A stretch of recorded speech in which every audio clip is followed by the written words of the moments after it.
Welcome back to Nissan Stadium, just across the river from downtown Nashville. The Bengals have the football as we rejoin the action in quarter number 2.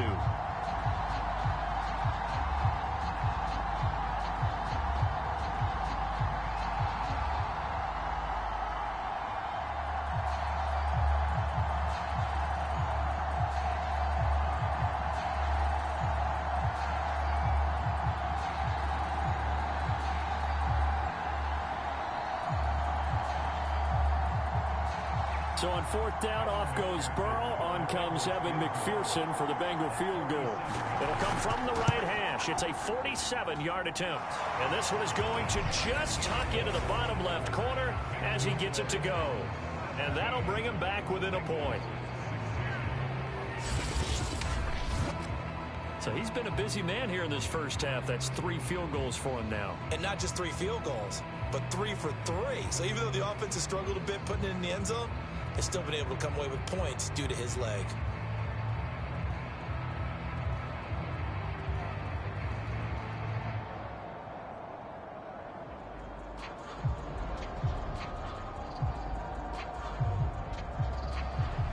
Here's McPherson now to send it away. Taken at the goal line.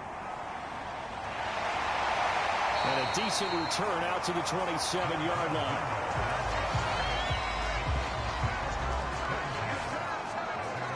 There again is the running back as he trots onto the field. And he's well on his way to a 100-yard game. He's already more than halfway there. We're only in the second quarter. And what I've always loved about running backs is they'll tell you, I had no idea how many yards I had. Right. Those guys have an innate sense of where they are in a ball game and how many yards they've accumulated, because you know they're always working towards 100. He's been working well towards 100 here. Tannehill and the Titans come up now 1st and 10 at their own 27. The drive starts with Foreman on the ground.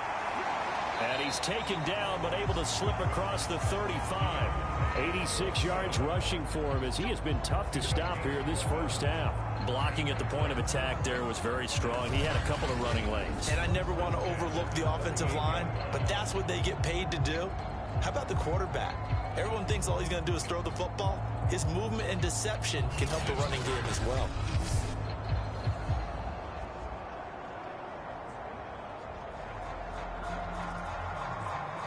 So here's a 1st and 10 at the 38.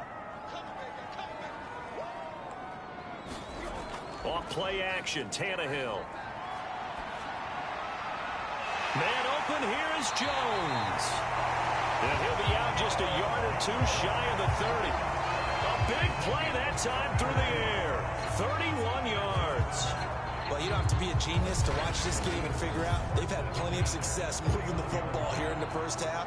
We've seen exhibits A, B, C, and right on down the line, haven't we? Yeah, we just saw exhibit Z right there.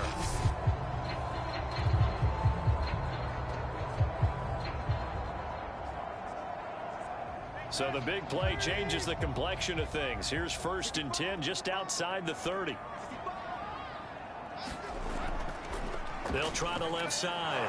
Foreman. And he went nowhere. Well, he went backwards. Back to the 33. He'll lose a yard there, and it's 2nd and 11. And that's what I'd like to see out of this defense. A little fire, a little toughness. It hasn't been the best first half for them, but they did do a nice job there, forcing a loss on that play.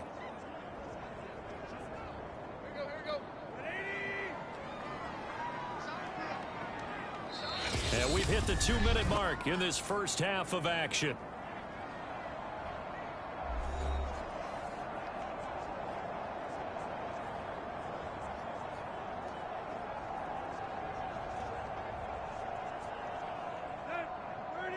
A reminder coming up here at halftime, we'll ship you off to Orlando. Jonathan Coachman will have first half highlights and analysis from a back and forth first half that we've seen. Now he dumps this off over the middle, and they'll be inside the 25 now at the 24. And we see another pitch and catch there to the running back. This position just continues to evolve.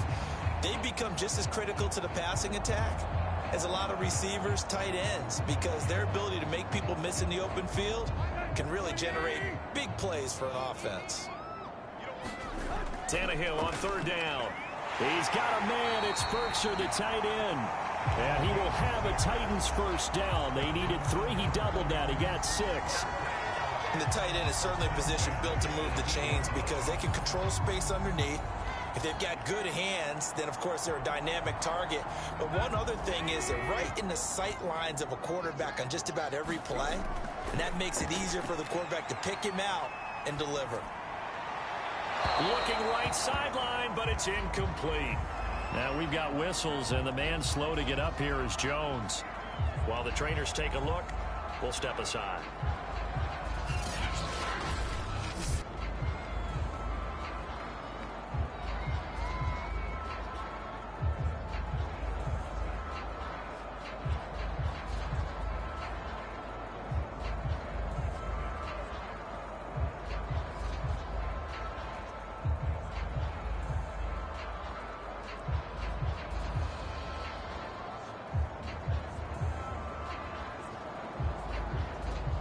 So now 2nd and 10 after the incompletion on first down. To the air again, Tannehill.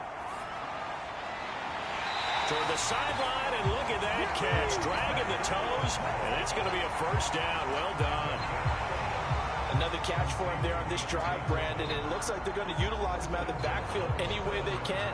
And that time they pick up a first down. So now on defense, do you assign a man to him and try and cover him before he gets going? Out of the gun, Tannehill. And it's caught in the end zone. Touchdown, Tennessee. Anthony Firkser with his 2nd touchdown here in this first half. And the Titans are going to add on to their lead. You got to figure down by the goal line. This is where a tight end earns his money, in the high traffic area. And he's able to work free in the middle of the end zone and grabs that one for a touchdown. Now Bullock to add the extra point.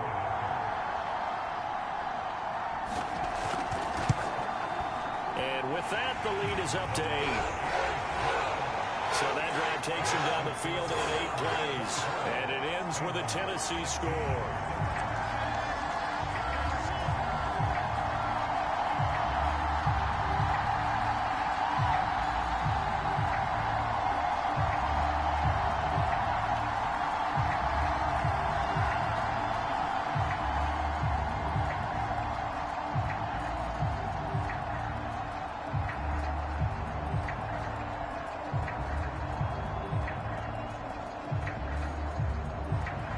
Now Bullock will send this one away after the touchdown. And this will not be returned. It'll come out to the 25.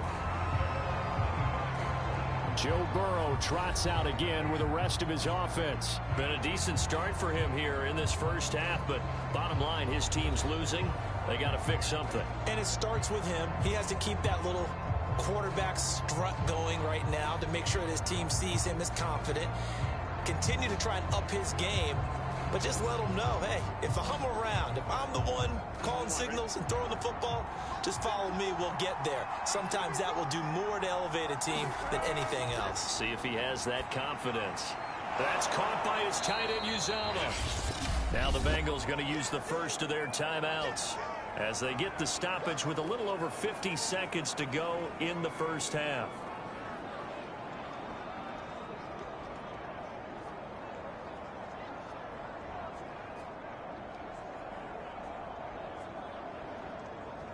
A good gain on first has him set up with 2nd and just a couple of inches now from the 29. Burrow looking to pass. Open man is Uzomah. The Bengals going to use the 2nd of their timeouts as they get the stoppage with just under 50 seconds remaining in half number 1.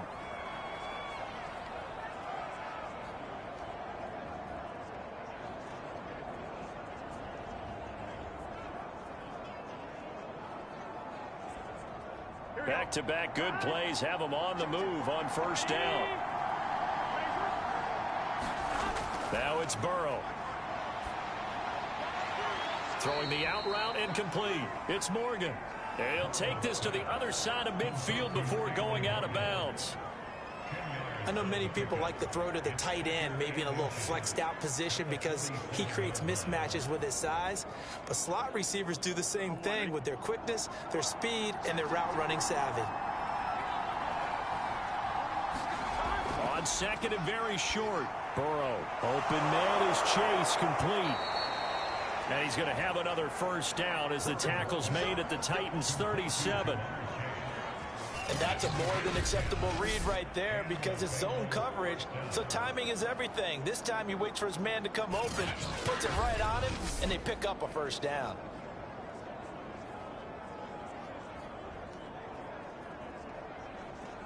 Line of scrimmage, the 37 on 1st and 10. Throwing again, it's Burrow. Thrown across his body, and it's intercepted. Picked by Kevin Byard. And the Titans are going to get the football here at their own 40-yard line. And that's a great example of ball skills right there, partner. You and I do a lot of games, and I can't tell you how many guys look to run with the football before they've intercepted it. So that's a nice job of focusing on the task at hand and coming away with the interception.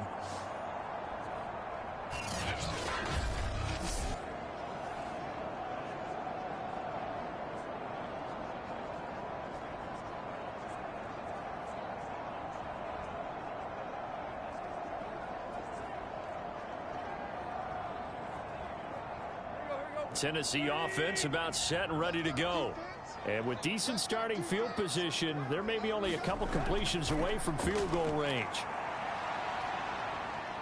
Dancing to his left. And he'll take this to the other side of midfield before going out of bounds. That was an excellent job of recognizing the situation. His first read wasn't there. Heck, his second read wasn't there. But he bought himself a little extra time scrambling out of the pocket, got to the sticks, and picked up the first down.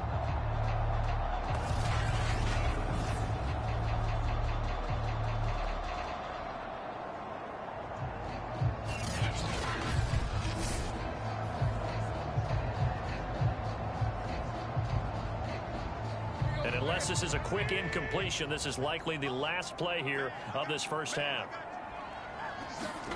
Here's Tannehill. Looking downfield for Jones. And it'll be incomplete. Good job staying with it defensively. And it'll bring up second down. This secondary has been roasted in this first half, but they get a measure of revenge there. Nice play on the deep ball.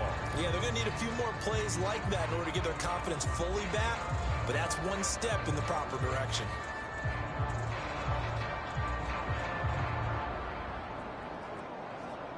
After the incomplete pass, here now is 2nd and 10.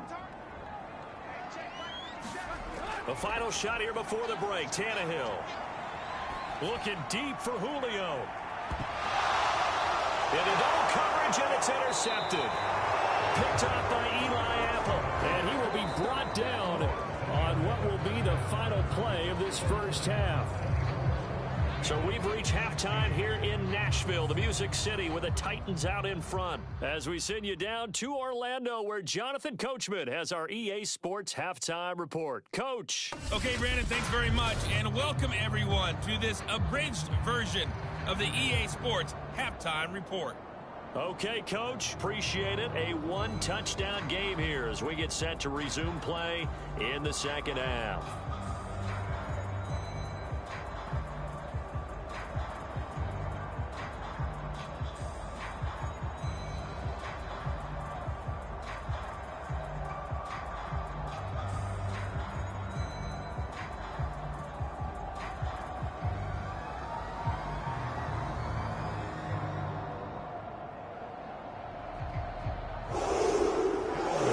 Hold the lead, and they'll get the football first as the third quarter gets underway. From a couple yards deep, he'll bring it out of the end zone. And this return will net positive as he gets past the 25 and up to the 27-yard line. Here comes Ryan Tannehill now, leading his offense back out there.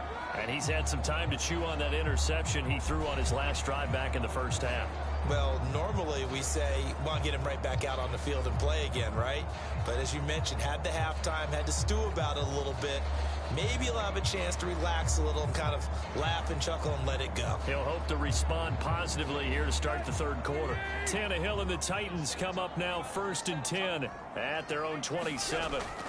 A run by Foreman to start the drive. And he's going to take this ahead for right around 3 yards, but no more than that. 2nd down. Well, there's just a pile of bodies there, and that's when you kind of find out who's a tough guy, right? Who can stand up and make a play. It was only a 3-yard run, but for both sides, they had to walk away from that feeling like, okay, I can stand up when the going gets tough in here. They run again with Foreman. And they get him down, but not before he takes it across the 40-yard line. And even 100 yards for him on the ground now, as he has been terrific here this afternoon. Well, you certainly have to give a little credit here because they're playing this game now at their pace. This is ball control football, sustained runs, taking their time, and making it work.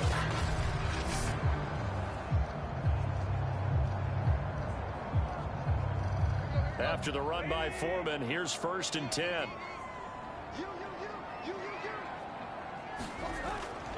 Now a handoff here to his running back. And he'll manage to pick up about 4. It's 2nd down. Well, the end of all that hitting and hollering, it was a 4-yard run, so the offense is going to go back to huddle and feel pretty good about themselves. Defensively, you have to feel okay because you didn't let it turn into a bigger run, but the goal, shut it down for 2 yards or less. That's when you start to feel good about yourselves.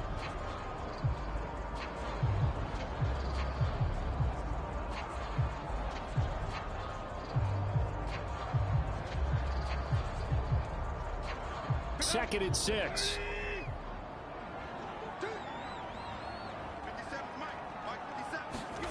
From the gun, here's Tannehill. Throwing the out route incomplete. That's Jones.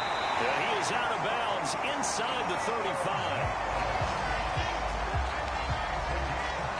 Whatever the discussions were at halftime to try to slow down this offense, it has not worked to this point. Yeah, I have a vision right now of everything that was discussed at the half just being torn in shreds or being erased off of the Microsoft Surface tablets because none of it is working. They are really locked in on offense.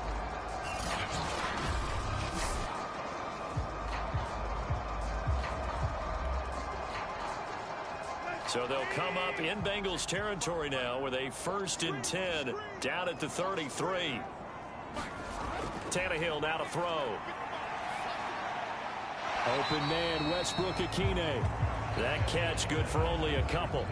Timing is so important on a route like this because he's going to line up out right, then cut straight across the field.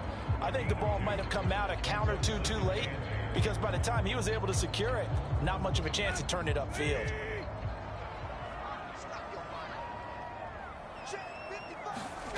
From the 31, Tannehill. And a quick throw here, that's complete. And he'll be a couple yards shy of the red zone here at the 22-yard line. They certainly had success throughout this contest, getting him the ball in the passing game, and there he picks up another 1st down. Whatever they saw going into this one, they've been able to capitalize on it, and no adjustment has been made to take it away.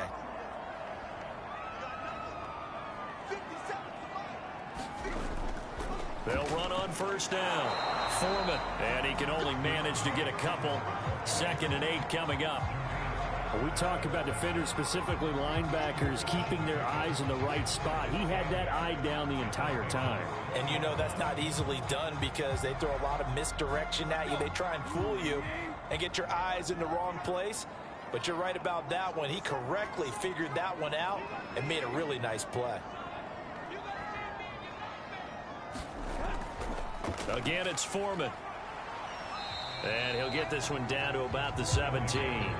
3 yards on the pickup. That's going to set up an interesting 3rd and about 4 to go. Well, praise has to go to the guys on the offensive line because they've had a very nice, productive day running the football. How about that poor defensive line? They've been knocked around the entire game, and while they slowed them down on that run, can they continue to do so? Because they haven't had much success throughout this ball game. This will be the 8th play of the drive here. 3rd and 4. Back to throw, Tannehill. And the throw there going to be incomplete. So much of this game is focus and concentration. And whenever I see guys running the in route, I know that in the back of their mind, they're always wondering who's lurking inside that might put a big hit on them as they try and catch the ball. So out comes a field goal team now for the second time here today. This will be a 34-yard attempt. And Bullock will put this one through, and that will bump the lead up to 11.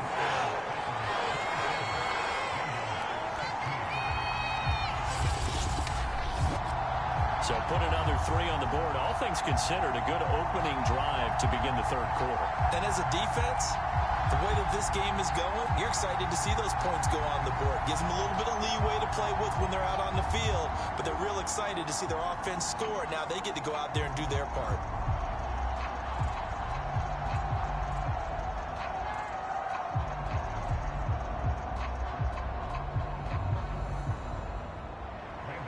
After the field goal now, it's Bullock to kick it away. Takes it at the 7.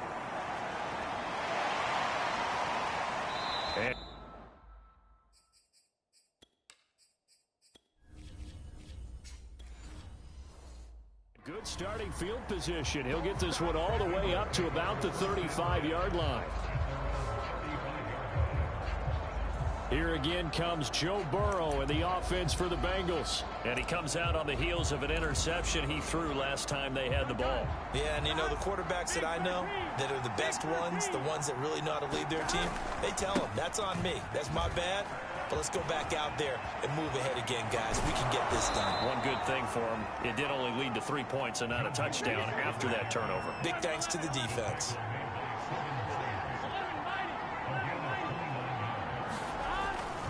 Now Joe Mixon. And brought down, but not before they're inside the 25. And the offense moving quickly to the line. Mixon with a first down carry.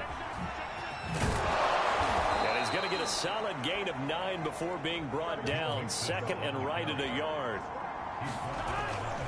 Burrow going to give this to Mixon. And now they're inside the 10 as he's brought down at the 9. First and goal, and they got to be thinking a chance to get right back into this football game. They'll give it to Mixon.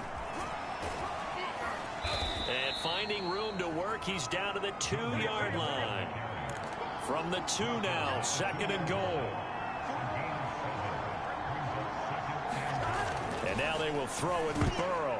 To the goal line, but it's incomplete. Now we got third and goal coming up, and couldn't you imagine being in that huddle, partner? You know they're looking at each other saying, we can't come away with just 3 points after this drive. Yeah, they've covered a lot of ground. They want more than that 3. Third and goal, Burrow.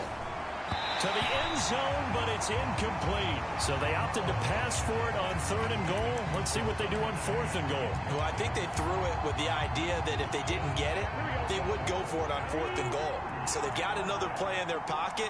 They're going to have to call it right now. No field goal here. They'll run it with Pirine. And he'll take this into the end zone for a Bengal TD. Samaje Pirine taking it in from 2 yards out. And the Bengals' decision to go for it pays off with 6 points. And Burrow's going to look to throw for it. And now the pressure gets there, and he goes down. So he couldn't get rid of the football, and that deficit's...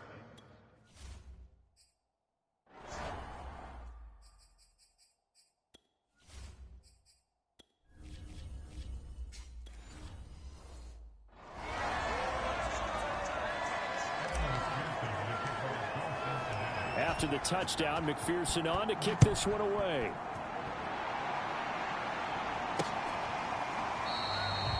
And Hilliard will elect to not return it. Tennessee offense set to go again.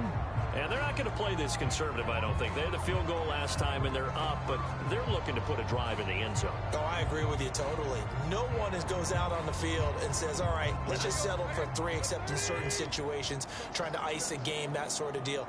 Most of the time, it's end zone, and that's what you're thinking, and I believe that's exactly what they're thinking as they begin this one. Yeah, no quarterback ever goes out there saying, hey, let's get 3, right? Not one that I've ever met. As they began this drive, I was wondering how they were going to attack since they're playing with the lead. Would they continue to try and push the ball downfield? Well, after one play, it appears that the answer is yes.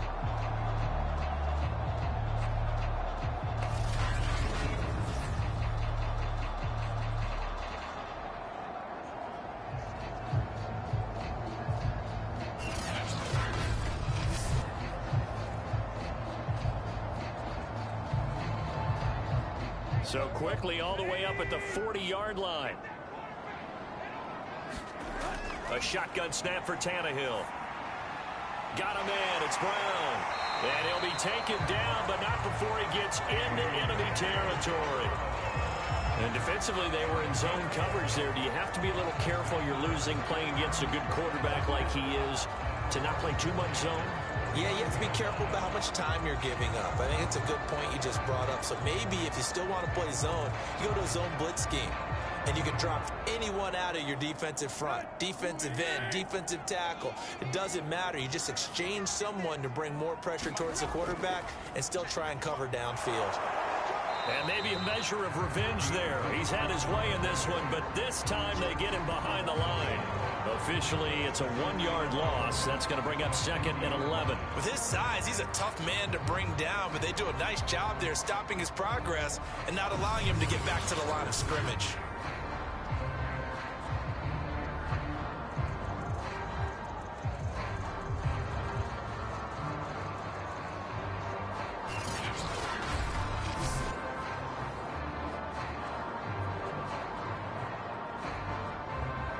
Second and 11.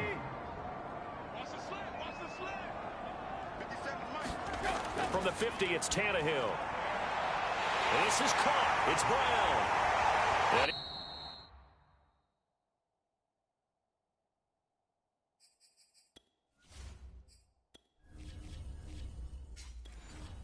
he's going to be out down inside the 20 at the 15. A big connection on that one. 34 yards. Oftentimes now, offenses aren't nearly as precise as days gone by. They just help receivers find an open patch of grass and let the quarterback find you. And that's exactly what they did on that play. First with the pass through the air, nice chunk of yardage there, and then additional pickup with his legs after the catch. A gain of 6 there on first. When you're playing a quarterback with some experience and some moxie, you enter the danger zone when you decide to blitz him, because if he's able to diagnose as he did on that play, he can hurt you downfield. He reads defenses so well, doesn't he? He really does, and the best part about that play for him, I don't think that was his primary target. I don't think so either. I think he had the read, figured out where the blitz was coming from, and went to a secondary target for a really nice gain. Tannehill going to throw on 3rd and 1. Open man, Julio. Touchdown, Tennessee. 3 touchdown passes now for Ryan Tannehill, and the Titans find a way to stretch their lead. Extra point up and good by Bullock, and it gives his guys a 12-point advantage. Now Bullock will send this one away after the touchdown. From the 6. And a good effort on the return there. Gets him across the 30, up to the 33. Cincinnati now ready to take the field. Burrow and the Bengals with a 1st and 10 at the 33-yard line. They'll come out throwing here to start the drive. He will find his man Chase complete. And out across midfield down to the 45. Looking to speed things up here, going with some tempo. And that is knocked away in the middle of the field and incomplete. Receiver coaches preach to their guys all the time. Separation, that's what's going to make the play successful. That time there was very little, and I think they were actually fortunate that it was only knocked away and not intercepted. Now he's going to swing this one out to his running back. And he gets it inside the 35 and just shy of the 30. From the 32 now, here's 1st and 10. A handoff to Mixon. And not a whole lot of room to operate there on the first down run. He gets maybe 3. 3 yards on that last carry. Here's 2nd and 7. And inside the 20 before he's brought down. And now it looks like they're going to be in the hurry-up. From the red zone now, here's Burrow, 1st down. That one almost intercepted, but it's incomplete. Not a good throw there, and it'll be 2nd down. An incomplete pass on 1st down. That leads to a 2nd and 10. Burrow will throw. Open man is Higgins, and he's got it. Touchdown, Cincinnati. T. Higgins there to make the grab. And the Bengals able to get this back within a touchdown.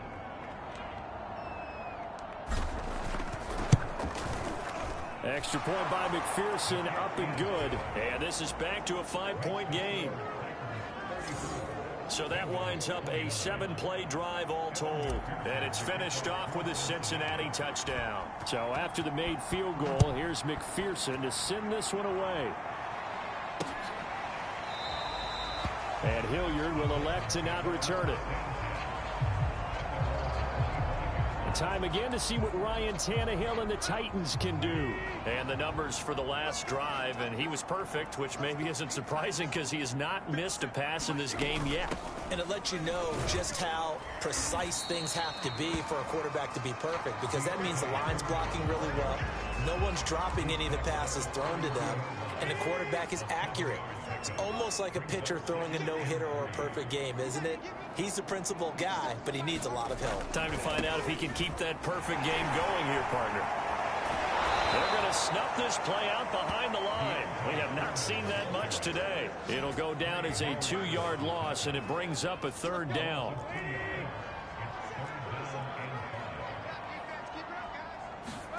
Now Tannehill. The Bengal pressure gets him that time. Down he goes. Logan Wilson. He's the culprit. Causes a loss of 5, and it brings up 4th down. Here's Brett Kern now. And surprisingly, this is the first punt of the game for either team. This is brought in at the 21. A 45-yard punt, 4 there on the return. And the Bengals will take over here, 1st and 10. The Bengals drive about to get going. Things are starting to move in the right direction. They get the touchdown last drive, then their defense gets them the football back. Yeah, now they have a chance to get the lead if they can put something together here. And I'm eager to see how they decide to do it. Do they want to be methodical, or do they want to take the big strike and go after it right now? Now, after the completion, we're going to get a timeout, an injured player. Well, he gets attended to. They'll step aside. Here's a throw out wide, complete to his running back right side. And quickly, they get to the line. They will throw on 1st down with Burrow. Room to run past midfield. They find some open field here. And finally taken down at the 34. So on the other side of the field now, it's 1st and 10 as they've got things rolling on this drive. Meanwhile, Burrow's throw taken in here by Chase. Line of scrimmage, the 15. It's 1st and 10. From the red zone now, they'll look to throw. That's complete to the tight end Sample. That catch good for only a couple. They're going to hurry back to the line now. And Burrow going to throw again. Oh, that's into a sea of bodies, and it's intercepted. Picked by Kevin Byard. And the Titans will take over here at their own 12-yard line. I tell you, Brandon, it seems like this guy's been all over the field so far. That's his 2nd interception of the game. And so much of playing defense in the NFL, especially when it comes to defending the pass, is all about positioning and technique.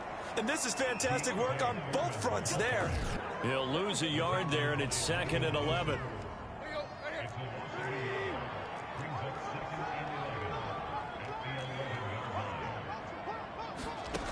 Here's Tannehill. And it's incomplete. Took a shot, couldn't connect.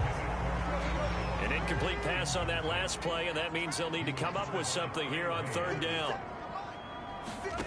To throw is Tannehill. Forced out to his left. Oh, you saw that one coming. It's intercepted. Throwing back across his body. Chidobe Awuzie with a pick. And he will bring it back. It's a pick six for a Bengals TD.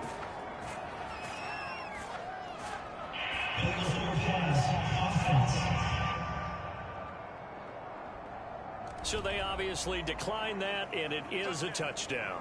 They still had the option, but let's face it, there's no option when you score a touchdown. An easy call for them. And now they'll empty the backfield here as they elect to go for two. They'll try and throw for it. And incomplete. And in the third quarter here, they were trying to push that to a three-point game, but instead it'll stay at one. And I'm a big proponent of not chasing points or going for two too early. But in this case, I understand why. You know, if you kick an extra point, you're just up two. Yeah. Right? So a field goal still puts the other team ahead. So you go for two here and protect the field goal lead. They didn't get it done, though. Tannehill and the Titans come up now 1st and 10 at their own 42. Here's Foreman. And give him about 5 as he gets this up to the 48-yard line. Brandon, 5 yards on that run. Let's get back to the huddle and make sure if you're back, you spend time with your offensive line and give them credit. Hard to move those 300-plus pounders at the line of scrimmage, and they did for a significant chunk of yardage. After the pickup of 5, here's 2nd and 5.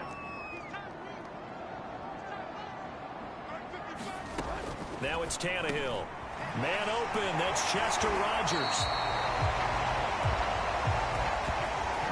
This has to go down as one of the simpler routes in the playbook, but oh so effective. Nice completion there. Keeps the sticks moving.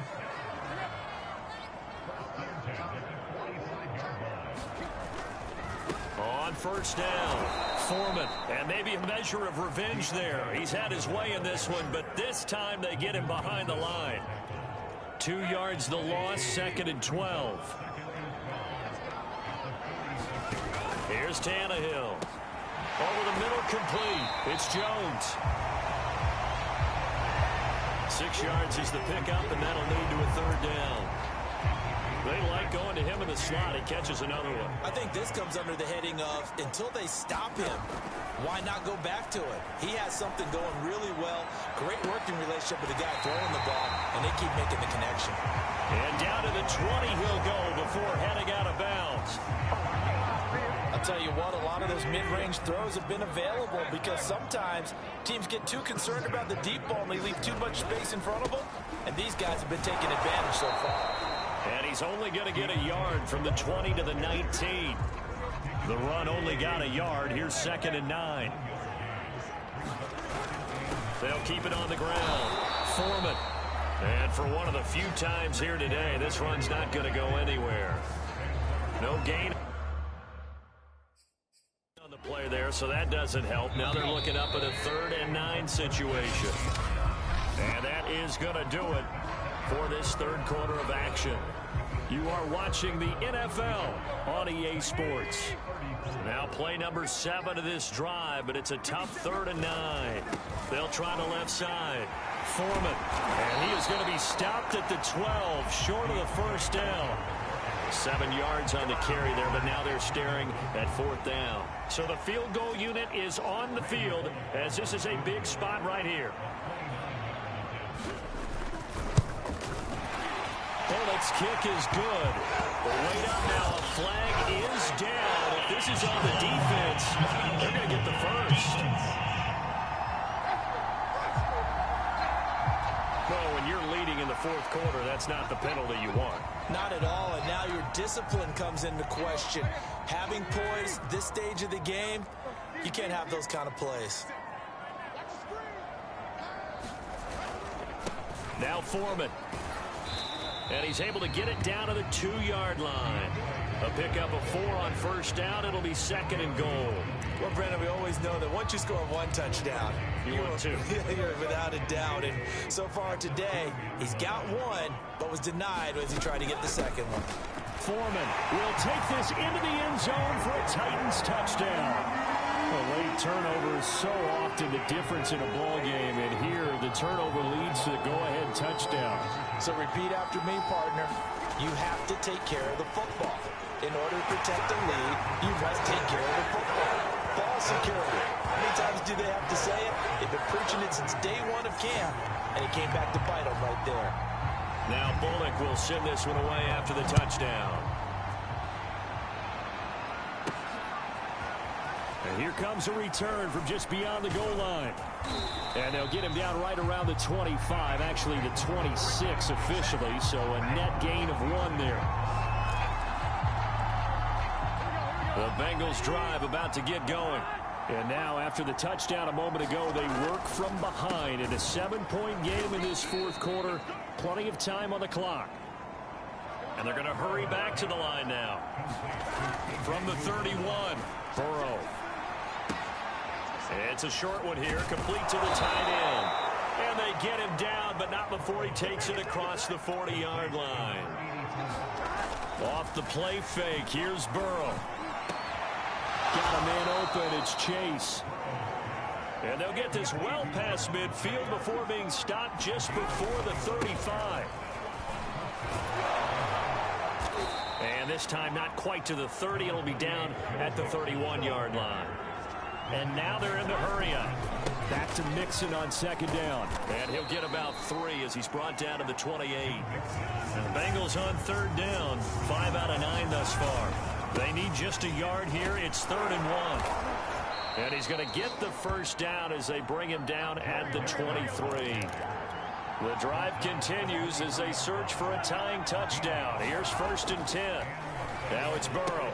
Dumps it off to Mixon. And he's going to lose yardage and be backed up to the 25. And they're going to speed things up here. To throw again on second down. Burrow. They'll get him to the ground at the 20 following a pickup of 4. This will be the 8th play of the drive. It's 3rd and 7.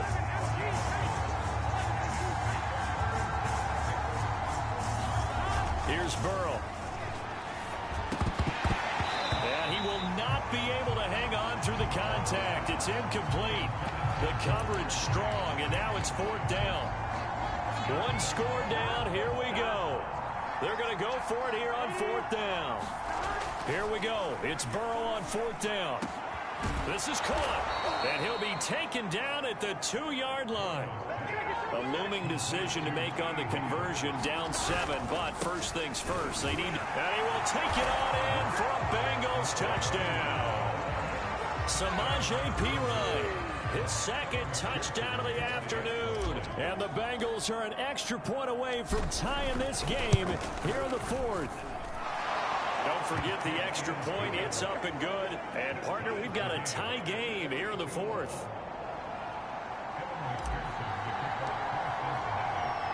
Set to go now with the kickoff. These two teams all even again as we continue in this wild 4th quarter. On the return, Dontrell Hilliard. Solid return, pretty good field position. They'll start at the 32. The Titans offense set to begin the drive. Well, they just gave up the score to tie it. That's the bad news. The good news, plenty of time in this 4th quarter to try to grab that lead back. 137 yards rushing for him now as he has been tremendous all day long. The last run got 6, now 2nd and 4. Now Tannehill. It's Rodgers here with a grab. Touchdown, Titans. Make that now 4 touchdown passes for Ryan Tannehill. And the Titans on just 2 plays have taken the lead.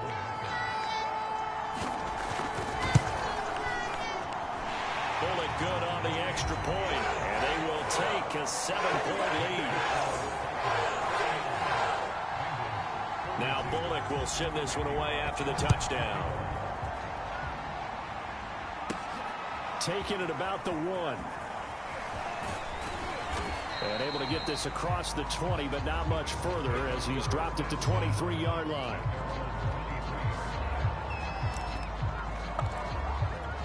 Now the Cincinnati offense ready to see what they can do here.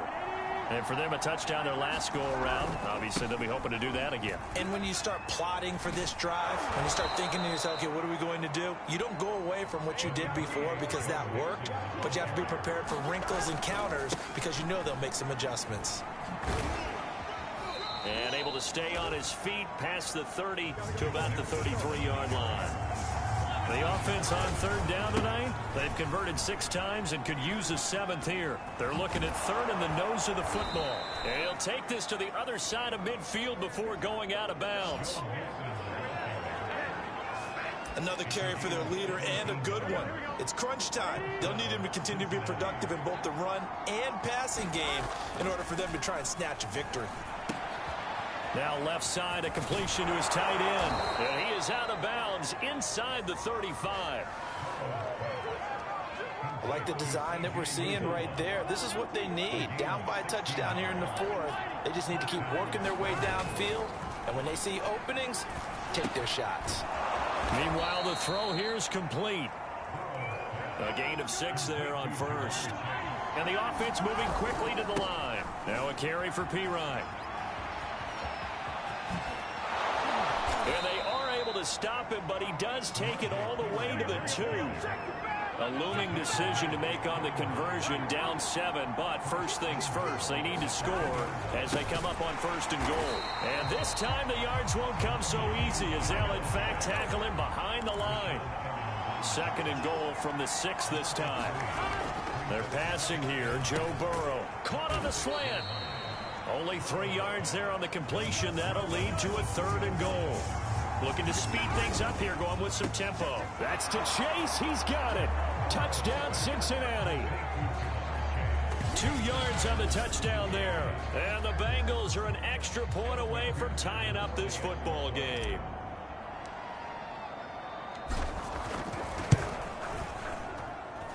Don't forget the extra point. It's up and good. And we are tied here in the 4th quarter.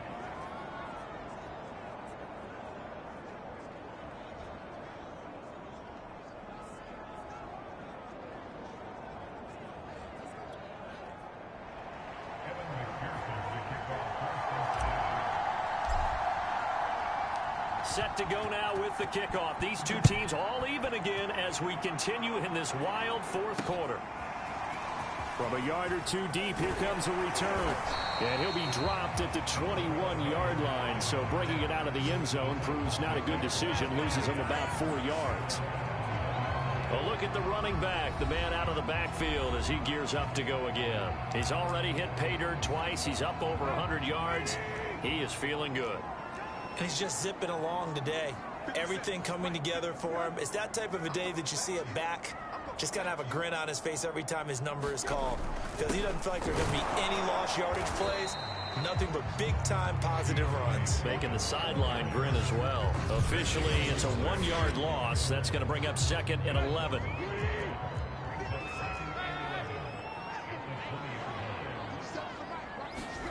Tannehill. Throw left side here, hauled in by the tight end, Ferkser. And able to break 1 tackle, but then quickly brought down. But a nice little gain.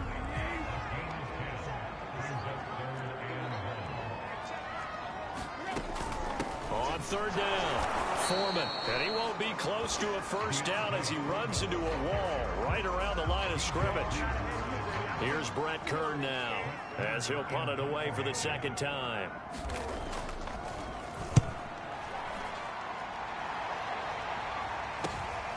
Pulled in at the 24.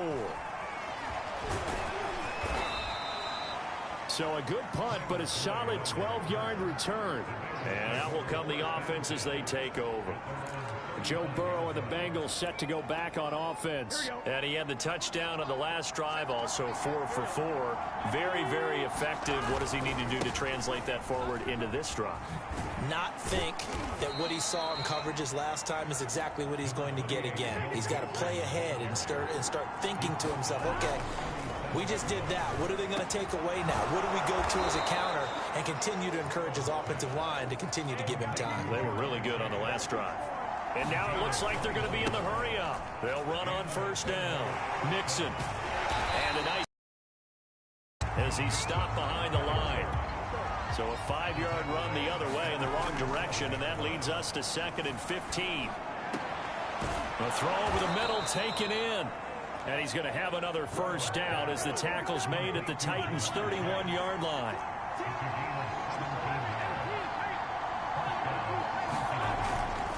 A handoff running left, Mixon. And maybe a measure of revenge there. He's had his way in this one, but this time they get him behind the line. And quickly they get to the line. Burrow on play action. This goes out wide for Mixon.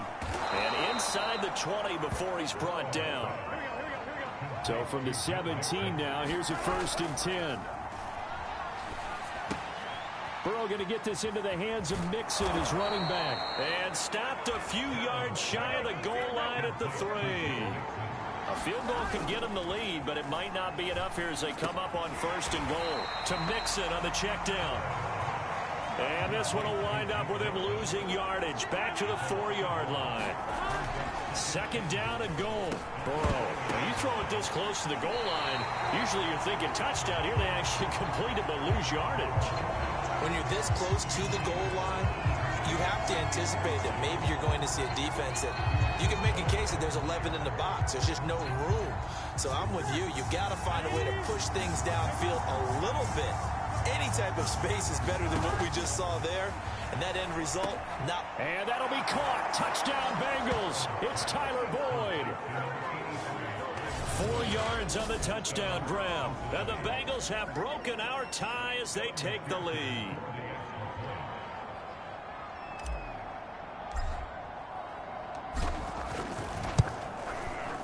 Extra point by McPherson, up and good. And they will take a 7-point lead. So that one a pretty time-consuming 10-play drive. And it ends with a Bengals score.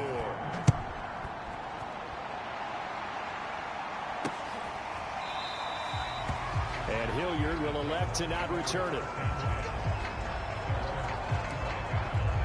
Here's Tennessee ready to begin this drive offensively. And a tight game after punting last time. See if they can get something going on this drive. And a loose football. And the Bengals grab it. And this one will be brought back to the 22. Obviously, you got to hold on to the football, but I've got to give credit to the defense there. Good job of knocking it free. Yeah, because a lot of the time we just blame the offensive players for not taking care of it. How about the effort of the defensive players knowing that guys are going to, and if they're good, anticipate the contact coming and try and cover up the football. And they still find ways to knock it free. They'll run it here with Pirine. And here he'll get it down to the 7. Clock continuing to run. They'll probably wind this all the way before snapping it on 2nd down. They'll try and run some clock here as they keep it on the ground. He'll be taken down well behind the line, and I think he might have just given those 4 yards right back. An important play right here, 3rd and 10. And I would expect pressure here. On 3rd down, Burrow. And it's intercepted at the goal line. Picked by Kevin Byard. And the Titans are right back in this football game. Yes, folks, that is his 3rd interception, and I'm going to use one of the most overused phrases in football. He's a ball-hawking safety. I love the way that you called for the shot there. That's perfect, though, because there is something to that. Being a safety often allows you freedom to roam around a defense, maybe not a specific assignment.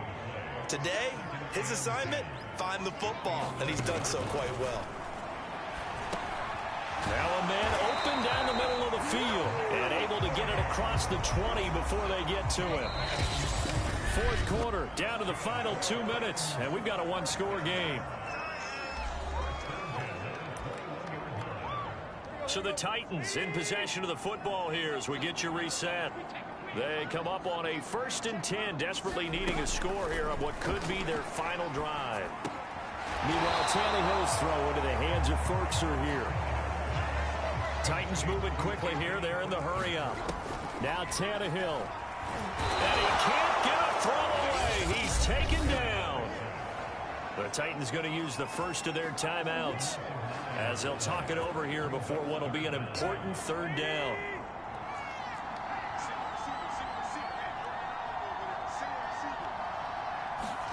Here's Tannehill. That is taken in by Rodgers.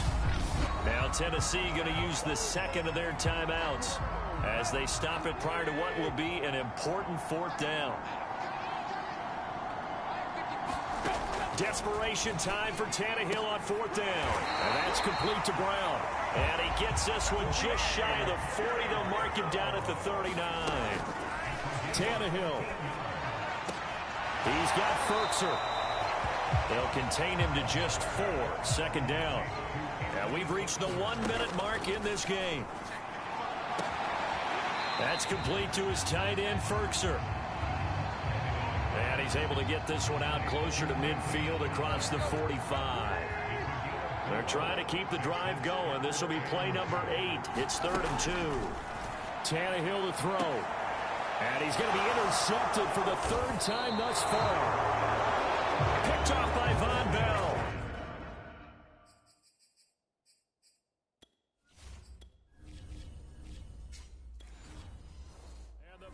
Have just about sewn up this football game.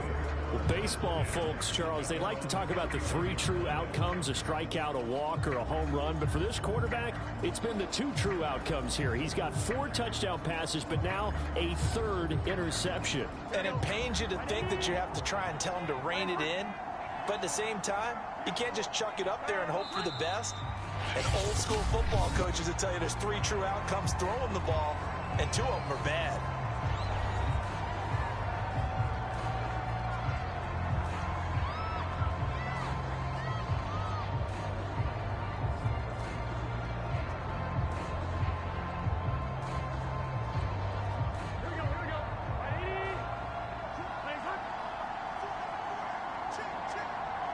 The Bengals go down to a knee in the victory formation.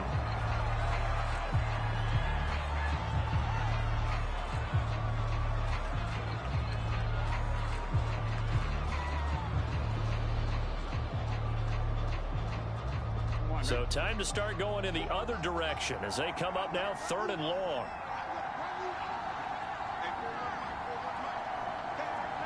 Burrow down to a knee, and that should be the final act of this one.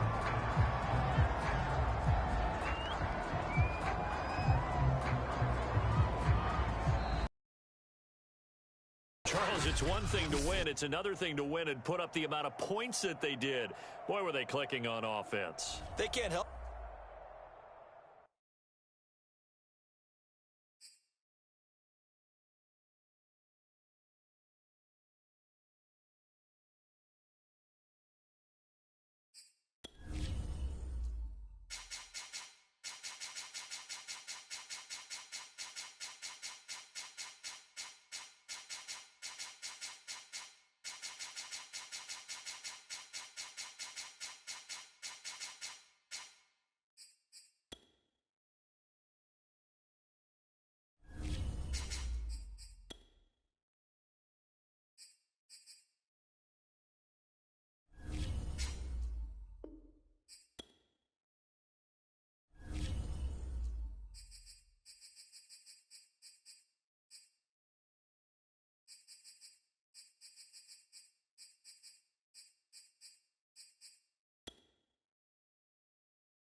Tonight, from Lambeau Field in Green Bay, Wisconsin, it's a special prime time edition of the NFL on EA Sports. Mason Crosby of the Packers has it teed up, and off we go from Lambeau. This is Tony Pollard. And he's up across the 25 and down at the 28. Now we'll see what the right arm of Dak Prescott has in store as the Dallas Cowboys offense sets up shop. It's been a lot of fun watching him advance in his career. Many people question his ability to throw the football coming out of Mississippi State. He's conclusively answered that question. In addition, a very strong runner and an even better leader.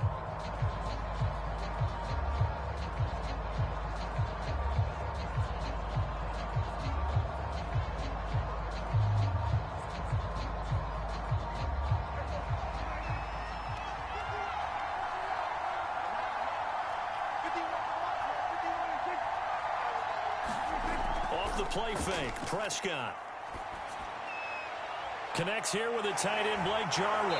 And he'll be out of bounds, but able to get it up past the 45. Oh, a lot of credit to the play caller here. He saw the design in his mind and implemented it. A little zone stretcher here because they started the tight end on the left side of the formation and sent him on a crossing route. And this works really well when you can find that space between levels, and they were able to do so for good yardage.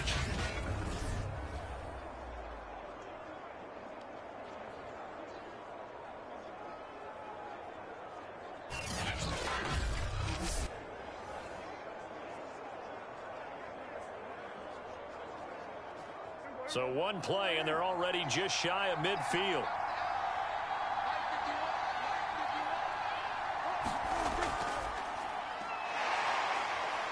They're going to get about 3 here out of this first down run, and that'll bring up 2nd and 7. Yeah, I don't know if it's exactly a win-win, but if you're on offense, you'll take that kind of a run, all right? It was kind of stacked up, found a little bit of yardage, and frankly, they're pretty close to staying on schedule on offense. The playbook is still open for the coordinator. From just shy of midfield, Prescott. And this one quickly to Lamb. And this is going to result in another first down as the tackle's made at the Packers' 37. That was a nicely run slant route, and what the receiver's trying to do is make the defender think he's going upfield for a deeper route and then breaks it off, usually after about 3 to 4 steps, and cuts towards the middle of the field. And now what he's trying to do is use his body to keep the defender away from the football and give the quarterback a really nice target. A first down carry by Elliott. And a short gain there down to the 37-yard line. Credit him with a 1-yard gain there to make it 2nd and 9.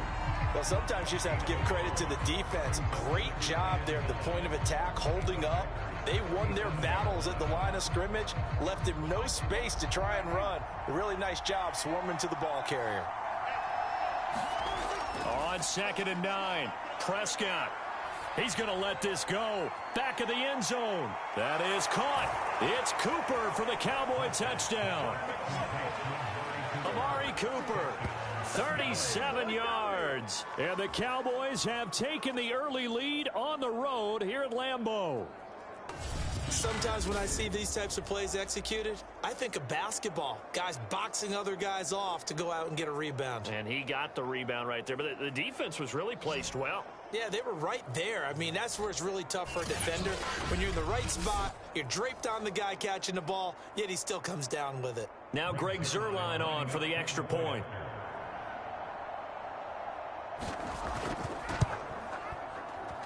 And this is up and good to make it 7-0 Cowboys. 5 plays there on that drive. And it culminates in a Dallas touchdown.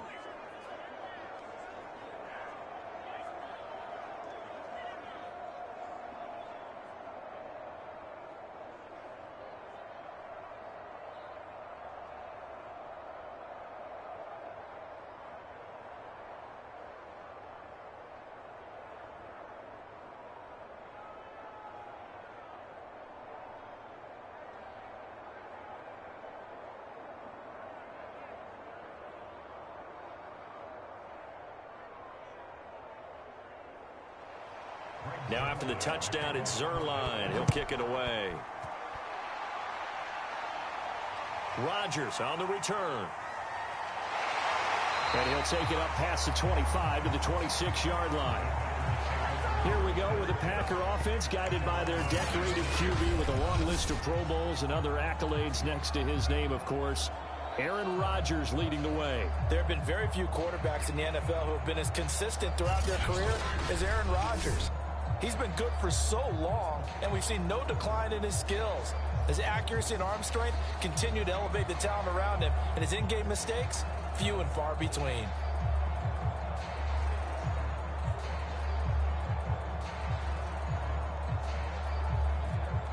Rodgers will bring the pack up with a 1st and 10 at their own 26. Throwing to start the drive. Rodgers. He gets this to Davante Adams. And all the way down to the 26. A big play there. Rodgers to Adams.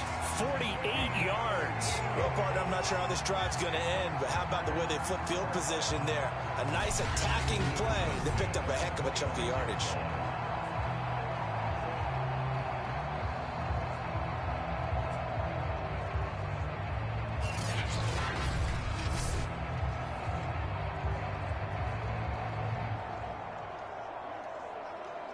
So now then, the big play has him all the way inside the 30 now, 1st and 10. Now the man from UTEP, this is Aaron Jones. And he sneaks his way forward only for a couple here, 2nd down. Certainly a nice job there by the defense rallying to the football and getting him on the ground. But I think the play gets made by the defensive front. Because if they can't get upfield, their job is to go ahead and get low, almost get into a ball sometimes, stack things up, and make it difficult for the runner to find a hole. From the 24, Rodgers. He hits his target, the tight end Lewis. And he's going to have another 1st down here as the tackle's made at the Cowboys' 13-yard line. And this has been a nice answer to the touchdown drive against them a few minutes ago because they've come out and reestablished the tempo. A nice throw there, and they're putting together a very strong drive as a response. From the 13 now, they work on 1st and 10. Into the red zone, it's Rodgers. Give him 9 there on the 1st down completion. Nothing fancy on 1st down, but a very consistent type of a play. Hit that slant. A lot of people call it an extension of the running game, and it can be if that pass is completed, because you hit a guy on the run like that, he often can go for big yardage. Sets him up nicely for 2nd down, staying ahead of schedule. Throwing again on 2nd down. Rodgers.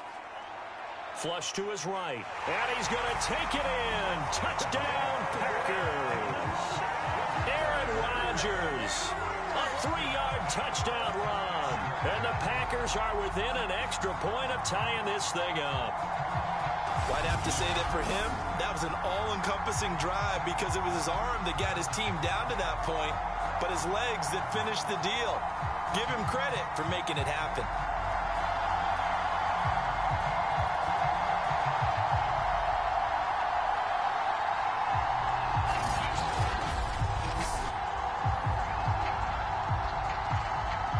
On is Mason Crosby for the point after. It's up and good. So these teams match touchdowns here in the 1st quarter, and we're tied 7-7. The drive summary that time, 5 plays. And it ends with a 3-yard scoring run.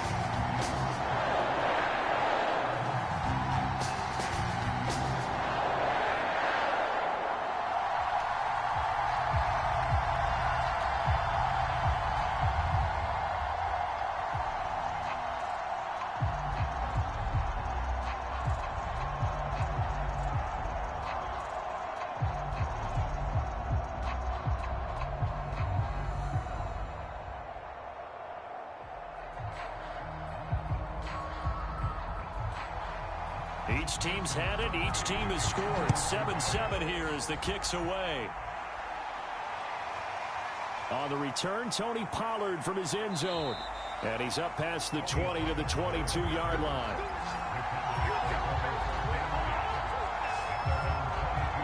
Second drive forthcoming here for the Dallas Cowboys. And they're hoping to redo their efforts in the last drive when they got into the end zone. And just think of what it's like now on the sideline, because when you score a touchdown, you have to go over and look at the tablet and see what you did on the last drive. When you scored points, it's a whole lot better view than when you're trying to figure out how to fix things there.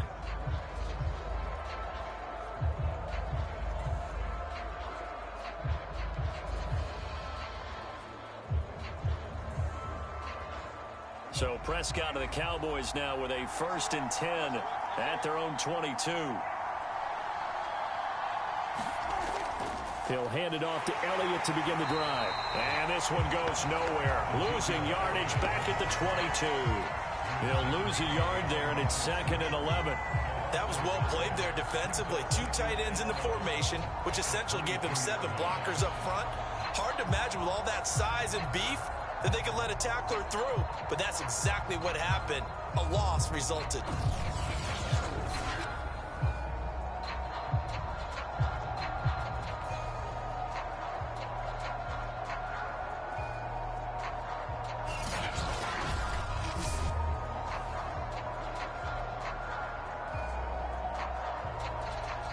After the loss to start out, here's 2nd and 11. They play fake to Elliott. Now Prescott. Oh, he's going up top for Wilson. And it is incomplete. I had a defender running right with him. And now it's 3rd down. Well, they certainly came out firing in this one. And while that one was incomplete, I can't imagine that'll be the last shot that they take in this game. An incomplete pass on that last play, and that means they'll need to come up with something here on 3rd down. Prescott now. And incomplete on the deep ball. This is what you want to see from a defense. Give up an opening drive touchdown, that's fine. But how about them going back out there, recommitting themselves to the task at hand, and forcing a 3 and out, and giving the ball back to their offense.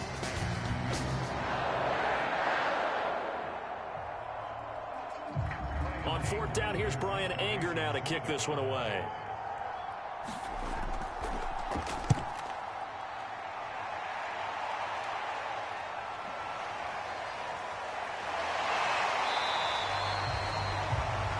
Now it appears we're going to get whistles and a stop, a man down on the return.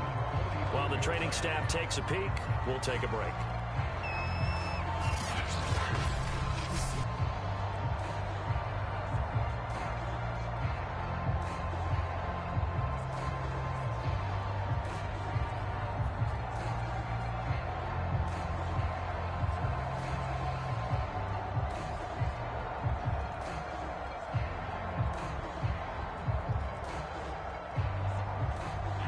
The Packer offense ready to get their next drive underway. And that last drive, a long drive, but not just that. They had a great air attack going. Do they stick with that? I would think that they would, because if they were confident enough to do it on the last drive, starting backed up in their own territory, why would you change anything? They've got to be confident about what they're presenting and continue to do so. Yeah, because the secondary, they really look clueless. And that was amazing because that drive went and went, no adjustments, and no big plays by the defense to knock the ball away. On 2nd and 9, Rodgers completes it left side to the tight end Lewis. That was a route run not just with dexterity, but with intelligence. Found the hole in the zone, made sure the quarterback saw him, and was able to make the sure catch and flip the down marker back to 1.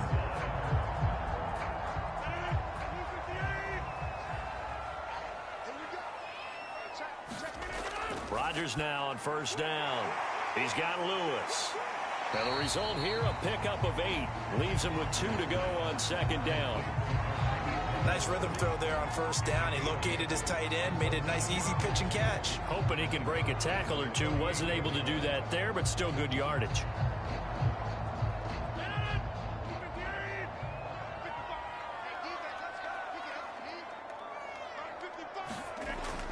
On 2nd down, it's Jones. And they'll be inside the 35 now at the 34-yard line. 2nd and 2 is prime time for a little bit of a gamble, isn't it? Open up the playbook, go play action, toss that bad boy deep. But in this situation, go ahead and give it to your back. Let him pick up a 1st down. Keep the sticks moving.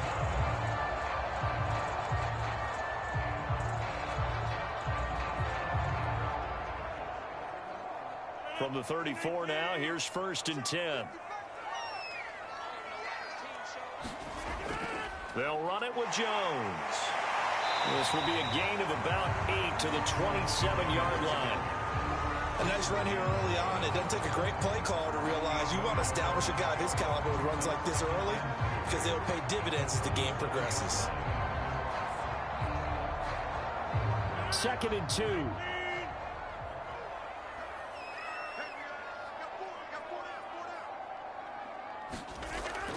Rodgers with a give. It's Aaron Jones. And he'll be a couple yards shy of the red zone here at the 22-yard line. A quick burst there, and he nicely bit off a pretty decent gain.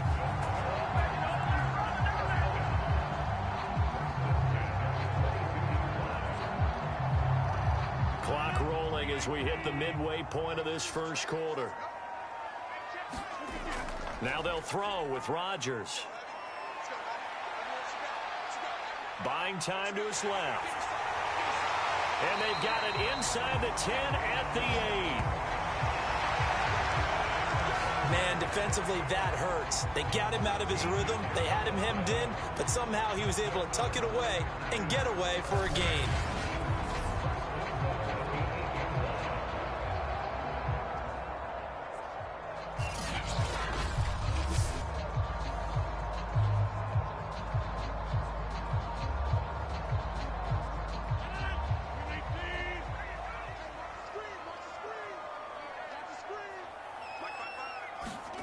Throwing is Rodgers. Throwing the out route incomplete. It's Adams. And he's able to get this down to the 5 before he's out of bounds. 3 yards the gain there, 2nd down.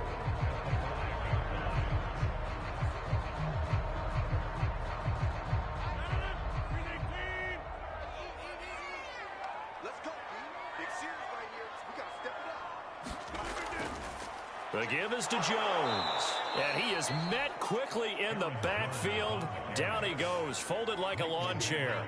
It'll go as a loss of a yard, and it'll set up 3rd down.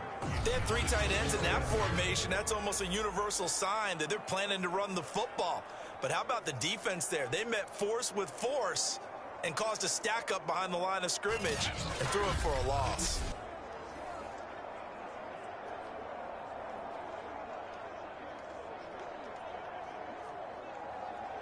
This has been a long drive. You got to figure a field goal would be a letdown. Can they convert now on 3rd and goal?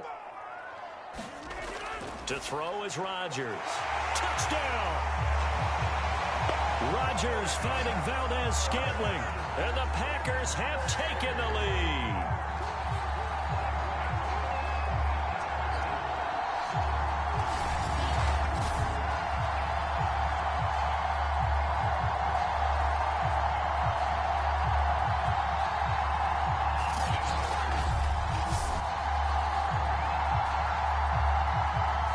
Now Crosby for the point after.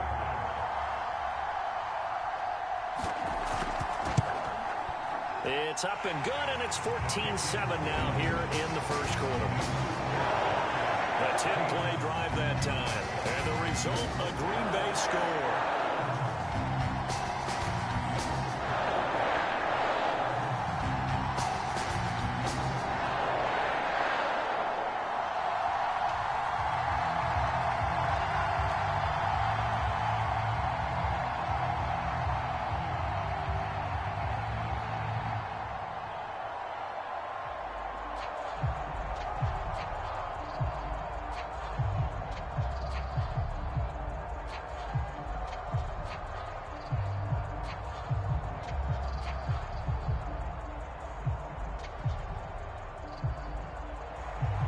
Now after the touchdown, here's Crosby to kick it away.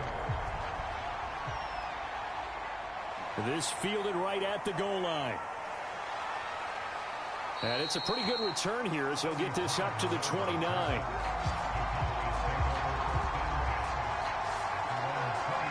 The time to get another look at this Cowboys offense. And on the last go-around, they really couldn't get anything going.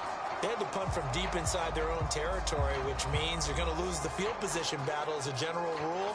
What they're looking for now is a little more consistency, move the ball at least a few times on offense, get a couple of first downs, and hopefully flip the field. Yeah, just something to build off of. That's what they're looking for here. So Prescott and the Cowboys now with a 1st and 10 just shy of the 30. They'll start the drive with Elliott. And he'll take this ahead for about 4. Second down coming up. Well, it's time for them to be good teammates right here. And what I mean by that is possess the ball for a little while. Get at least 2 first downs. Give their defense a chance to settle down a little bit after they give up a touchdown. 6 yards left on second down.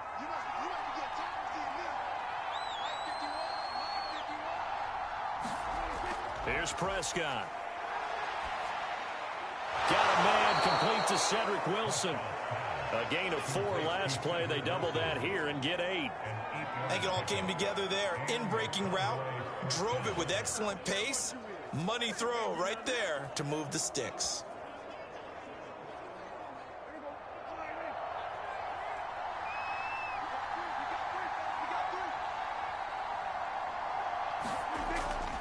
On first down, it's Elliott. Just a yard on the pickup there, and it'll bring up a 2nd and 9. Yeah, things were pretty stacked up there in the middle of the line. A lot of bodies, not much space. I think ultimately he was fortunate to get anything out of that run. Here's 2nd and 9.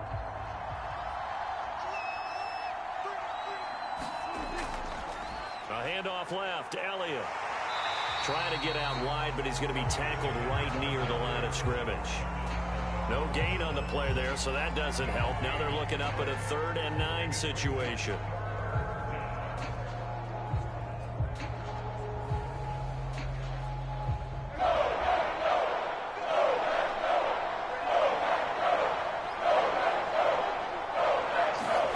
Now Prescott. They'll set up the screen to Elliott. And the play goes nowhere. Losing yardage back near the 40 at the 39. So that'll go as a 4-yard loss on the play. And it'll be 4th down. Well, so much for bluffing the defensive line into thinking that they were going to be able to get to the quarterback. Instead, they sniffed out the screen pass and made a really nice play for lost yardage.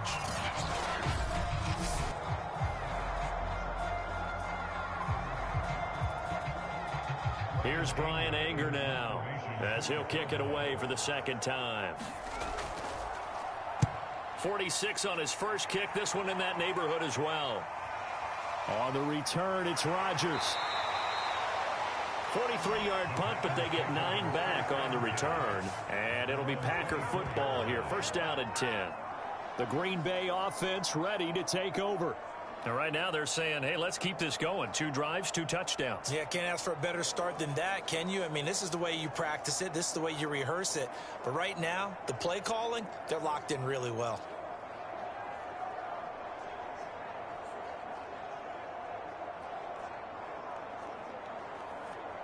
Rodgers will break the huddle and bring the Pack up 1st and 10 at their own 24.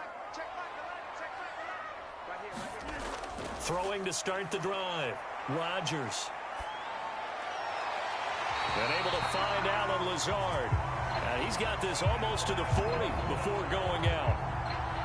And a good quarterback facing zone coverage. If he has just a little bit of time to survey the scene, that's what's going to happen. No doubt about it. If there's no pressure, he's going to continue to pick them apart because he'll have all that time to find someone open downfield. He can only cover for so long. So maybe they want to go to a zone blitz scheme, get a little bit more pressure. Remember when Carolina did that against Denver? They lost the game ultimately. They dropped the defensive end out, and he ended up with an interception in that game in Super Bowl 50. Maybe some sort of scheme like that to try and get more pressure at the passer. Here's a run on 1st down that doesn't accomplish anything. In fact, he's going to be tackled behind the line for a loss of 1. The running lanes have definitely not been there for him here in the first half, and I don't think it's all been his fault. His offensive line hasn't given him much space. A loss results there.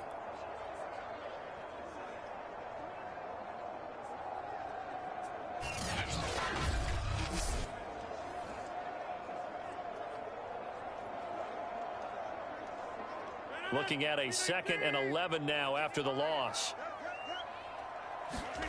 Throwing now is Rodgers. Slant to Adams. And he's going to have another 1st down here as the tackle's made at the Cowboys' 45-yard line. So many times in my career I've heard coaches talk about completions are one thing. But as long as we're there at the catch and we get guys on the ground, we can live with that. But if you're going to give up 10, 12, 15 yards after the catch, then your defense is going to be in a lot of trouble.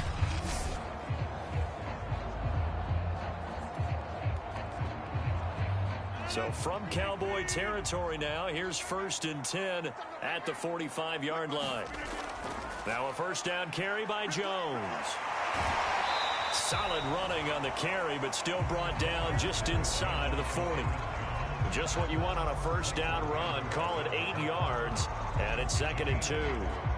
The success there, Charles, coming on the outside of the field, the ground game. Curious to see if that continues as we progress. Yeah, we often talk about a variety in play calling and usually between run and pass. But in this case, with strictly the run game, you can be creative there as well. Run it inside, run it outside, keep the defense off balance. 2nd down, another shot for Jones. And they'll be inside the 35 now at the 34-yard line. Well, they came into this game saying it was important that they set the tone and show that they can run the football. And I believe that they've done that here in the first quarter. From the 34 now, here's 1st and 10.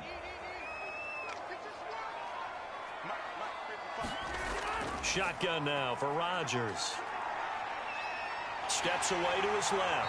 And he's going to get 7 out of this before being taken down at the 27.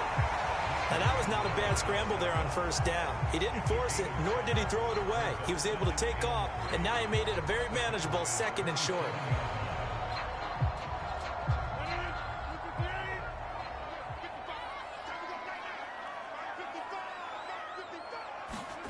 Now a play fake. Rodgers going to throw deep for the end zone. And that ball incomplete. He couldn't work free from his defender, and now it's 3rd down. And I think they'd be well served to take that type of a physical approach against him the rest of the game. He's had his way so far, but on that last one, that worked quite well for the defense.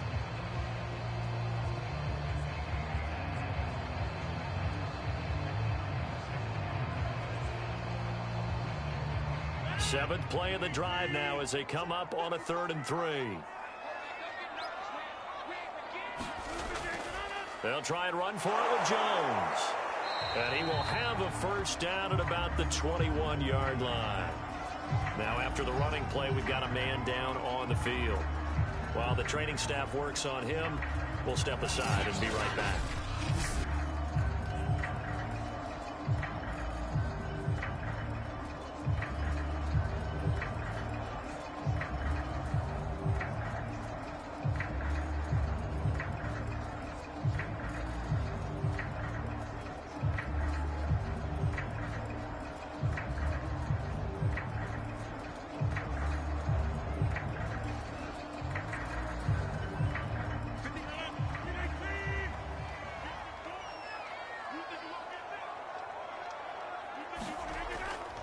And they'll keep on the ground with Jones.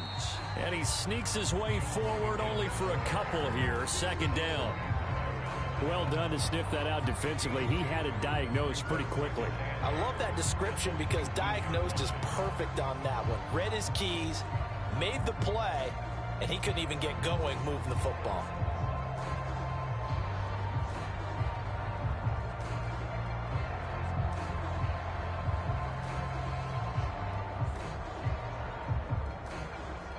Second down and 8.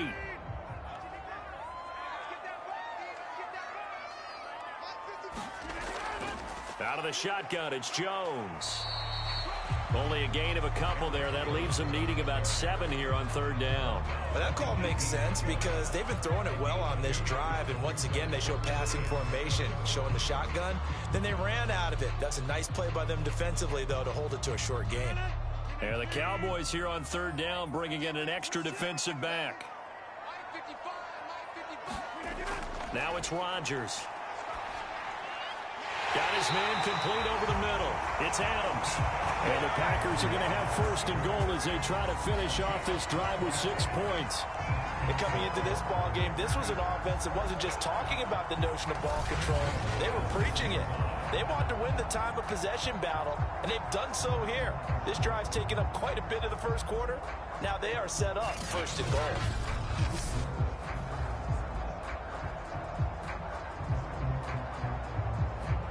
They scored touchdowns on drives 1 and 2, and now they're trying to make it a perfect 3 for 3 to start. To throw, it's Rodgers. A hit as he throws there, incomplete. He's got to be careful not to force anything into coverage right there. There weren't really any throwing lanes, but the best part for him, he's got 2nd and 3rd down to fall back on. They come up here with another shot from the 6-yard line, and it's 2nd and goal now. Rodgers now to throw. And it's a Packers touchdown. Mercedes Lewis from 6 yards away. And the Packers add on to their lead. So simple math here in the first half. They've had 3 drives offensively, and they have scored every time, and they've got the lead. Well, whenever we talk about adjustments, we usually talk about an offense making adjustments, right? This is all about the defense. They've got to figure out some way, somehow to slow them down. Do they blitz a little bit more? Do they play more zone coverage? Right now, they don't know where to go because they're hitting them in every direction. Extra point up and good by Crosby. And it's now 21-7. So that drive spans 13 plays. And it ends with a Packers touchdown.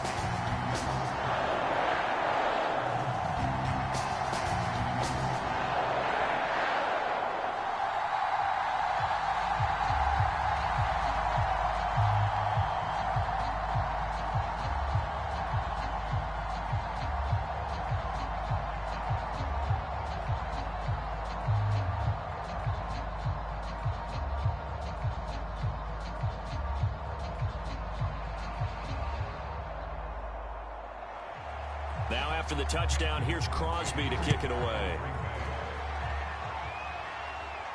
Now Pollard. And he takes this near the 25. Just a little pass there. Call it the 26.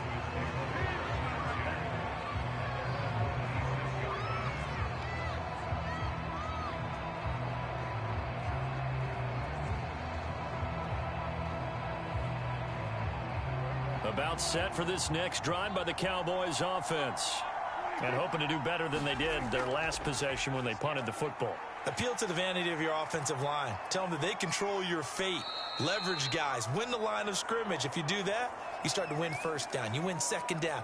And guess what? You start accumulating first downs. And that's what they need in order to not punt the ball again.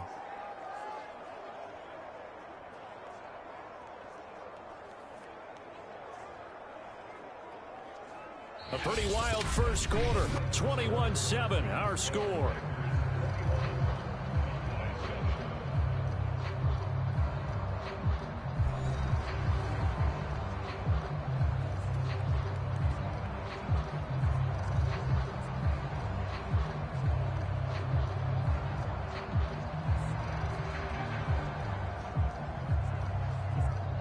Second and 4.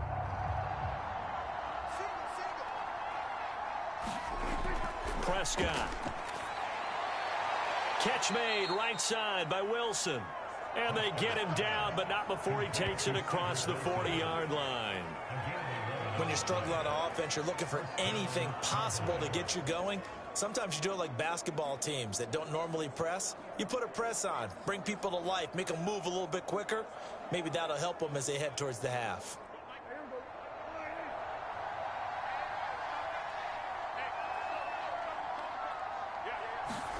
Prescott on first down. Being chased out left. Give him a couple on the scramble. It's second down. Yeah, he only gets a few yards on 1st and 10, but he's better off doing that than worse, an interception.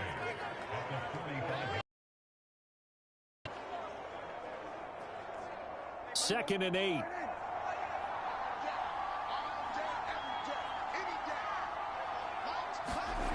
Looking to throw. Throwing over the middle, but it's incomplete. Tremendous coverage there. Just did not catch the football and complete the interception. But what do they say all the time? If he had really good hands, he'd be playing offense. So the failure to connect on second down, that leaves them staring up here at a 3rd and 8. Prescott to throw it. And that will be incomplete. And what did we talk with them about prior to the game? Their ability to move the chains, pick up first downs. So far, 0 for 3 on third down. If that continues, they'll have little chance of winning this one.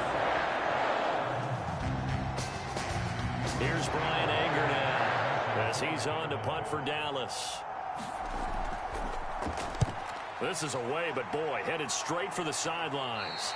And this one will not be returnable as it sails out of bounds. Number 12 back out there. Aaron and his Packer teammates set to begin their drive. And he's been good. 2 first-half touchdown passes, no interceptions so far. Does a lot for your confidence. Does a great deal for your team. Gives them a lead, and they're feeling really good about how they're playing. I think he expects to throw at least another one. I was going to say, now he wants the first-half hat trick, doesn't he? Oh, without a doubt. Go ahead and fling him on the field, folks. He wants that type of celebration. On first down, Rodgers. And his throw is incomplete. You've always been very good about checking my math. Am I correct? That's the first time that it's been incomplete when they've thrown it to him? Yes, he had caught every other ball coming his way. So they feel like they've got something really good going there, and they're going to continue to go there until the defense makes an adjustment, takes it away. Well, they finally made an adjustment there. We'll see if they can build on that stop.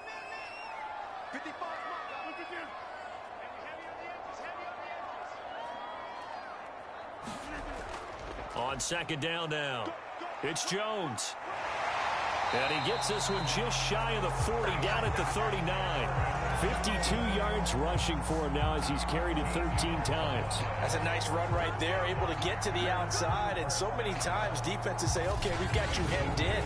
But if you're running the football, at least you know where everyone is coming from. You don't have to worry about the backside at all. That allows you to run with a little bit more confidence as you traverse down the field. After the run by Jones, here's 1st and 10. From the gun, it's Rodgers.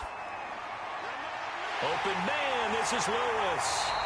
And he'll go down, but not before getting this inside the 30. A big play that time through the air. 33 yards.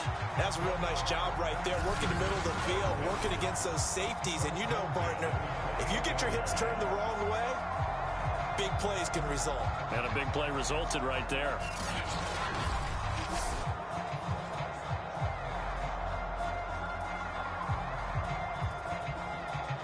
So now then, the big play has him all the way inside the 30 now, 1st and 10. Rodgers going to throw. This one to the right, caught by Valdez-Scantling.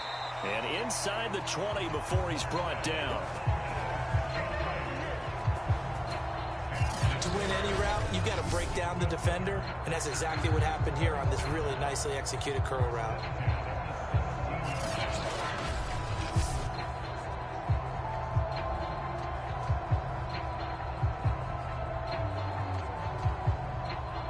So from the 17 now, here's a 1st and 10. From the shotgun, a give to Jones. And he'll get about 3 as he's taken down at the 14-yard line. Some of the most unselfish players on any football team, defensive tackles, because we ask them to just eat up blocks, allow other people to make tackles. But when he can make a play himself, as we just saw there, that's a big day.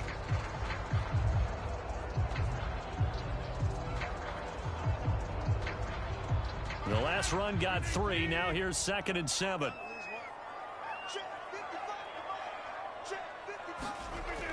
Now the toss to Jones, running right. And he'll get about 3 just outside the 10, stopped at the 11. I like the call.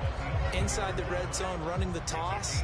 Why? They want to get to the edges. They want to see if guys who don't normally make a lot of tackles are willing to actually do that. That usually means the guy's in the cornerback position. The Packers on 3rd down. A perfect 3 for 3 as they look to keep that streak going. This is 3rd and 4. He rifles one that's intercepted. Picked off by Jordan Lewis. And he will take it across midfield and down to the 45. Boy, that's the kind of interception that could save a game right there. They're already down 2 scores. Huge play, slowing down what was going against them. I was thinking the same thing. You get down 3 scores there at this stage, could be in for a long ball game. And let's gaze our attention on Ezekiel Elliott. He's just been looking for some space. Yeah, I'm not going to pin it on him or the offensive line, but they need to get this run game going better. Sometimes you just have to credit the defense. They came in with a plan themselves. So I think now you try and mix things up a little bit. Get the ball in the hands of some other people, find some other playmakers, but always let the defense believe that he's still a threat. I was going to say, don't forget about it. No, don't take him totally out of the game.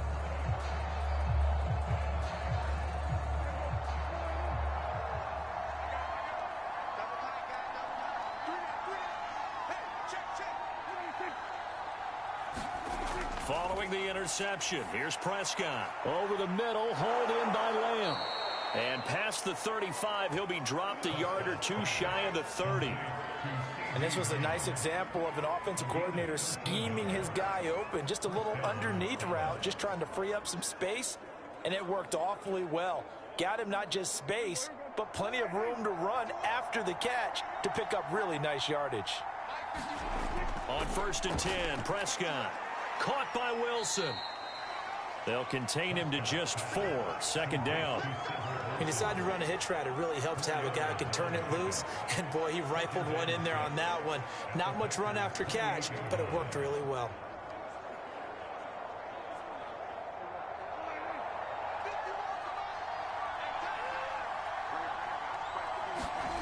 Looking to throw again on 2nd down. Prescott out to the right here to Wilson. I think that's a big pickup for a 1st down because when you run a drag route against zone, you're sometimes asking for trouble because you might run into a defender. Yeah, well, there they ran into a 1st down. Executed it to perfection.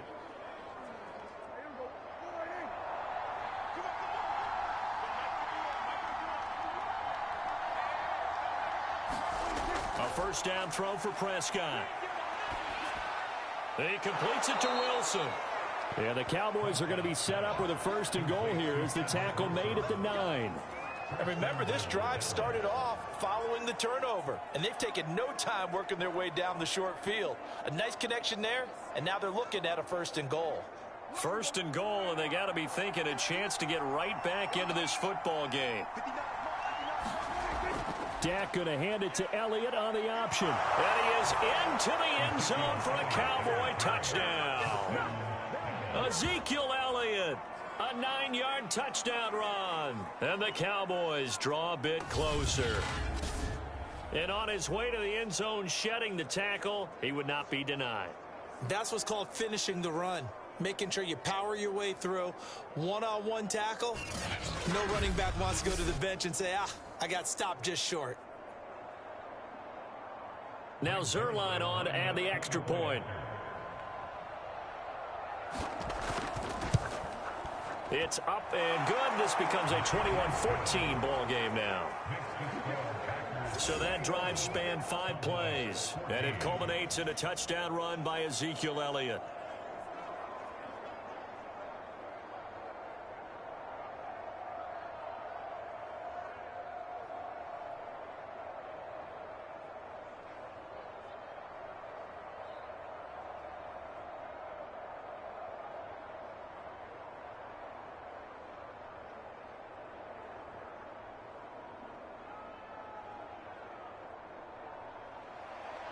Now after the touchdown, it's Zerline. He'll kick it away.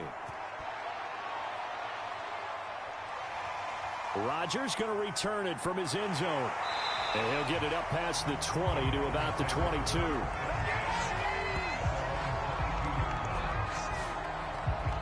Here's Aaron Jones in the offense trotting back out. And it may just be the 2nd quarter, but he's in his zone well on his way to eclipsing that 100-yard mark. And when a back has a game, as we're witnessing right now, his name's going to be in the books, but it's really a collective deal, isn't it?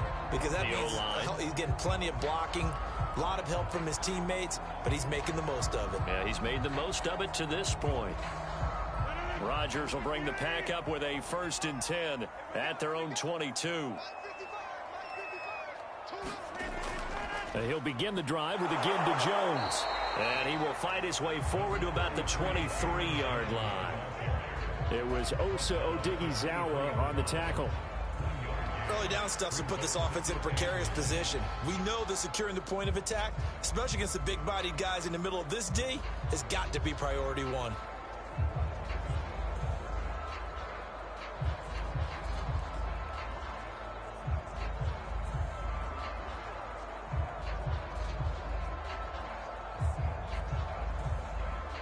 Here's 2nd and 9, just a yard on that last run. Here we go. Here we go.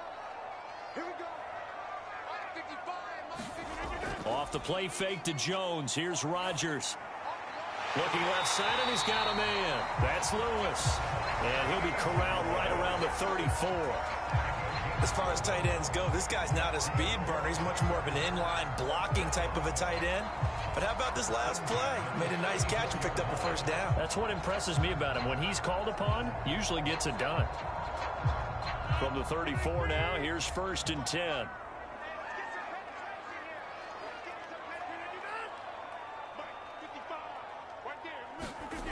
Now Rodgers. Looking middle, and it's incomplete. As defensive coordinators around the league tell me all the time, that throw is not for every quarterback because you've really got to drive the ball downfield. It's going to be a tight window for him to fit that one into. In this case, unsuccessfully.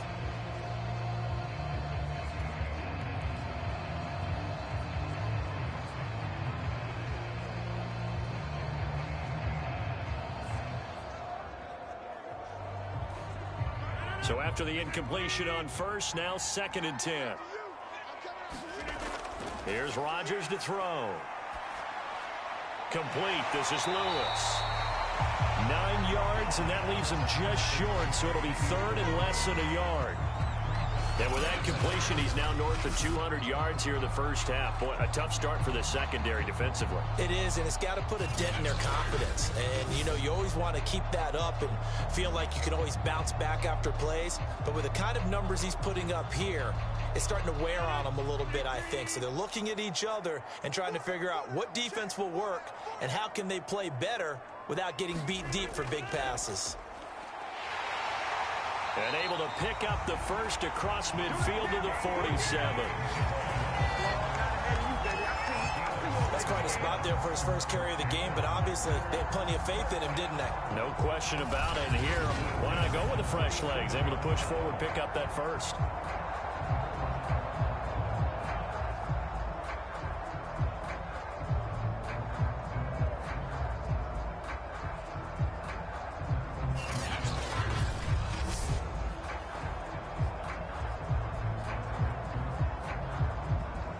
So from Cowboy territory now, here's 1st and 10 at the 47.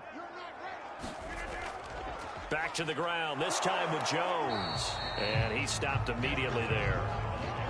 Micah Parsons, the linebacker, in on the tackle. His carries tonight, they're getting up there, so maybe one of those every now and then is understandable. I would agree with that. Understandable every now and then. Sometimes you come back and you fake it to him and go play action. But other times you say, okay, they got him on that one. We'll come back to him in another carry. Officially nothing on that last run. They'll try again, 2nd and 10. Working from the gun, Rodgers. And that one going to come up short, low throw. A lot of times it's that first read that you have. Maybe you get it in pre-snap, and he locked in on his target, but he was covered quite well, and that one's incomplete. The Packers on 3rd down. They've been near perfect, 4 for 5 to this point. This is 3rd and 10. Here's Rodgers. It's caught here by Adams. And boy, he is very close to a first down, but from where they're spotting that football, he's going to be a foot or so short. They'll get 10 there, but it leaves them just short for 4th down. And I believe that gain on 3rd and long changes things quite a bit because this would be a very long field goal. I wouldn't be surprised to see him go for it here.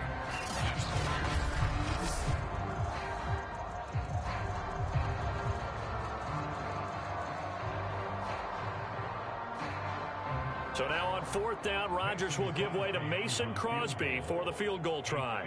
This from 54 yards away. And this won't get there. Won't be on the line either. It's no good. Off to the right. And this score will stay right where it is.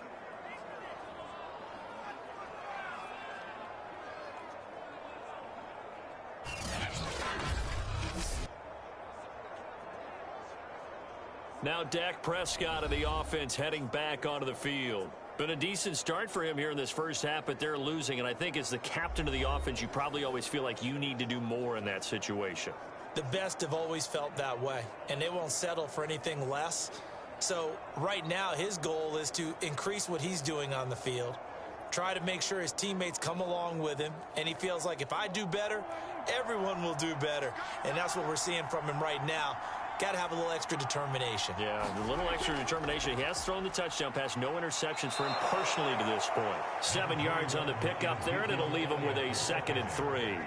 So if you've been playing defense in this one, there's a little bit of the good and some bad, because they did give up the touchdown run to him earlier, but shut him down otherwise. Outside of that, you're exactly right. I would say they've contained him very well.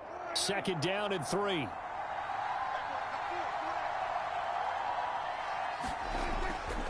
The give is to Elliott.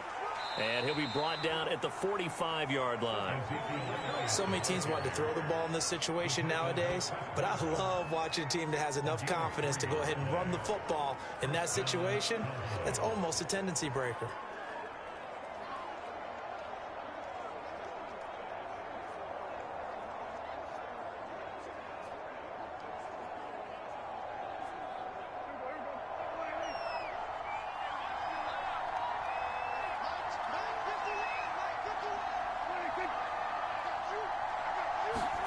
Prescott off play action. And the Packers give him nowhere to go, and they bring him down. Dean Lowry.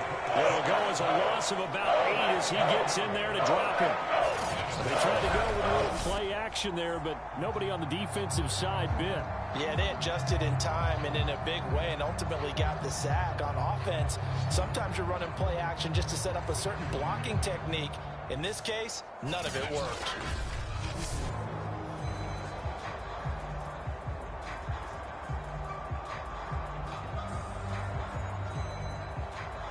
Got to imagine the pass rush will be equally intense here on 2nd down following the sack. It's 2nd and 18. Here's Prescott. He'll get this out wide here to Elliott. And that'll be good for 8 yards to the 45.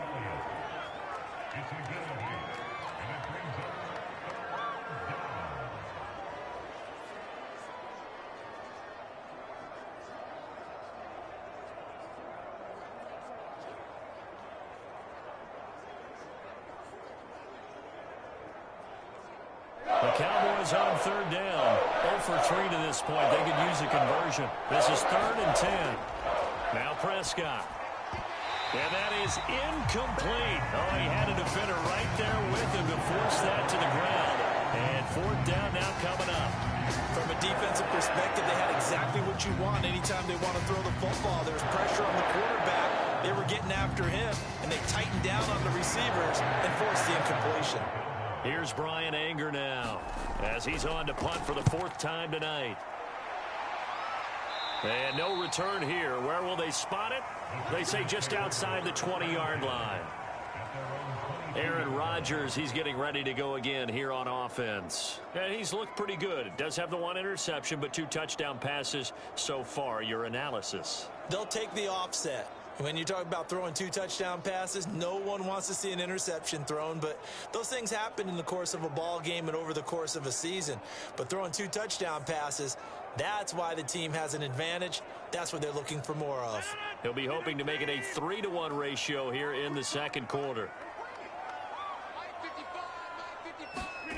Rodgers now on 1st down. Well, he was hit as he threw it there, and that one winds up incomplete. From the snap, he certainly looked like he knew where he wanted to go with the ball, but surprise, that guy was covered. So that took his attention elsewhere to no avail. So now 2nd and 10 after the incompletion on 1st down. A give to Jones. And he'll get this up to the 34-yard line. 71 yards for him on the ground so far tonight as he has been terrific in this first half. Now, this is an example of breaking down a defense because on a lot of these runs, he's getting past the point of attack, and guess what he's doing? Forcing the secondary guys to have to make a lot of tackles.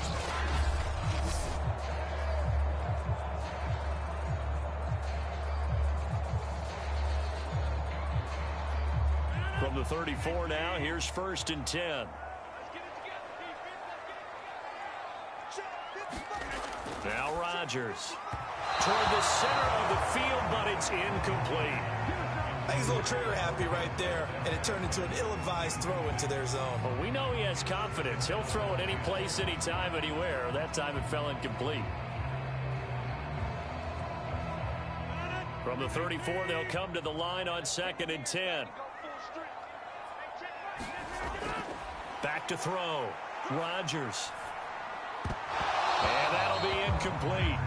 Took a pretty good shot as he tried to pull that one in. Couldn't hang on. 3rd down. Have to give some credit to the defender on that when he read all of his keys perfectly and got a great break on the ball and able to force that incompletion. The Packers on 3rd down. They've converted 4 times out of 6. Not bad. This is 3rd and 10. Shotgun now for Rodgers. And the Cowboys pressure gets there this time for the sack. Randy Gregory. He's the culprit, causes a loss of 5, and it brings up 4th down. But that's what they have to do more of defensively, not just getting sacks, but they have to keep getting in his face, not let him get his feet set and deliver. He's been carving them up previously. Yeah, already has a couple of touchdown passes. About time they put a few grass stains on that jersey.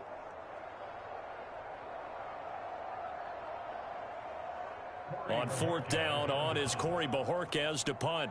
C.D. Lamb deep for the Cowboys. And a fair catch signaled for and taken successfully. A 40-yard punt, no return. And the Cowboys will take over the football. And now Dallas gets set to take the field. These guys had to punt their last possession, and that's become too familiar of a refrain. Too many of these drives just wound up going nowhere. But you know how in baseball, when the pitcher gets a base hit and he's on base, they bring his jacket out to him to keep him warm? Well, a lot of times the punter goes to the sideline, puts on sweatpants or a wrap over his leg to keep it warm. He might need a massage from the trainer right now from all the work he's getting. 1st down, Prescott. Over the middle, Amari Cooper, it's complete. And they get him down, but not before he takes it across the 40-yard line. Good strong throw and catch right there. And so far in this game, the alleys have been open for them to get completions, and they're taking advantage of it.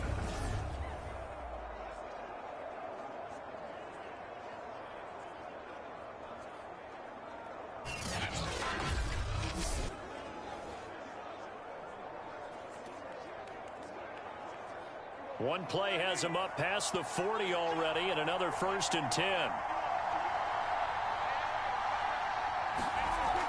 10th carry now for Elliott. And just no chance of turning the corner. He can only get back to the line of scrimmage. 2nd and 10 coming up. They just keep trying, but so far, finding no room for him to run. None whatsoever. In fact, you run the numbers. He's under 3 yards a carry at the moment.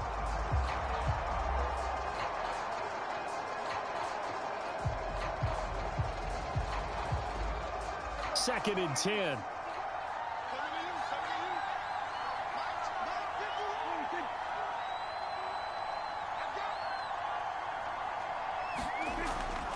A give to Elliott. And he'll be taken down just shy of midfield. And he's able to get most of what he needed on the carry there. 7 yards on the gain, and it's 3rd and 2 now.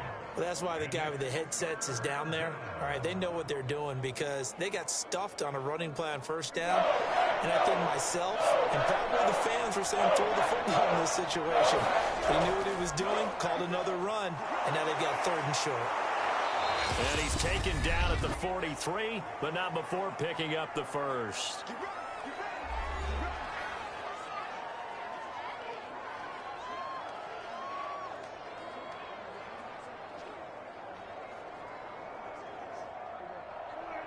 A reminder coming up here at halftime, we'll ship you off to Orlando. Jonathan Coachman will have first half highlights and analysis from a back and forth first half that we've seen. And they're able to get this one past the 30 down to the 25.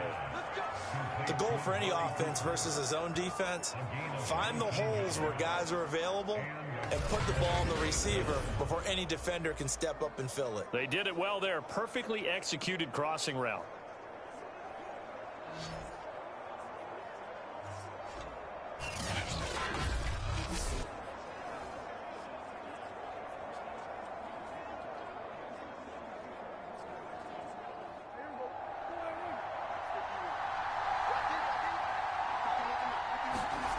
Prescott looks to throw on first. And that's Elliott, complete. And they'll work it inside the 15-yard line before it's all said and done. But they certainly made a point of getting him involved in the passing game here in the first half. They must have seen something in the scouting that said, hey, we can capitalize on him getting the ball possibly in the open field. And I think in the second half, that may loosen up the defense a little bit to get the running game going back inside. From the red zone now, Prescott. Dancing to his left. And he'll be out of bounds, taking it just shy of the 10 at the 11 or the 12. He'll get 3 yards on the scramble there at second down. Okay, he's not going to get the first down, but this is still a nice job of buying some time and then running to get to the sideline and get out of bounds and avoid the big hit. To throw again on second down, Prescott. And he'll go underneath here to Elliott. And he's going to be brought down just shy of the 5 at the 6. Now the Cowboys going to burn the first of their timeouts as they'll stop it with just over 40 seconds to go in the first half.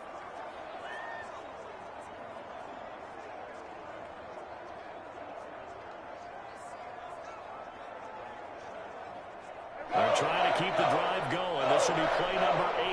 It's 3rd and 2. Throwing, Prescott. And they try to set up the screen, but that almost disaster as it falls incomplete. Very nearly a turnover, but it's 4th down. They really had a good drive going there, but a nice recovery by the defense these past few downs, able to knock that one away on 3rd down and bring up what I think for the offense, an unexpected 4th down here. And the move from Mike McCarthy is going to be to keep the offense on the field here on 4th down. They're going for it. Running with Elliott. And he'll take it into the end zone for a Cowboy touchdown. Ezekiel Elliott with his 2nd touchdown here in this first half. And the Cowboys are an extra point away from tying the ball game here in the final minute of the first half. So it was the passing game that got him down here, but closer to the goal line, it's the running game that gets him home. Certainly appears that they lulled the defense into thinking that the passing game was going to be it the entire drive. Nice change up there going to the running game to get them over the goal line. Zerline now for the PAT.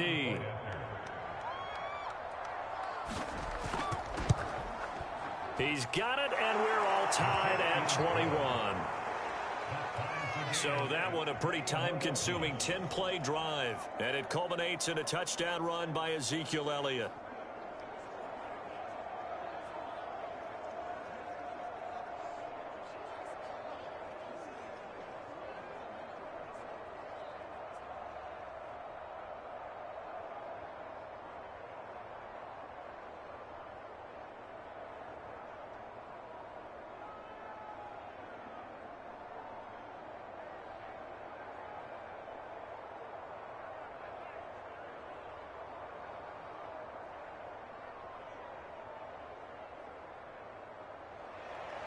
A couple of teams locked into a good one here. 21 all the score as the kick's away. Rodgers on the return.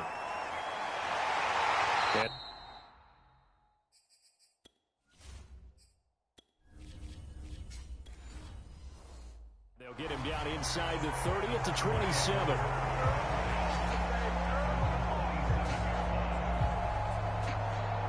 The Packers with a football here late in this first half.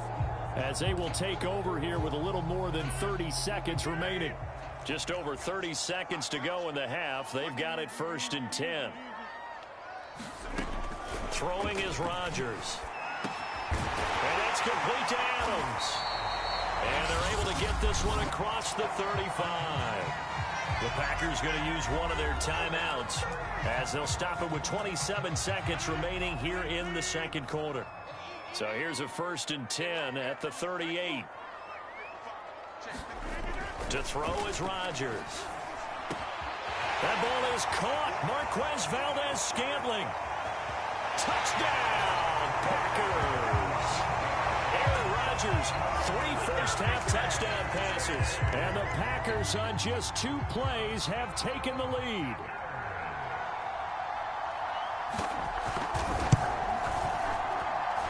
Crosby connects on the extra point, and they will take a 7-point lead. So not much time to speak of remaining in this first half as the kick's away. Now Pollard. A solid return, pretty good field position. They'll start at the 32.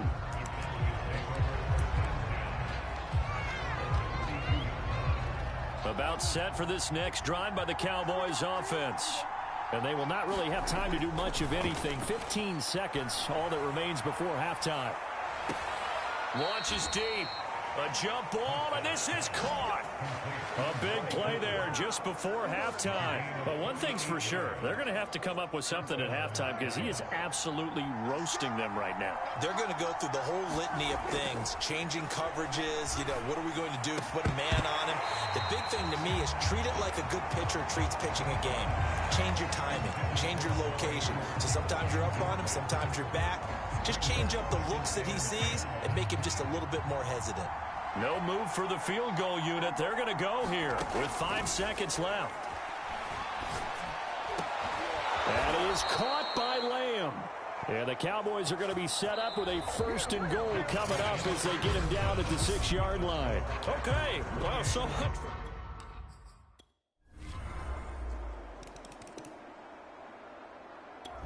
About set for this next drive by the Cowboys offense. And their deficit a little wider now than it was at halftime following the field goal a moment ago. But the goal is still the same because they want to come out, establish a rhythm in the second half, and get going. Make no mistake about it, though. Kicking field goals, not in their game plan. They need to get the ball in the end zone. I remember a coach telling me a long time ago the difference between playing corner and safety in the NFL.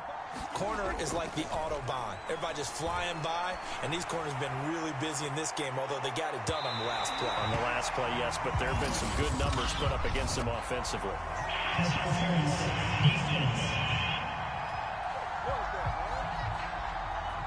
Trying to cover Cooper there a little too closely. And he's such a tough cover because he runs his routes so well. Hard to stay with him and hard to figure out exactly where the break points are. And in this case, he created another pass interference call. Oh, the ball comes out on the hit, but they'll say it's incomplete. After the incomplete pass, here now is 2nd and 10. Prescott now. And he's got his receiver, Cooper.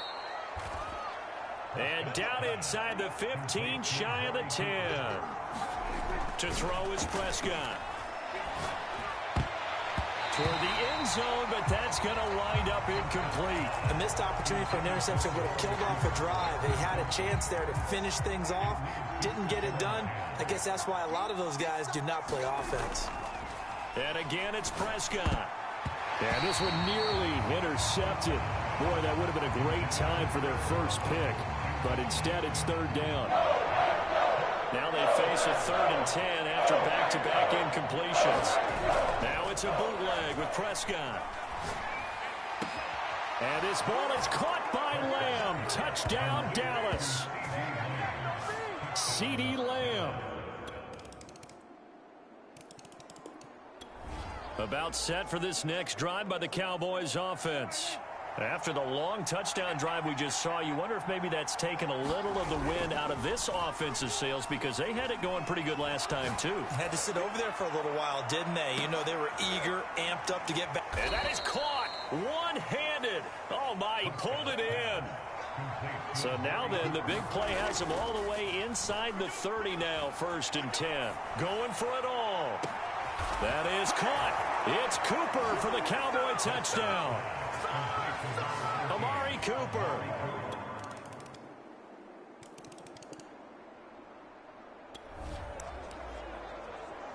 So the football will be at the 25-yard line as this offense gets set to take over. Now Prescott, forced out to his left, letting one fly deep for Cooper, and he knocks the ball away, and it falls incomplete. This defense was definitely alert to the possibility of the deep ball, and they were more than ready for it. They've got the lead, 4th quarter. Maybe can expect more passes like that downfield. And that falls to the ground, incomplete. A nice job of bodying him up defensively. And now it brings up 3rd down. The Cowboys on 3rd down. Lacking much success, just 2 for 7 to this point. This is 3rd and 10. On the crossing route, he hits his man, Amari Cooper. They're going to hurry back to the line now. They'll throw again. Prescott looking deep in the direction of Cooper. It's caught inside the 25. So the big play gets him all the way down to the outskirts of the red zone here for 1st and 10. Now here's a look for the end zone, but that one's going to wind up incomplete. I like the thought process there. They connected on a big play, and sometimes you find the defense vulnerable. So they went for the bigger shot, went for it all on that one. This time, they were ready for it. Now he's got it. And they corral him just a couple yards shy of the end zone. 1st and goal, and they got to be thinking a chance to get right back into this football game. And this ball is caught by Lamb. Touchdown, Dallas.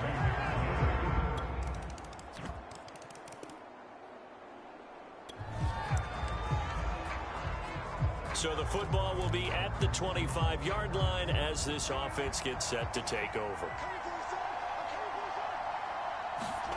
Prescott. He'll fire deep downfield for Lamb. A leap, and he's got it. He got it. And all the way down to the 26. Here's Prescott. He's going to take a shot for the end zone. And this one is incomplete. Similar to a shooter in basketball, just connected on the previous shot. They run another set for him on the next play. Now, we had a guy who made the catch. They tried to get the big one downfield, but came up empty. To throw again on 2nd down. Prescott. That one complete. Elliott. And able to break one tackle, but then quickly brought down for a nice little gain. And they're going to hurry back to the line now. To the air again. Prescott. Looking for Cooper, and it's intercepted.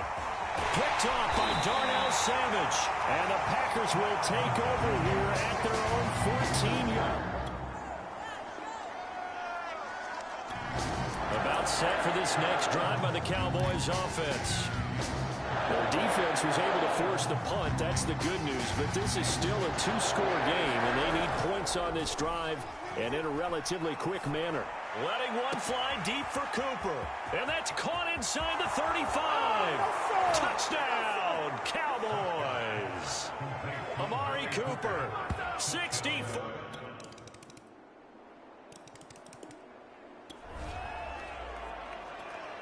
So now we're in the final minute of the game in the 4th quarter as this offense gets ready to take over. Prescott. Now a desperation throw deep downfield. A fight for it, and this is caught. It's caught indeed. Clock now under 30 ticks and running. The Cowboys going to use their 2nd timeout now.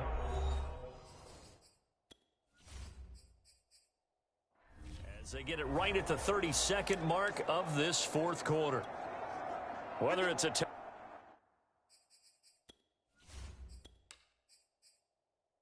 or a field goal, whatever it is, they need to score quickly here on 1st down. Here's Prescott. Again, it's Cooper as he makes the catch.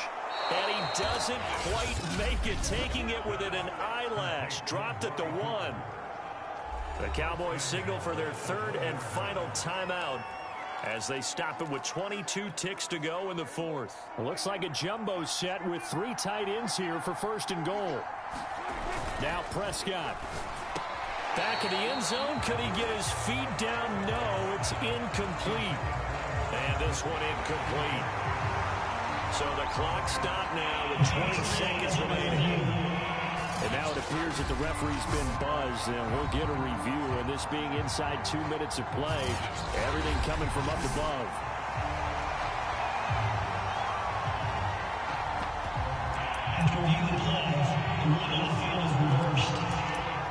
So the officials and the folks in New York got a second look at this one, and the call is going to be overturned. All right, now a big two-point conversion attempt still to come. Now Dak. And they're going to get the 2. It's caught. And the lead is cut to 2 here in the fourth. And, of course, on the 2. Charles, it's one thing to win. It's another thing to win and put up the amount of points that they did. Where were they clicking on offense? They can't help but feel great about themselves, can they? I mean, what a game to put up that number of points, continually feel like they're moving the ball and things are working and clicking. They think that they can bottle this and carry it with them. And as an offensive coordinator, you just don't think you can do.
Today, from Raymond James Stadium in Tampa, Florida,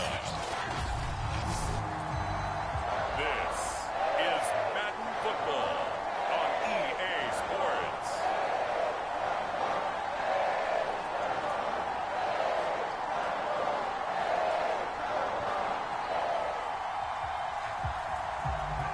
Here's the former Utah Ute Matt Gay to get this one started. And off we go from Tampa. Takes it at the 7. And a nice return sets him up pretty good here right at the 30-yard line. First try on offense for the Bucs and their veteran quarterback, Tom Brady. Well, we've all seen what Tom Brady can do on a football field for a couple of decades now. But how about his most impressive accomplishment? Moving to a different franchise and taking them to a Super Bowl title as well. Not many players can continually stiff-arm Father Time the way that he has.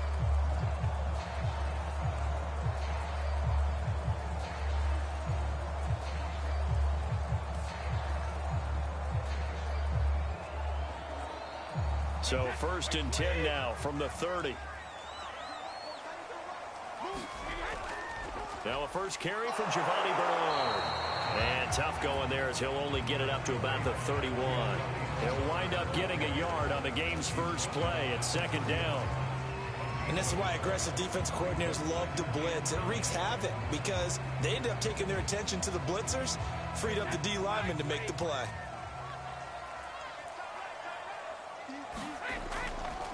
A first carry for Leonard Fournette. And he'll get this up only to about the 33.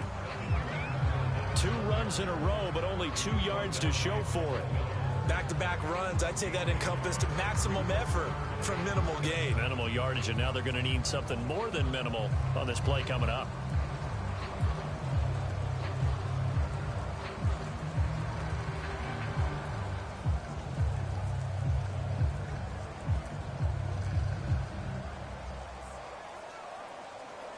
A tough spot here on their opening drive. This is 3rd and 7. To throw, it's Brady. That's going to be knocked away and incomplete. Nice play there to force the incompletion. And to me, one thing's for sure. When you're the underdogs and you're playing on the road, you absolutely have to get takeaways. You've got to get the ball from them. Yeah, win that turnover battle, going to be key. They didn't get one there, but you get the feeling they keep making plays like that, they might just get a few. Yeah, once you get one, defensive teams think they come in bunches. On 4th down, the punt team is on as this is sent away. It's just a 32-yard punt with no return. And the Rams will go on offense here with a 1st and 10. So now we'll get a look at the other offensive unit as they come out for their first possession. They'll be led out by their quarterback in his 13th NFL season now. It's Matthew Stafford. And Matthew Stafford was taken first overall in the 2009 draft, and he certainly played like a top pick. Throughout his career, he's been one of the most prolific passers in the league, and there's no reason to believe he's going to slow down his production anytime soon. Not only that, he's also one of the tougher quarterbacks in the league as well. Now a first down throw. Stafford. Got a man open. It's Tyler Higbee. Not a big window to throw. Coverage wasn't too bad there. Yeah, they had him under wraps pretty well, but somehow able to muscle his way open and catch the ball.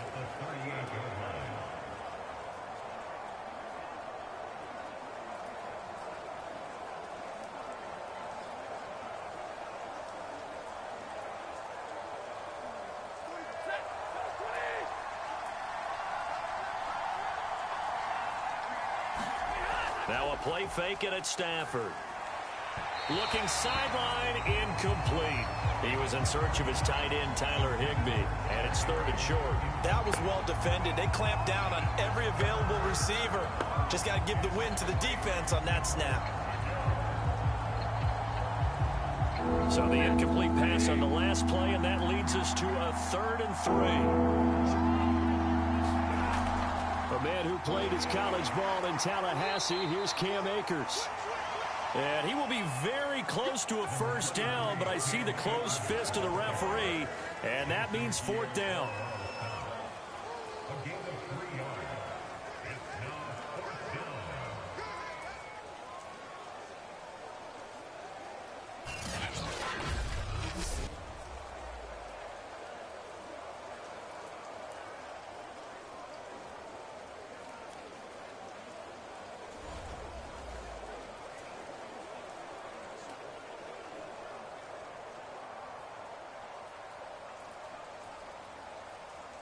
So on 4th down, here's Johnny Hecker to punt it away.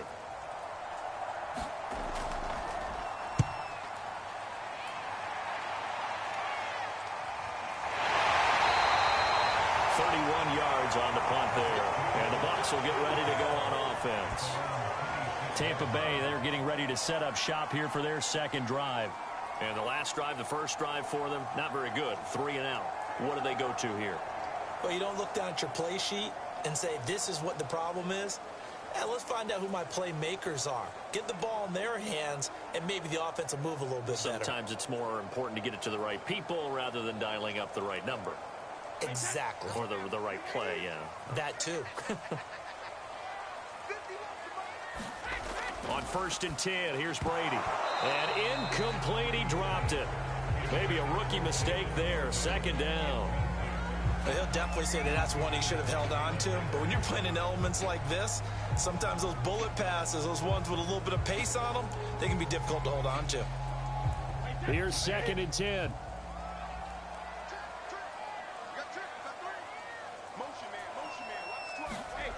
Throwing now is Brady. He'll drop this off for Bernard. They do get a couple, but they'll be left staring at a 3rd and 8 coming up. That might feel like a little bit of a lost opportunity there for the offense because the defense brought pressure that time. And sometimes against that, you can get out to your running back, and it can turn into a big gain downfield. But what a nice job they did getting to him quickly and holding him to a short gain.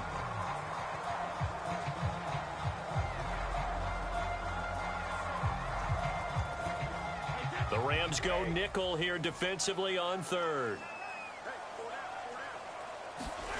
Now Brady.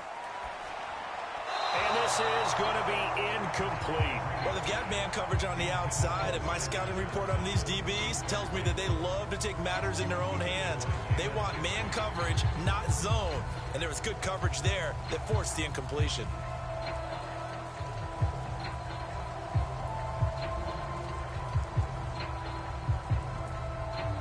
Here's Bradley Pinion now as he's on to punt for Tampa Bay.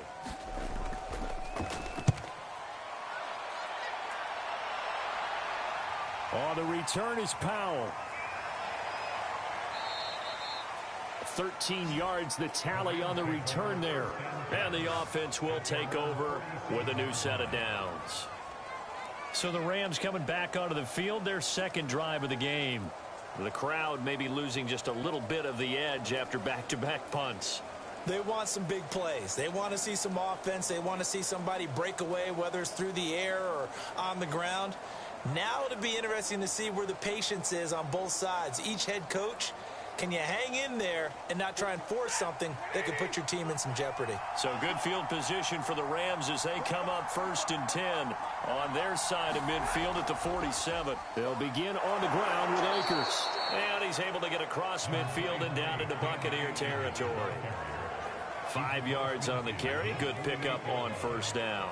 That's a really nice, tough run inside, and they gained 5 yards on it. And to be frank about it, most offenses don't expect to get 5 yards on a play call like that. So when they do, they go back to their huddle with a little pep in their steps. They're starting to think that they're starting to dominate the line of scrimmage.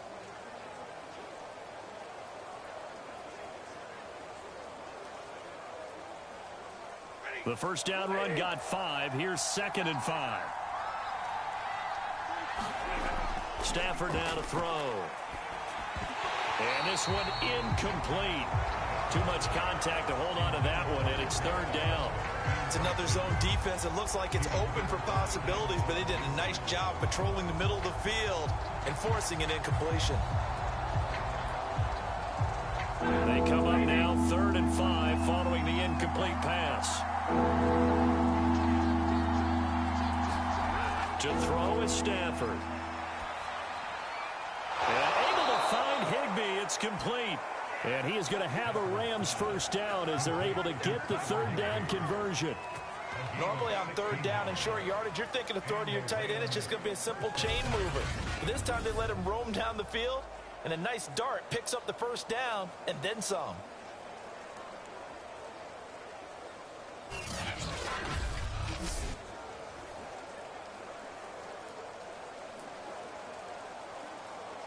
From the 32 now, here's 1st and 10.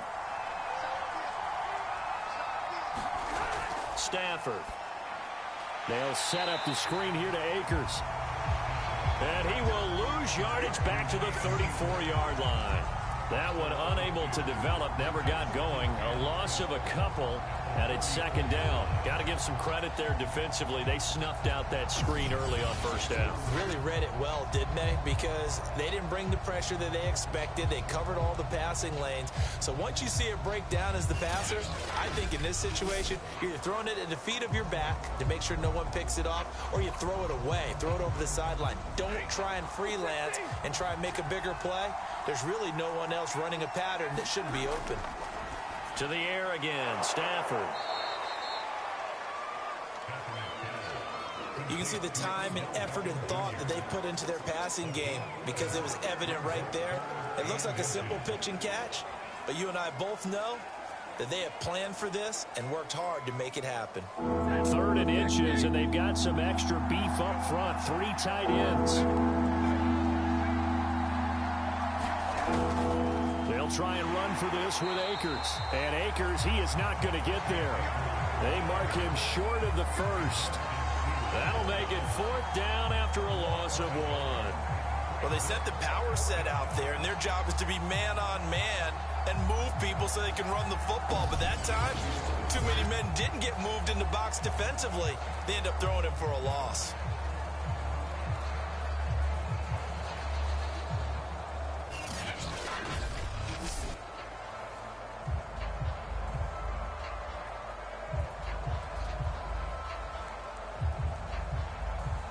So now the Rams send out the field goal team here.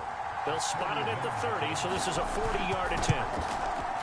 And Gay knocks this one through. And the Rams have the first points here. It's 3-0.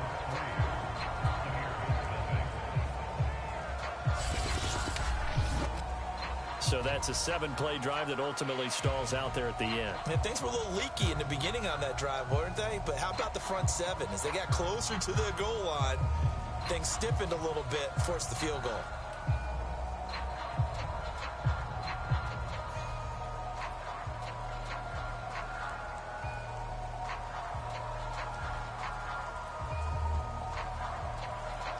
After the made field goal, Gay back out there to kick it. Takes it at the 7. And a good return as he'll be stopped just shy of the 30-yard line.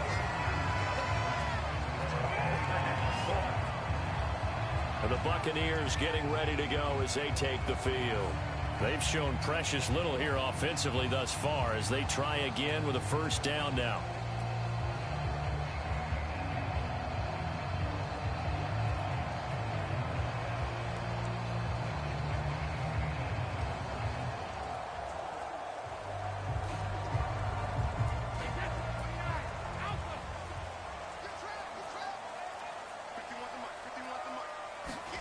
Shotgun now for Brady. Looking deep downfield. A high throw there as this is knocked away, down to the ground and incomplete. There is something to a game plan with trying to keep a defense honest. With a guy with that type of speed, you do so. Send him deep, try and throw some air under it, and hope you connect downfield. On that play, they were unsuccessful. An incomplete pass on first down. That leads to a 2nd and 10. Brady going to throw. And he finds Gronk. And he'll be out of bounds across the 30-yard line.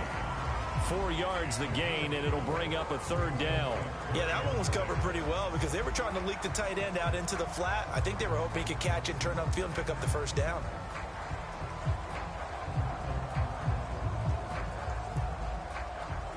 A couple of extra defensive backs in the ball game here on 3rd and 6.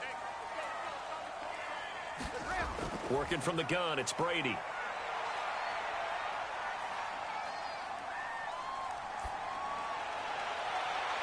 It's caught by Mike Evans. And he'll have it past midfield almost to the 40 before being taken down.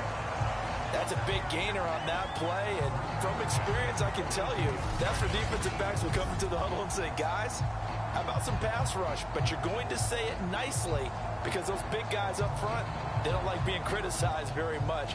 Quarterbacks in this league, you know they'll pick you apart if you give them time like that to find receivers downfield.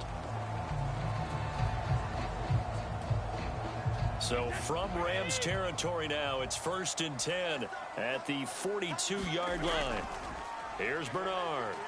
And he'll work this forward for about 3 at 2nd down. Just not a whole lot of room to operate there on that carry. No, not at all. They did a really nice job staying in their proper places and not allowing any lanes to open up.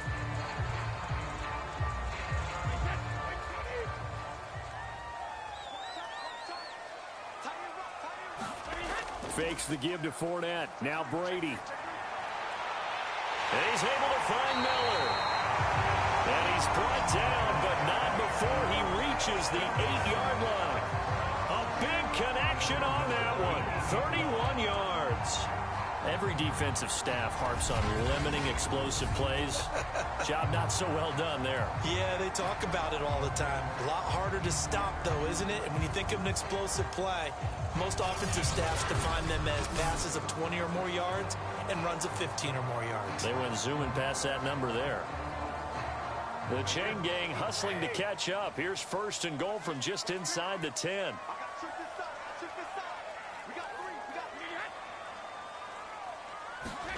Here's Brady to throw. Quick hitter here. It's complete. That'll bring up 2nd and goal after the gain of 5. And I think this is a route we'll see more of as this game goes on, because with his speed, they want to get him the ball in space on drag routes just like this. They want him to get the ball and run after the catch. Good job there, though, holding him for a short gain.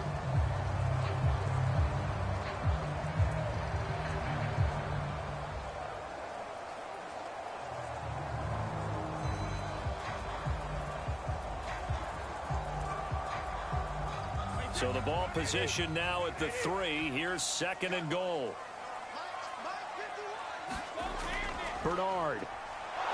And he's into the end zone for a Tampa Bay touchdown.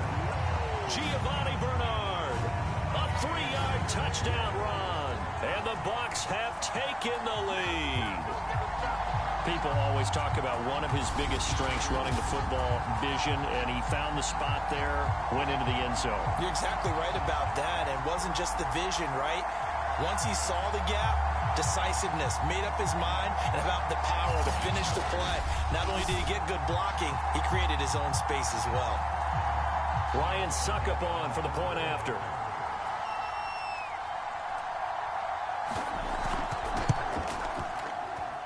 And we'll see if this rain affects the team's decisions going forward, but they kick it here, and it's good. So this drive spans 7 plays, and it ends with a 3-yard scoring run.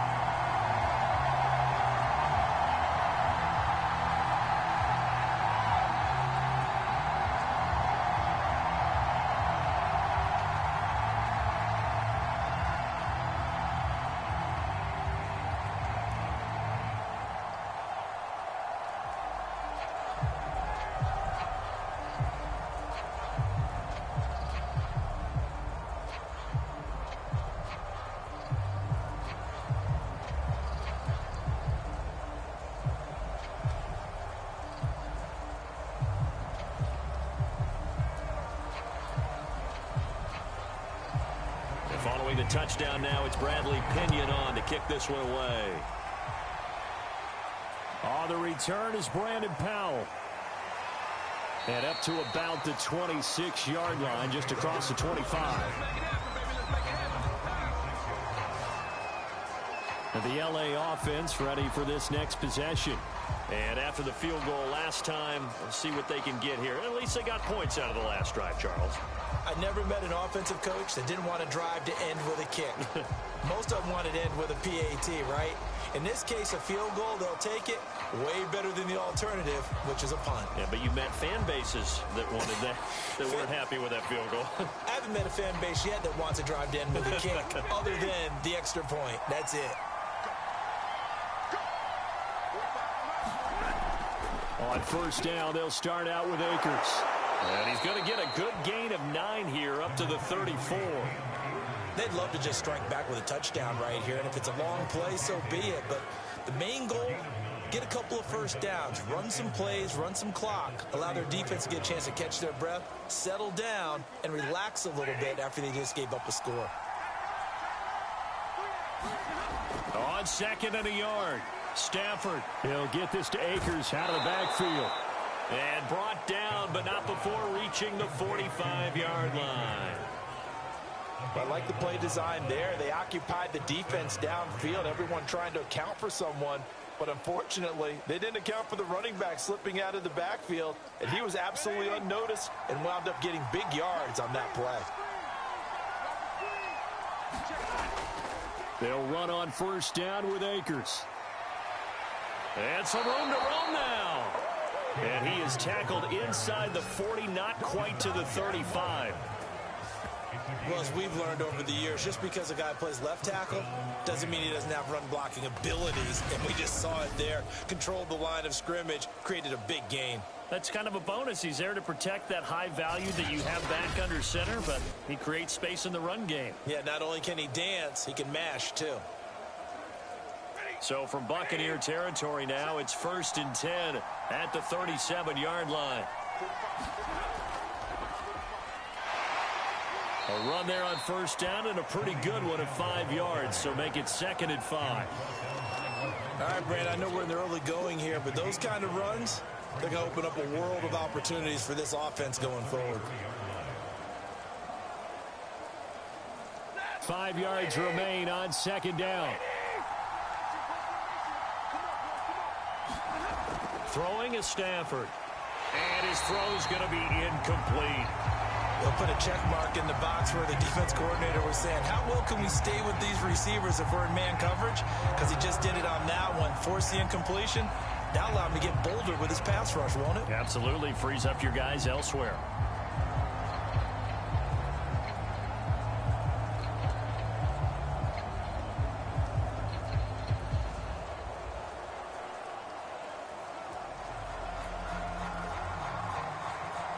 They come up now 3rd and 5 following the incomplete pass. Back to throw, Stafford. Throw left side, taken in by Jefferson. And he is going to have a Rams 1st down as they're able to get the 3rd down conversion. We've seen quite a bit of the short passing game here early on 1st quarter, haven't we? We have, and I think it works a couple of ways for this team because, number one, you throw the short game until they stop it. And if they're not going to stop it, you keep throwing it, and occasionally you'll break a tackle and turn into a bigger game. Also, if they start to creep up, start to pressure receivers, now you go over the top, take it deep, and now you get some of those big shots downfield.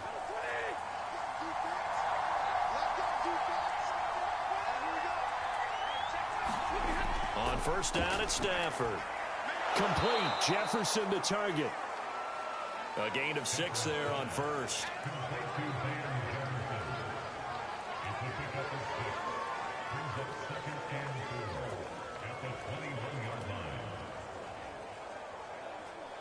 Second down at 4.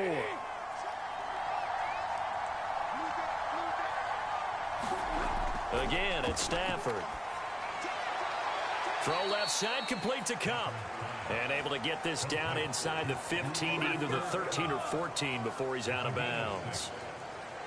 A little football 101 there. You just see the receiver try to run down the defender, meaning he goes right at him and really trying to move him a little bit towards the center of the field so he can put his foot in the ground and break to the out, to the sideline, and make a catch. After one, 7-3 the score on EA Sports.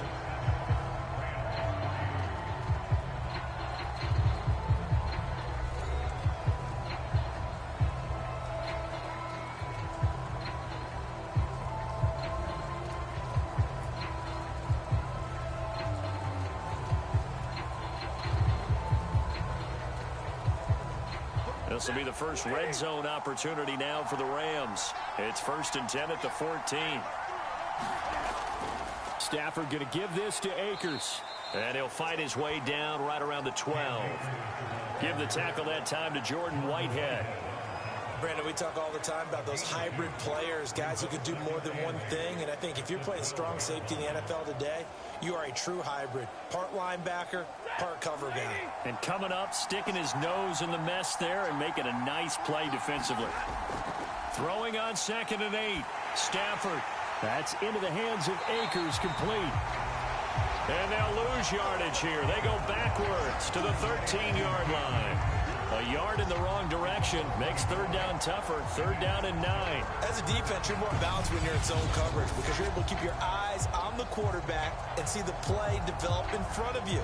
You're able to keep the quick pass in front of them and stop it right at the line of scrimmage.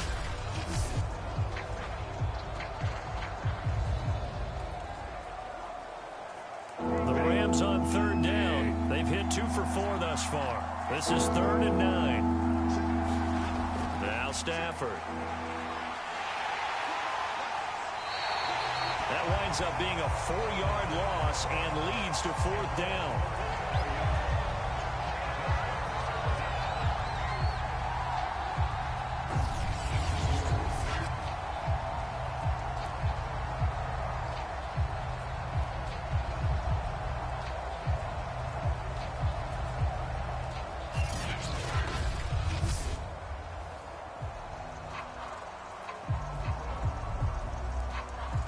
So out comes a field goal team now for the second time here today.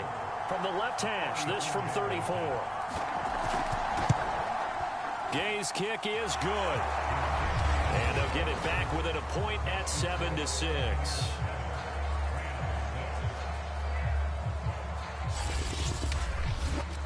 No problems in the field goal department so far. He's 2 for 2.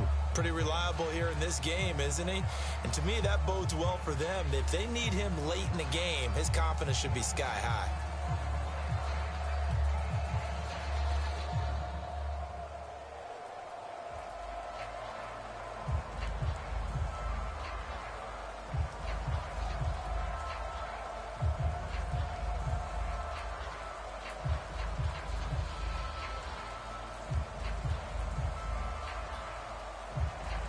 After the made field goal, Gay back out there to kick it off. Fielded just outside the goal line. And he'll take it up past the 25 to the 26-yard line.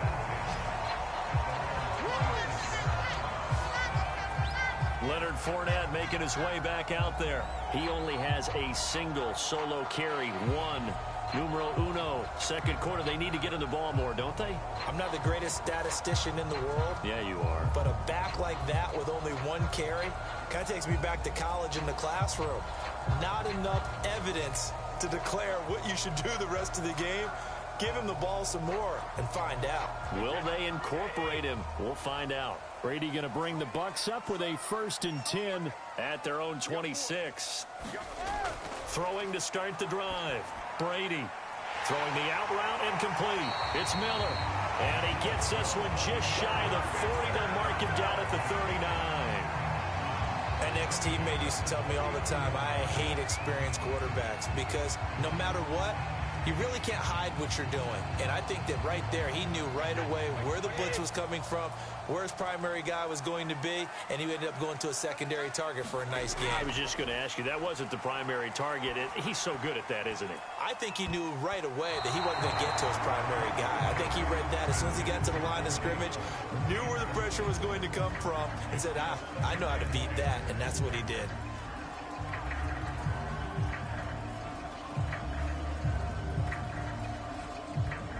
So after the incompletion on first, now 2nd and 10. From the gun, it's Brady. And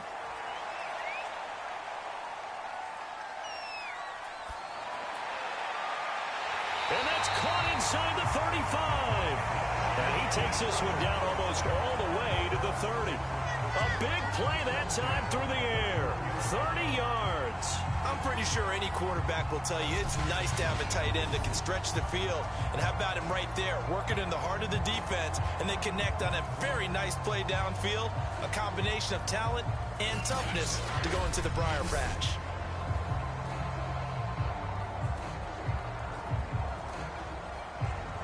So the big play changes the complexion of things. Here's 1st and 10 just outside the 30. Now Brady again. And that one off the mark behind him, incomplete. They've given up a few first downs on this drive, but getting the incompletion there, that should give them something to build on and maybe turn the tide.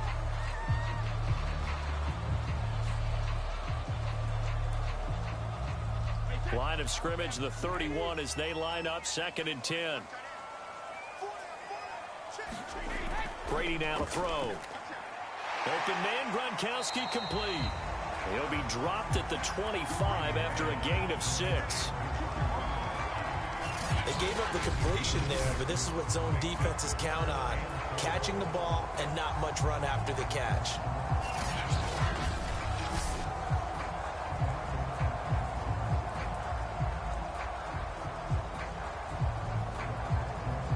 The Bucs on 3rd down. Just 1 for 3 thus far. This is 3rd and 4. Now a play fake. Brady. Open man is Miller. He's got it. And he'll go out of bounds in the red zone just inside the 20.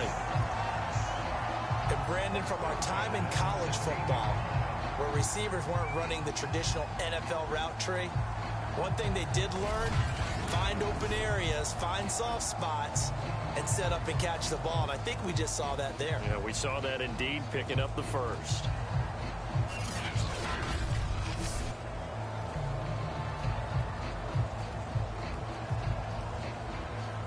So the ball down to the 16 here for 1st and 10.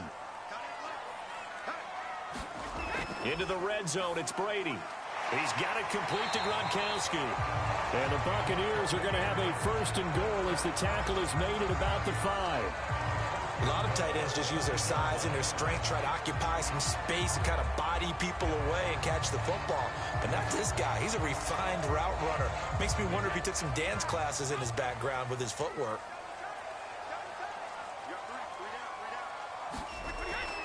They'll try and run for it with Fournette. And he'll get blown up behind the line of scrimmage. Back at the 6. It's a loss of a yard there, and it's 2nd down. Well, I know defensive coordinator is going to be pretty excited about what he just saw there. Great knockback by their front. And now with the ball where it is, I would expect to see the offense throw the ball on 2nd and 3rd down here.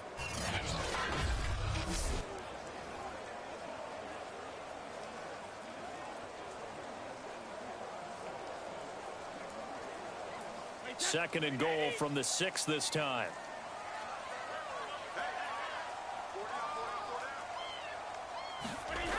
To throw is Brady. On the screen, Bernard. And the stop will come inside the 5 at the 4.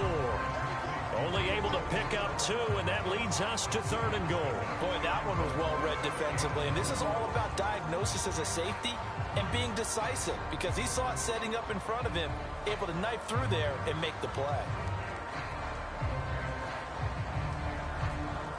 Big play coming here. It's 3rd and goal. We got 3. We got 3, fellas. We got 3. Brady. And they're going to get to him. A sack. Sack back at the 9-yard line. Well, Aaron Donald just so strong they can't block him, and he records the sack. Well, this has been a pretty sizable drive. They've had some success. Finally, the defensive coordinator found some success of his own. I think he just simply said enough of that. Okay, they've moved the ball well. We need to force the issue from our end, and that's exactly what he did.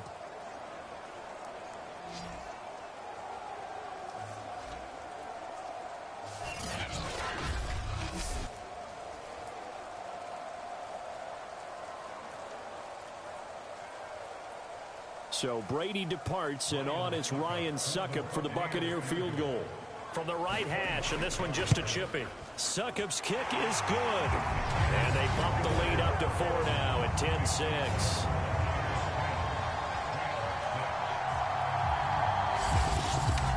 Well, I don't know if they would have gone for it on 4th and goal anyway, but the sack on 3rd down pretty much made their mind up for it. You're exactly right about that. And this is a tough place on the field to take a sack because, as you just noted, it took the decision-making away from them. Now they have to go for a field goal instead of potentially going for it.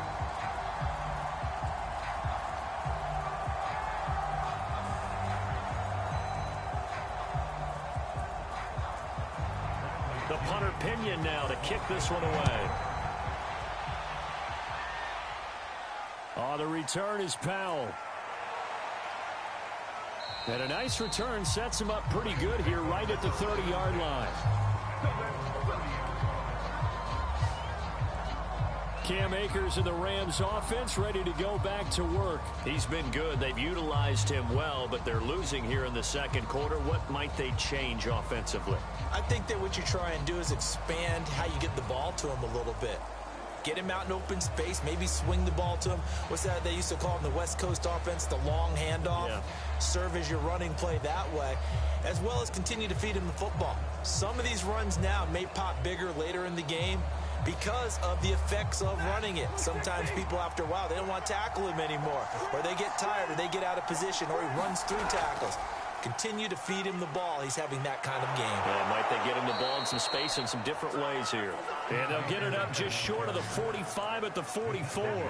49 yards now on the ground on just 7 carries. That's pretty much meat and potatoes right there, wasn't it? Just go right at him and let your big horse charge up the middle. Not too fancy there, was it? Nothing fancy at all, challenging that defense. And on that go-around, the offense won the challenge.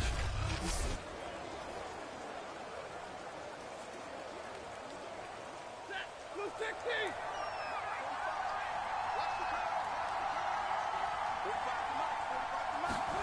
On first down, Stafford here. Over the middle to Beckham. And they'll get him down as he's inside the 40. Well, that was a fun one to watch right there. A nice in-breaking route and plenty of room in the middle of the field. And he was able to get behind the linebackers and grab the completion for a really good pickup.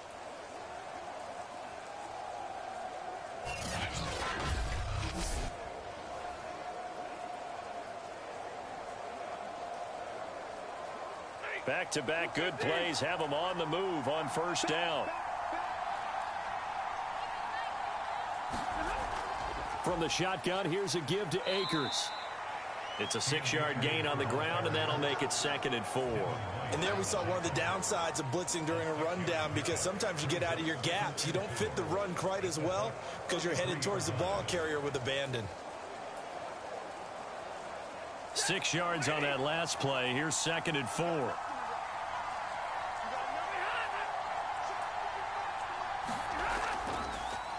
On the give, this is Akers. Takes this to the 32, maybe the 31. Defensively, they rally quickly after the broken tackle. And they got half of what he needed there, 2 yards, and it'll bring up a 3rd and 2 more.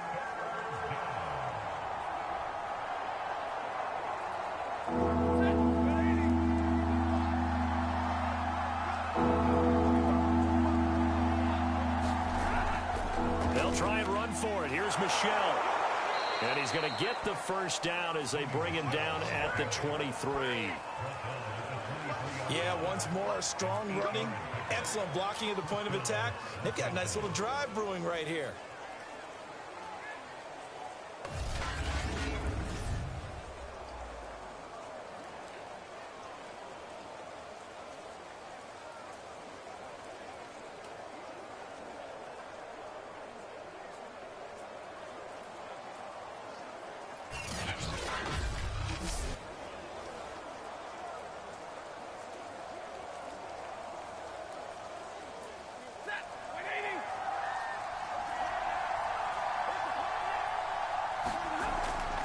They'll run on first down.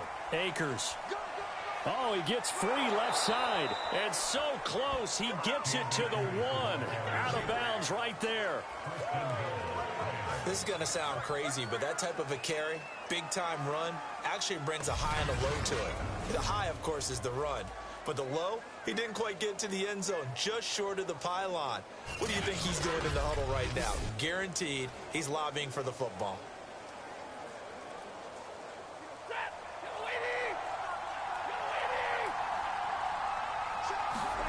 Now it's Stafford. On this one, incomplete. The pressure got to him as he released it.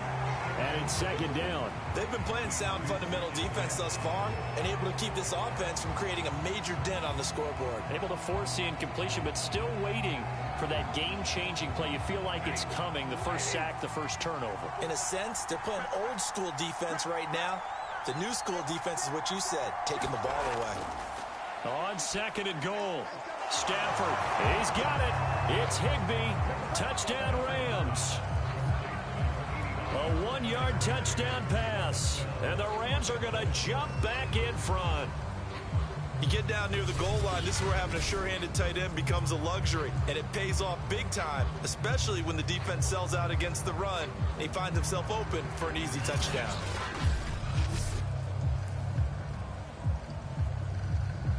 Matt Gay on for the extra point.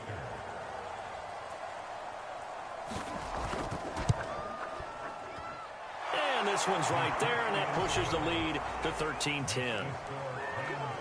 So that drive in total 8 plays. And the result for the Rams, a touchdown.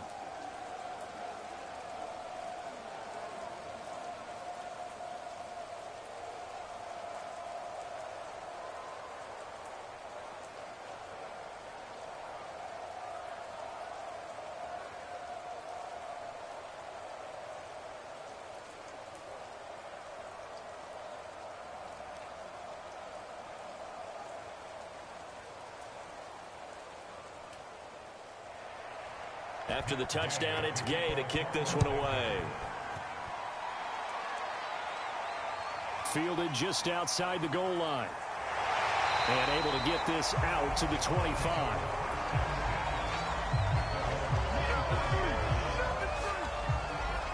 Leonard Fournette and the rest of the Bucs offense set to take over once more. And for him, it's been pretty limited involvement down on the scoreboard. Maybe time to turn to this guy. And you know me well. Winning games to me means starting with the running game and continuing to press the running game. Maybe you go away from him a little bit now, but the bottom line is he hasn't touched it enough to make a difference. Well, they haven't established that running game yet. The question is, will they? Brady and the Bucs now with a 1st and 10 at their own 25-yard line. He'll begin with a give to Fournette to start the drive. And he'll fight forward maybe to the line of scrimmage, but that's all.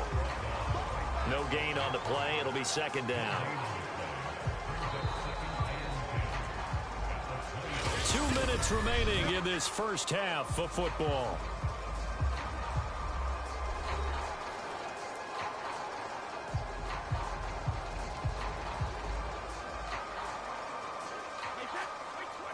We remind you in just a couple of minutes we'll get you to Orlando and our good friend Jonathan Coachman. Coach will run through some of the numbers and the next-gen stats from this first half of football so far. Unable to get it to Gronkowski that time. And that'll make it 3rd down.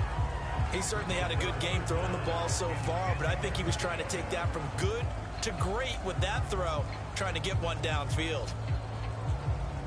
They had the incomplete pass on 2nd down. Now they need a big play here, 3rd and 10. Now Brady.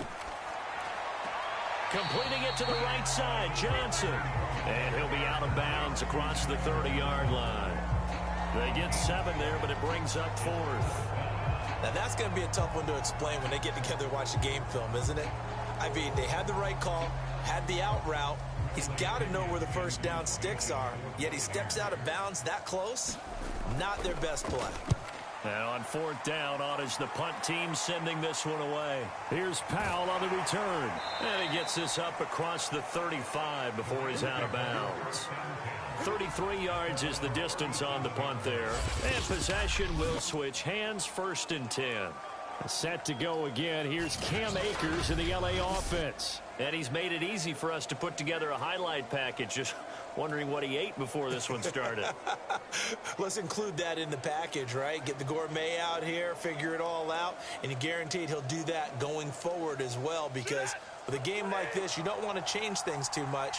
Oh, yeah, you also want to continue to get that great blocking he's received today, too. Yeah, kudos to the guys up front indeed. Stafford going to give to Akers on the draw. And that didn't fool anybody. He's going to be dropped in the backfield. Officially, it's a 1-yard loss. That's going to bring up 2nd and 11. When a draw works, it can be a thing of beauty. But when it doesn't, oh, it can be ugly. And in this case, loss of yardage ugly.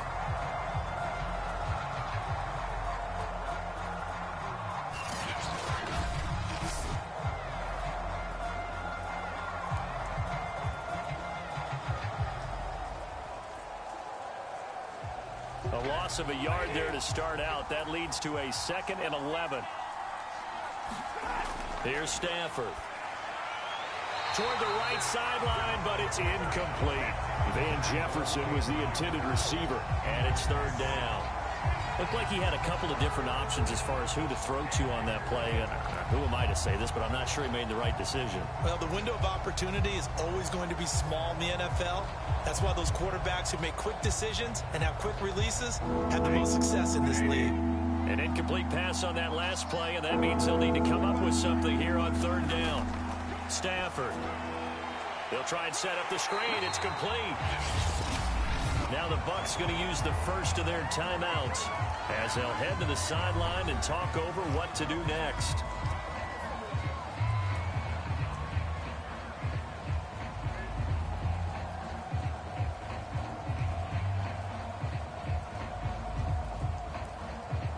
Here's Johnny Hacker now as he'll punt it away for the 2nd time.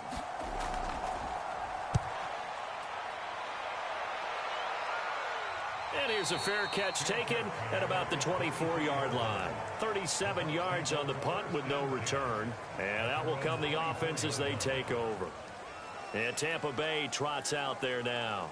It was still more than a minute to go in the half. Time to try to mount a drive. And I would think that they would have to. This is today's NFL. You got to push it whenever you get an opportunity. You can never have enough points with the high-powered offenses that you face. And analytics will tell you, try and score when given the opportunity.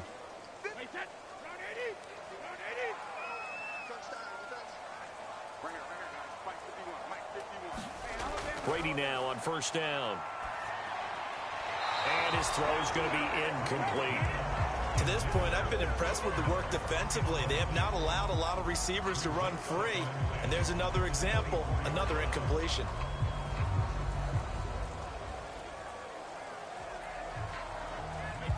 So now 2nd and 10 after the incompletion on first down.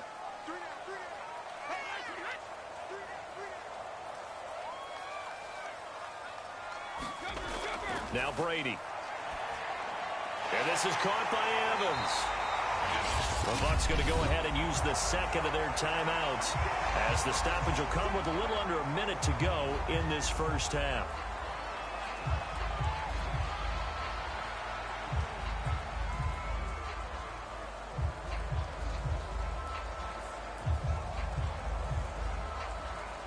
So 3rd down, and defensively the Rams have added 2 extra DBs. To throw, it's Brady. Looking for Johnson, and it's intercepted. Picked up by Jalen Ramsey. And he will bring it back. It's an interception return for a Rams touchdown. It goes without saying, but I'm going to say it anyway. That's a ball he would like to have back, and it lands right in the lap of the defender from there. He doesn't have very far to go before he gets to the end zone, and he got there in a hurry.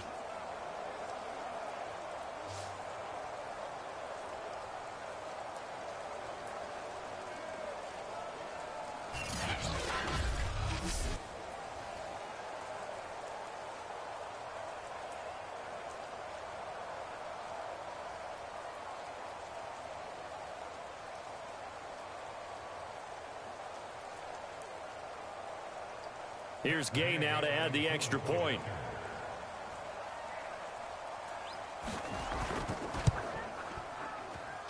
And his guys will take a 10-point lead. So the defense creating some points, not only getting the interception, but then returning it to the end zone for the pick six.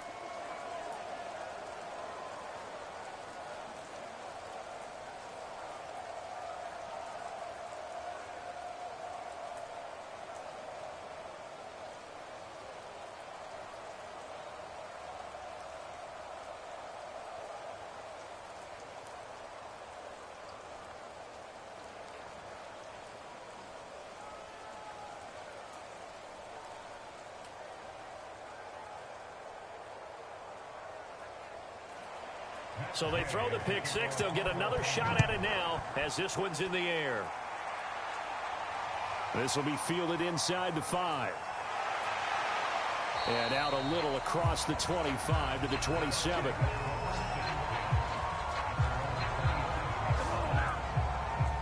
Well, the Bucs going to take over now late in this first half. And with him down 2 scores, you wonder if they might try and put something together, even if it's just to get into field goal range.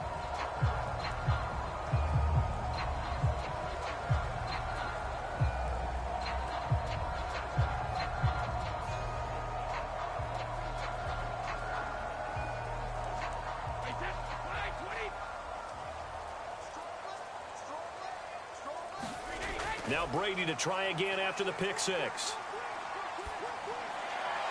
And his throw here is incomplete.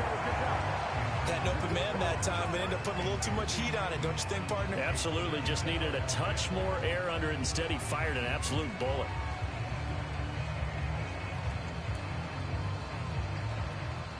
After the incomplete pass, here now is 2nd and 10. Here's Brady. And this throw incomplete. Well, the defender all over him that time, and it's going to lead to 3rd down. And partner, to me, that one was all about timing. If he's there too early, it's going to be a pass interference call. If he's too late, it's a completed pass. He was Johnny on the spot on that one. So back-to-back incompletions, and that has him staring at a 3rd and 10. Now a carry for Bernard. And he'll be brought down at the 28, and that is well short of the first. Now a timeout called for by the defense as the clock will stop with 33 seconds to go in the first half.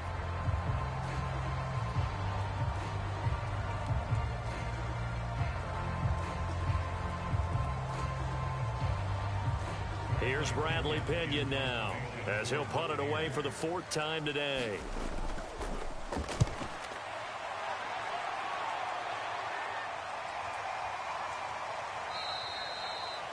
They'll score that a 36-yard punt. Cam Akers of the Rams offense ready to go back to work. He's been good. His guys are winning. So far, the recipe working here in the second quarter. And he doesn't like to just tote the rock. He wants to carry his team on his back, and that's what he's done throughout this game. Yeah, he's done that. He'll be hoping to continue that trend.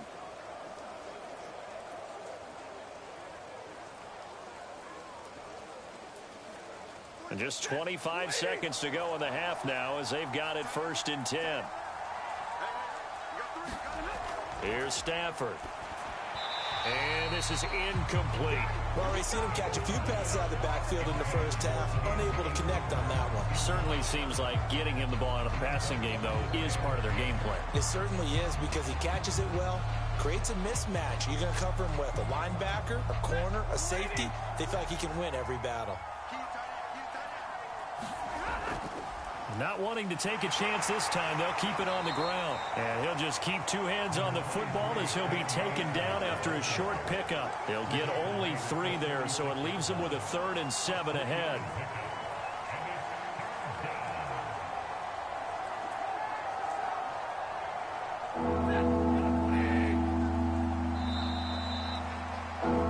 So we've come to halftime. It's the visiting Rams taking the lead to the break. As we toss it an hour or so east of here to Orlando, it's Jonathan Coachman with our EA Sports Halftime Report. Okay, Brandon, thanks very much. And welcome in, everyone, to an abbreviated version of the EA Sports Halftime Report. Okay, right, Brandon. Thanks very much. And welcome in, everyone, to this slimmed-down version of the EA Sports Halftime Report. This game's had a little bit of everything thus far, and certainly plenty to look forward to, as the teams are right back out there for the second half. So we'll get right back out there as well, as we'll turn it back over to Brandon Godden. All right, Coach, thank you, and we welcome everyone back for quarter number 3.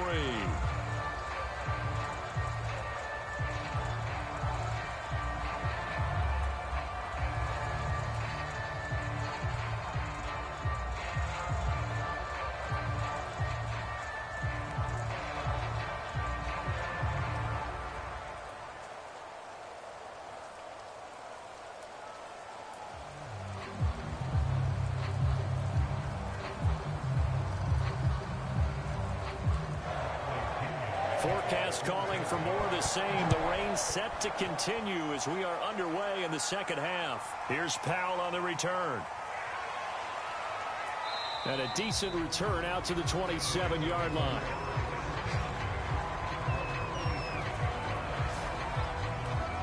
The Rams offense ready to begin quarter number 3. And they've got the lead, CD. What do you expect from them in this second half? Well, I like what they were able to do on the ground in the first half because they had a lot of success running the ball, and I certainly think we'll see more of that. But I'd keep an eye on that defense, and I think their coaches up in the box will do the exact same thing. If they start to see 1 or 2 guys start to creep towards the line of scrimmage, that'll be licensed to take some shots downfield.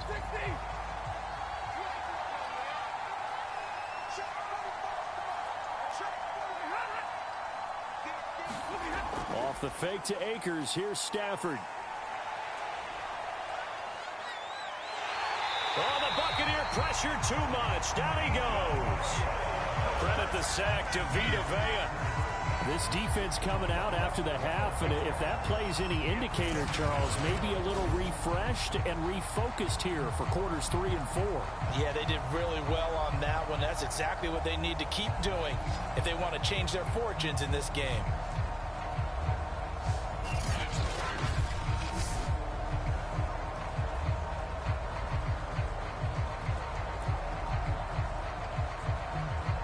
That huge loss on the sack makes this job much more difficult. It's now 2nd down and 22 yards to go. Meanwhile, Stafford's throw complete there to Beckham. And they'll get 9 there as that sets them up better for 3rd down.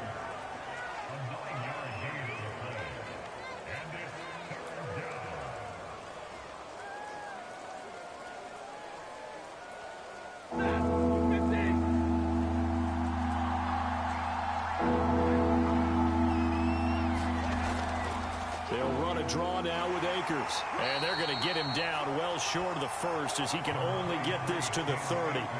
That'll be good for 6, but now it's 4th down. As much as I praise teams for being true to who they are, in this situation, I wonder if maybe they outguessed themselves a little bit. 3rd down seemed like an obvious passing situation. They chose to run it and didn't get anywhere close to the 1st down.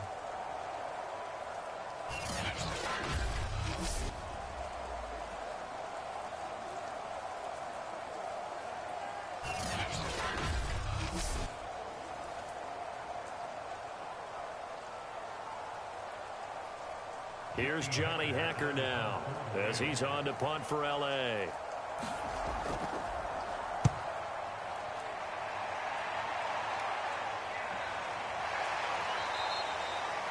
So possession goes over here on the punt. Here comes the Buccaneers offense. They get their first reps of the 2nd half. And their defense did its job by forcing the punt to start things out. And now, Charles, can the offense get in gear? I think, partner, you can sense them saying, okay, the 1st half was theirs, but now let's get the momentum back on our side. We forced a punt. Now let's go downfield and score. If we do that, we'll be set up well for this 2nd half. And Brady and the Buccaneers here, 1st and 10 at their own 27. They'll start out on the ground. It's Leonard Fournette. And nothing much materializing there on the 1st down run. He'll get a couple, and that's it. Well, any lane that might have been open there was closed pretty quickly, and that was because the defensive front, they won that battle at the point of attack at the line of scrimmage. They used great leverage, held their spot, and stacked him up. The last run good for 2. Here's 2nd and 8. Now Brady. And they're not able to hook up there. Incomplete. And those two just haven't been in sync thus far. They've done a nice job against him, but still, with his talent, you would expect them to have more completions to him in this game. This offense in desperate need of a conversion as they come up on 3rd down. Throwing now is Brady. And a catch right side by Evans. And he is going to have the Buccaneers 1st down as they're able to get the 3rd down conversion. I don't care how many times we see it. I still get a kick out of watching quarterbacks and receivers do the pass tree in pregame warm-up. But I always remember that when we go to practices, we see that after practices as well. They really tune it up, don't they? They tune it up. They know why they do it for these situations. 1st down. And they build that trust, and that's why they're able to find him in this type of a situation.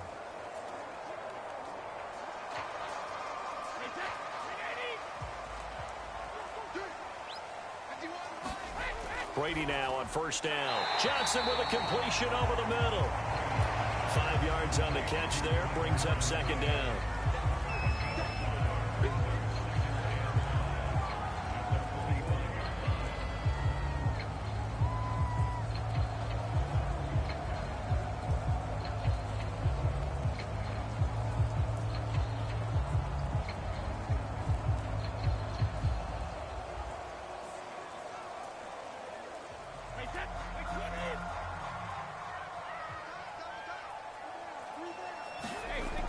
Back to throw again. It's complete. He's got Gronk.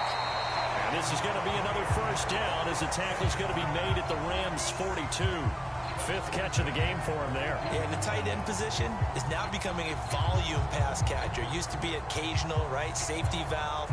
Throw one to him every so often, but mainly they want him out there to block. Nowadays, an integral part of the passing game, and they create such great mismatches that they often become the leading receiver. So from Rams territory now, it's 1st and 10 at the 42-yard line. Brady's throw complete there to Johnson. And in for the Buccaneers touchdown. Tyler Johnson. 42 yards. And the Bucs have made this a one-score game. And there they got him the ball. Just get it to him, let him do the rest. You know, he probably said that to his quarterback as he broke the huddle. I like the play call. Just get it to me. I'll take care of the rest of it. Helping out his rack, right? RAC. Run after catch, and he loves that, and he's going to carry that in at contract time.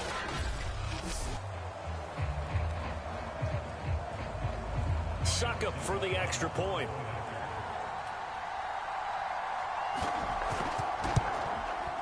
It's up and good, and the lead's now down to 3 at 20-17. So the drive there took 6 plays, and it ends with a touchdown for the Bucs.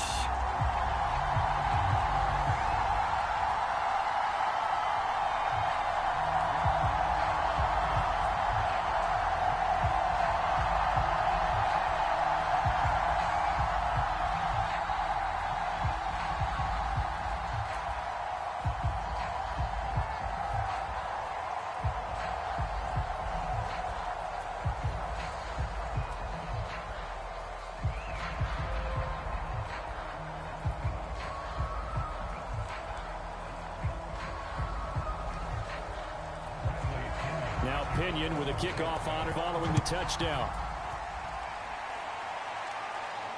The return is Powell. And they will wrangle him down a couple yards shy of the 30.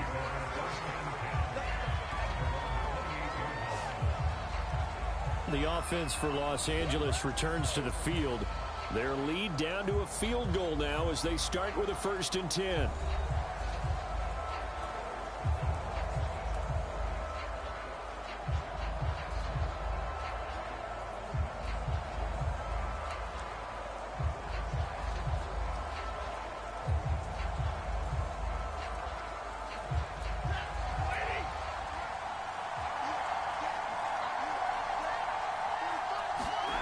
From the gun, here's Stafford. And down he goes, a Buccaneer sack. Vita Vea able to get in there for his 2nd sack of the afternoon. Like how they started the 3rd quarter here. They forced a punt on the first drive, and after this sack, it looks like they'll be forcing another one as well. Absolutely. Maybe got their 2nd win coming out of the locker room.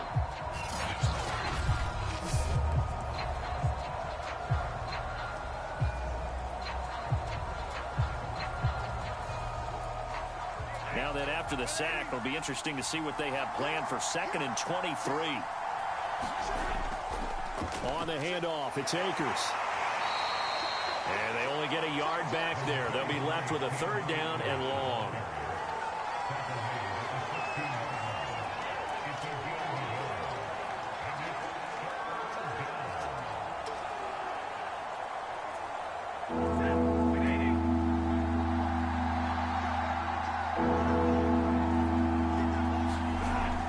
Going right back to Akers.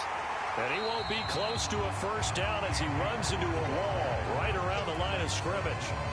No gain on the play there, and it'll bring up 4th down. They've called his number a lot this afternoon. You wonder how much tread is left on those tires. We certainly do, but I always think back to one of my favorite coaches in the NFL. And he used to have a meeting with his running backs every year in the offseason and say, look, as many times as you're going to carry the ball, you should be able to carry it one more time, so make sure you get in shape.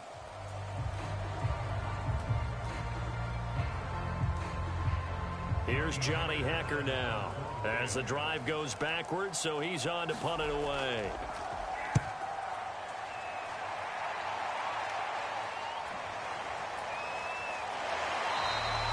It'll be 37 yards there on the punt, and the Buccaneer offense will be set up well as they take over. Here comes the Tampa Bay offense now heading back out onto the field.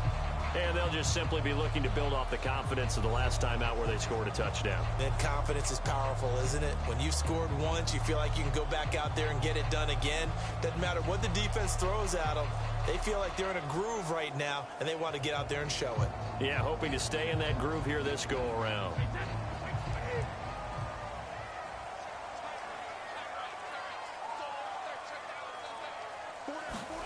Throwing on 1st down is Brady.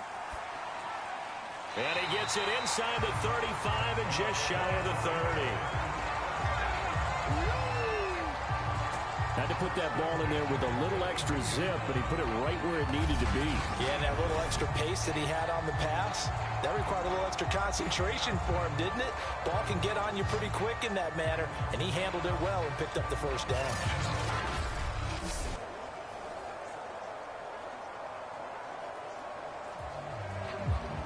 From the 32 now, here's 1st and 10. Play action, now it's Brady.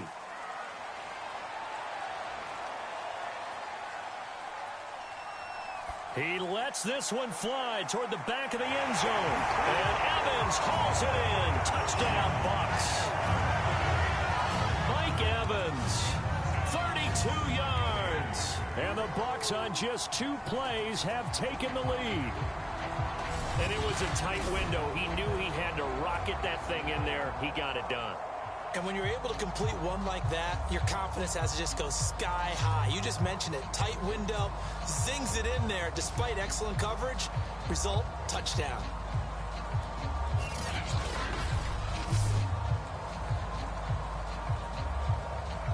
Extra point try now for Succop.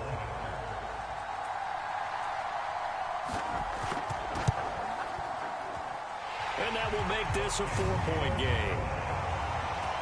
The long touchdown pass gets him 6 on a very, very tidy 2-play drive that time.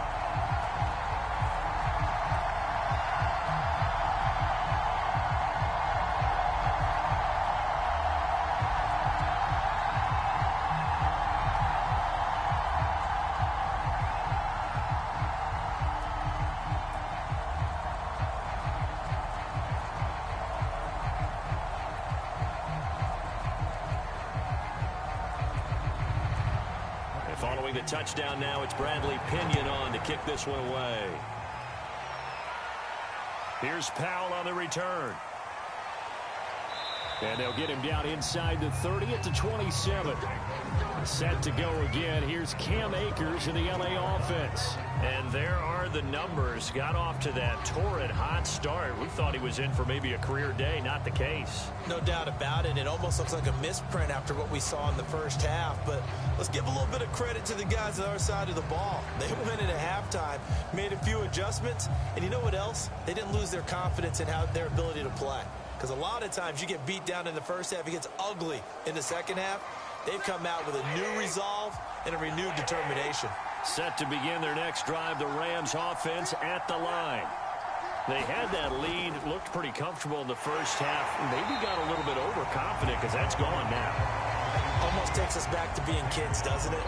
Because I know at some point your dad did the exact same thing mine did. Okay. It's okay to be confident, son, but overconfident, that's not a good thing. And that's maybe what we saw here. They thought they had this thing in hand, had full control, and guess what? They've got to find a way to get back to where they were before. You think Papa Davis and Papa Gordon would get along? I think they'd get along just fine. And you know something? They'd still be giving us advice. Absolutely. 9 yards, and that leaves them just short, so it'll be 3rd and less than a yard. As long as you go through your proper reads and progressions, the drag route can be one of those old reliable plays because usually it's good for a good chunk of yardage, as we just saw there. And those guys like it, right? They can get the ball with a full head of steam. Especially against man coverage, because man coverage are typically running away from someone and not worried about traffic coming out on the other end. And able to get this one across the 45 before he's brought down. Would it be safe to say that as precise as routes are supposed to be run in the NFL, maybe they're not quite as precise in college ball? That's accurate, yeah. And I think we saw a college route in the NFL there. Just find the soft spot, find the dead zone, and find the first down. And that's what he just did.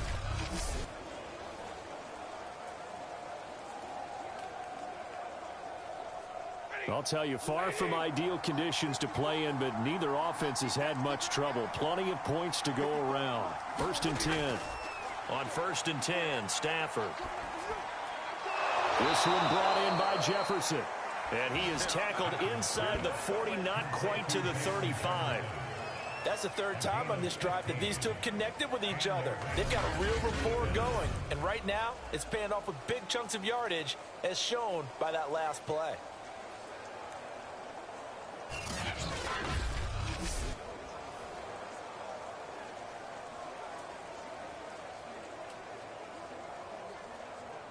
So from Buccaneer territory now, it's 1st and 10 at the 37-yard line.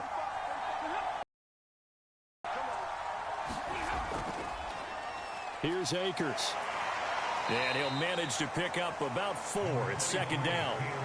Well, on every play call, you realize it's not going to go for a touchdown. So a lot of your calls are setting things up for maybe later in the game, trying to establish the inside run with toughness now, hopefully get to the perimeter later. And let's face it, you could do worse than a 4-yard run on 1st down.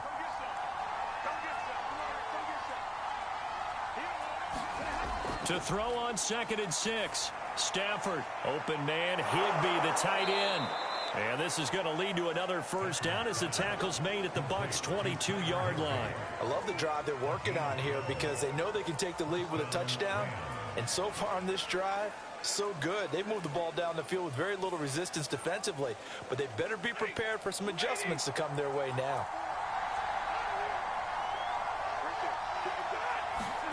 Stafford on 1st down.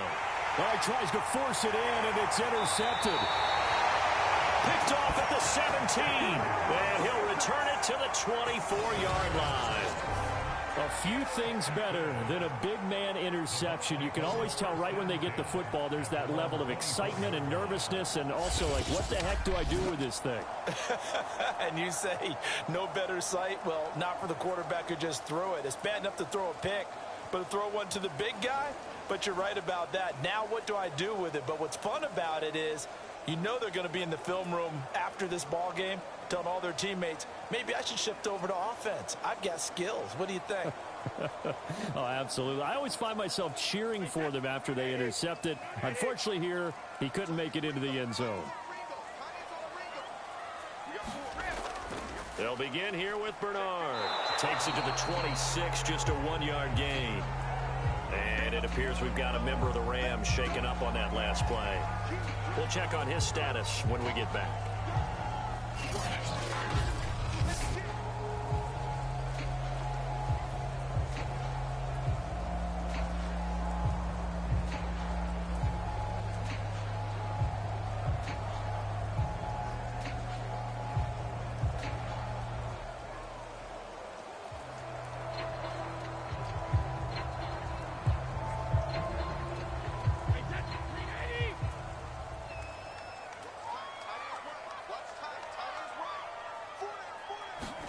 On 2nd and 9, Brady. He's got his big tight end, Gronkowski.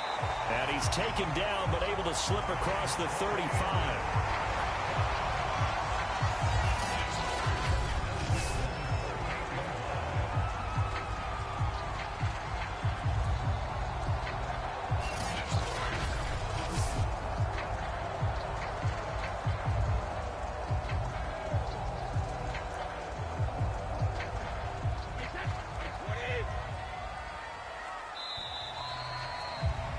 And they're not going to get to the line to run another play. So we will switch ends as the 3rd quarter has come to a close. We'll return with more after this break. You're watching the NFL on EA Sports.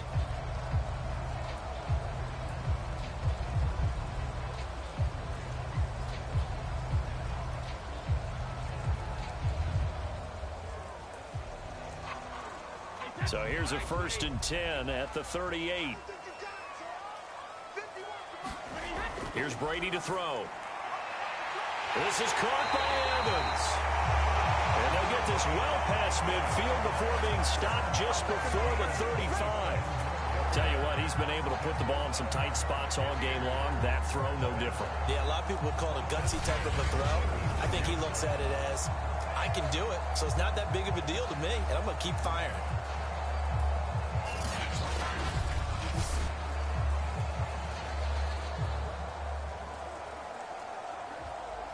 So from Rams territory now, it's 1st and 10 at the 36. Working from the gun, it's Brady.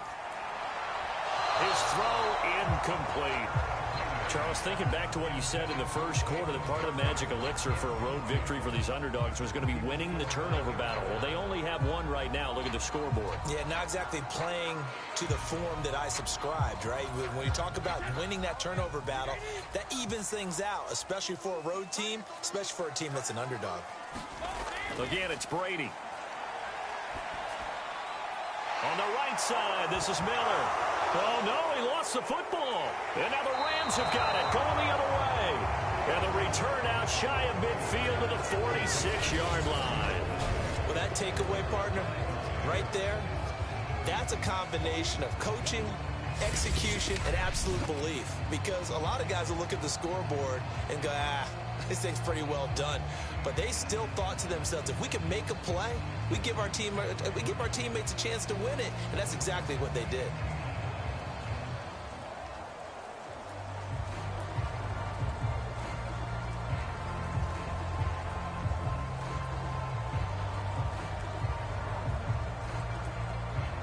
Good starting field position for them as they come up 1st and 10 at their own 46. Following the fumble recovery, Stafford. And that one drops down, incomplete. Good coverage there, forced the ball free, and it's 2nd down. He did a fine job there of not hitting it before the ball arrived, and I've got to tell you, you can often mistime that play because of the angles of approach. When you're going to get him, sometimes you panic as well and think, I've got to be there right now. Instead, in this case, timed it perfectly and knocked it free. An incomplete pass on 1st down. That leads to a 2nd and 10. Out of the gun, Stafford. And that one's going to be off target and incomplete. Well, so far in this drive, they've done some good work. They force incompletions on 1st and 2nd down, bring up 3rd and 10. That brings up the big question. Do they bring pressure or do they play coverage on this down? The Rams on 3rd down. They're right at about the league average, 40%, 4 for 10. This is 3rd and 10. Throwing is Stafford. Oh, going for Jefferson downfield. That's incomplete, but there is a flag down, so hang on. A big call coming on 3rd down.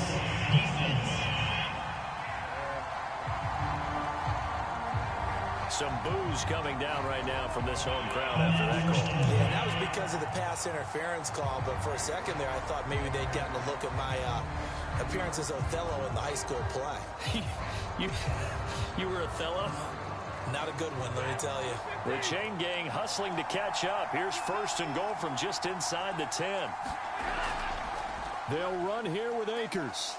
And he'll take this from the 9 down to about the 7. Defensively, pretty good start there with their backs against the wall. That's a win for the stop troops right there. And if I'm them, I get a little bolder now. They won the first battle. Keep coming after them. Put the pressure on them. The line of scrimmage, the 7 now on 2nd and goal.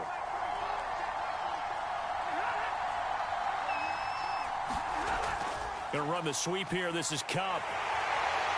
Looking for a crease, can't find one. Stopped at the line of scrimmage. It'll go as no gain on the play, and now they're looking at a 3rd and goal.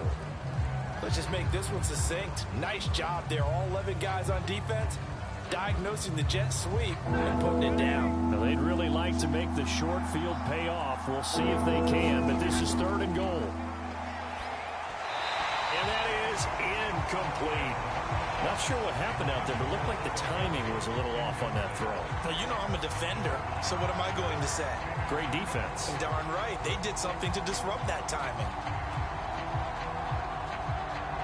So on 4th down, out trots the kicker in a big spot here. From the right hash here, should be an easy one. And Gay knocks this one through, and that'll bring him back within a point.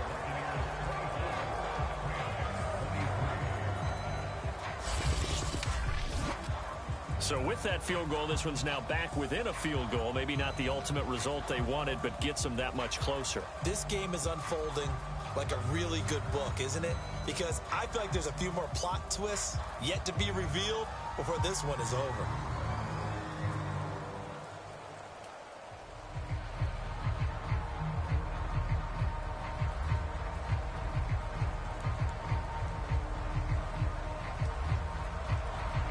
after the made field goal. Gay back out there to kick it off. Takes it at the 7. And able to take it past the 25 and up to the 28-yard line. And we shift to spotlighting Mike Evans. And I know that they've double-teamed him a couple times, but not a ton. Whatever they're doing isn't working. He's up over 100 yards. We'll see how they adjust. And when they do that, they weaken their defense in other places as well. And how many times have we done games where we've seen a guy have a big game like this? But it's usually not by himself, is it? Right. Usually it opens it up for other people to have big games as well. The Bucs offense set to begin their next possession. And last drive, obviously not what you're looking for. You've got the lead. You've got to protect the football. So in other words, someone got lucky because they've been moving the ball really well and wearing them down. In this case, though, giving up the football doesn't make them very happy. They can't wait to get back out there and atone for it. Yeah, try to atone for it here on this drive.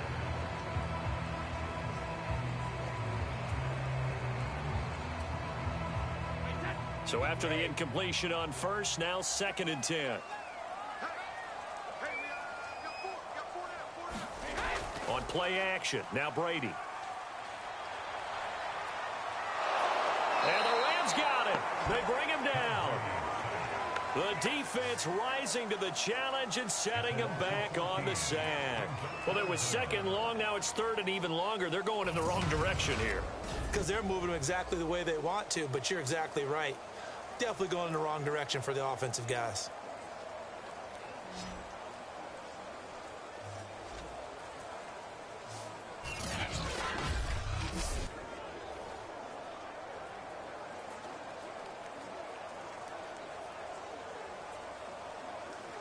The sack backs him up, 3rd and long. Tough challenge for Brady and the Bucs.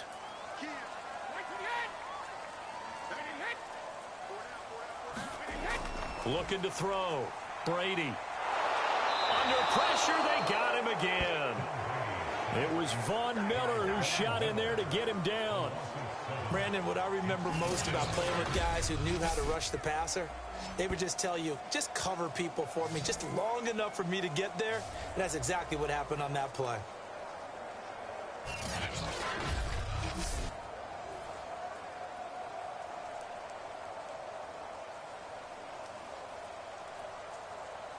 Here's Bradley Pinion now, as he's on for the 5th time here today. And he deserves a bronze leg as he gets this one away. And a fair catch is called for. He will take it in to give his guys some excellent field position here. It's just a 30-yard punt that time, no return. And the Rams are going to start this drive in great field position as they take over.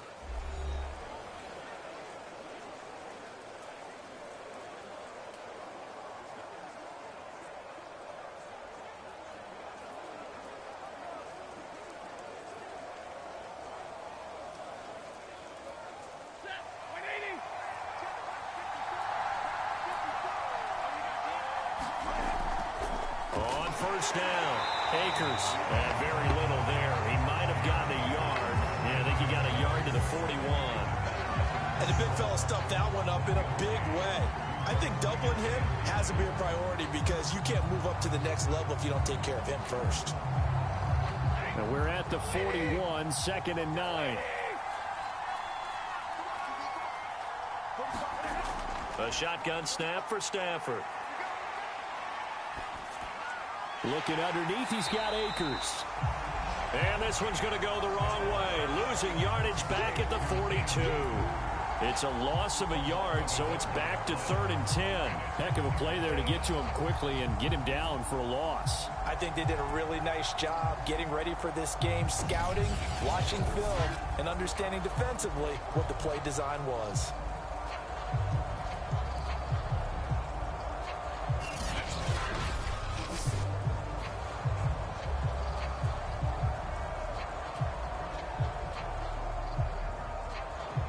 So they'll try to move the ball closer here on 3rd down. A field goal from this spot would be just inside of 60 yards, 59 to be exact. And the pressure gets to him and brings him down. Stafford is sacked. Shaquille Barrett able to get him down for a loss of 11, and it brings up 4th down. I think that time he just maybe held on to it a little too long, CD, because after a couple of seconds in this league, you know those defenders are coming. And how many times do we talk about complementary football? We're usually talking about, does the offense help the defense? Does the defense help the offense? I think in this case, does the quarterback help out his offensive line? You only have a certain amount of time to get rid of the football. They can only do so much. On this play, he took them to the limits. That'll go as a punt of 34 yards that time. Back now comes Tampa Bay. Their defense got the stop, forced the punt, and now you really start to monitor the clock as they nurse this slim lead.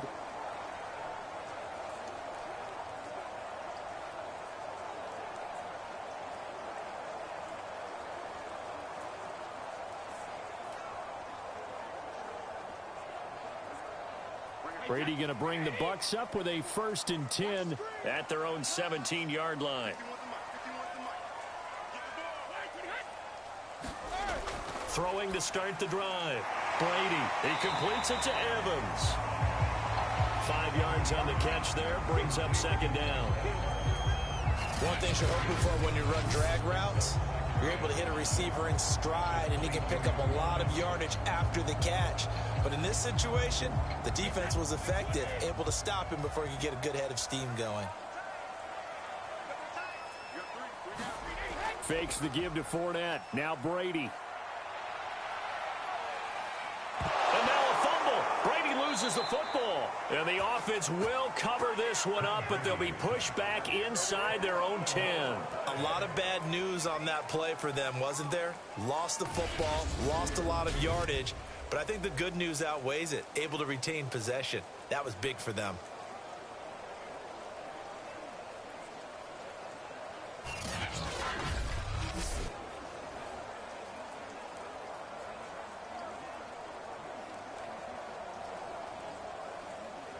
So possession still theirs, but now they face a 3rd down. Brady now to throw. He's going to let this one go deep. And unable to connect. Incomplete. Now give them credit. They took their shot, but it's going to bring up 4th down. Well, that play was certainly a little bit different because on the previous play, protection a lot better. Had time to survey the field and still. Here's Bradley Pinion now as they're forced to kick for the 6th time today. And no return on this one as the fair catch is signaled for and taken. Just 34 yards on the punt there, no return. And this offense, they're going to have excellent field position. They take over with a 1st and 10 on the short side of the field.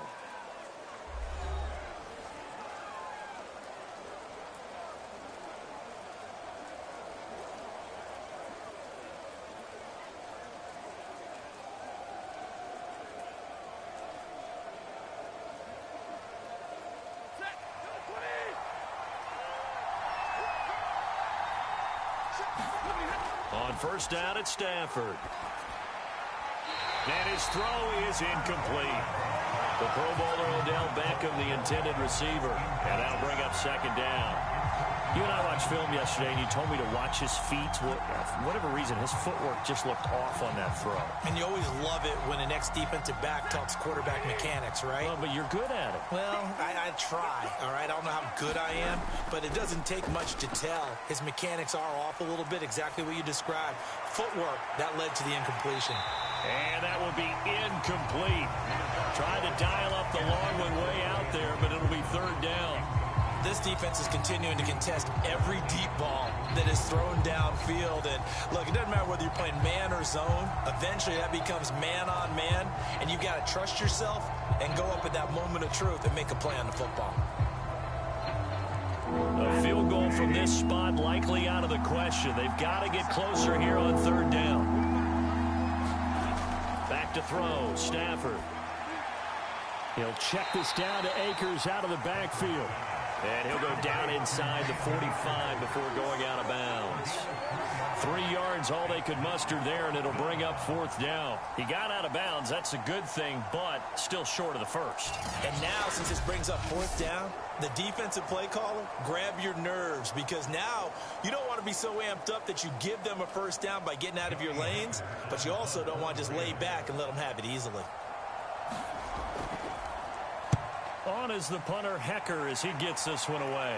And they won't risk defending a return here. That one's out of bounds, and it'll be spotted at the 14-yard line. And Tampa Bay trots out there now. A little less than 4 minutes remaining, and the margin for error is small with this slim lead. Operate within your 4-minute offense here, Charles? Definitely. And remember, the 4-minute offense doesn't always correspond to what's up on the clock. What they need to do is play a little bit of keep away right now. Run the clock down. Make sure their opponent doesn't get the ball back. Their dream scenario, get enough first downs and make them eat up their timeouts so the game ends when you're kneeling down with the football. Brady and the Bucs now with a 1st and 10 at their own 14-yard line. And Brady's throw there incomplete. They were looking for Johnson that time, and it's 2nd down. By the way, I got to apologize because I just realized for about the last 4 or 5 plays I'm eking over into your territory up here in the booth. My bad. I'm going to get back over to my spot. Yeah, we're not talking about our on-air commentary. I mean, what is all this extra paper? I mean, this is unusual for you. My bad. Normally you run a really tight ship. What's going on here? Just like that incomplete pass, I'm going to try to tighten things up here for this next play. They get 6. That'll leave them with 3rd and 4. Let's not quibble about the gain there on 2nd down. That was a positive play because that was a take-what-you-can-get situation. Got out to the tight end. Now it gives them a much better opportunity to convert on 3rd down. This a big play for both sides. What will we see here? 3rd and 4. To throw is Brady. Toward the sideline. Did he keep the feet in? Yes, he got them both down, says the side judge. And that's good enough for a 1st down. He's been the go-to guy. They needed a big play there on 3rd down. Went his way and worked out. It doesn't matter whether they've scouted it or that they think he's going to get the ball. He has a knack for finding his way open and completing the connection. Not totally home free yet, but it's looking good as they come up 1st and 10. 4th quarter, 2 minutes on the clock in a tight 1-point game.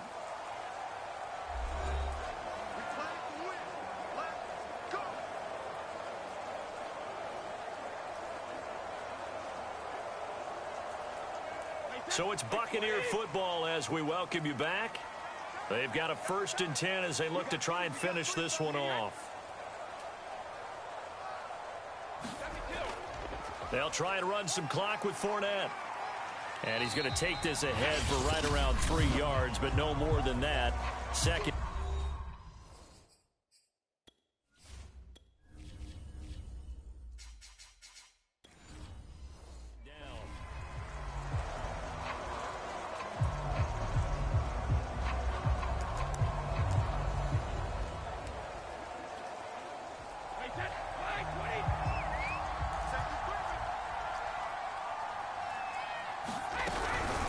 They'll try and run some clock here as they keep it on the ground. And this is going to be a Bucs 1st down as he's got this up to the 45-yard line.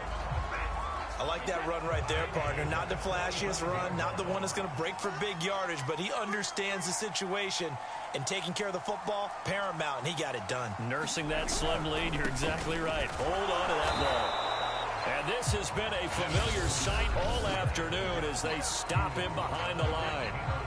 Now the Rams will signal for a timeout, their 2nd, as they'll head to the sideline and talk over what to do next. Fournette once more on 2nd down. The 2nd down play not much better than the first, just a gain of 1 there. The Rams going to be forced to use their 3rd and final timeout as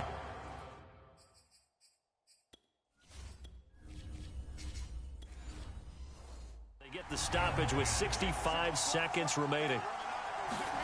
Now Brady. And this is going to be incomplete. I think he could have scanned downfield forever, but there wasn't anything available. Ends up throwing an incompletion, and I think he'll take that. Here's Bradley Pinion now.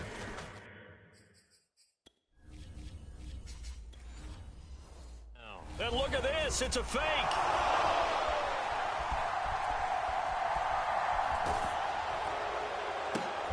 Oh, and this turns into a mess as it's intercepted.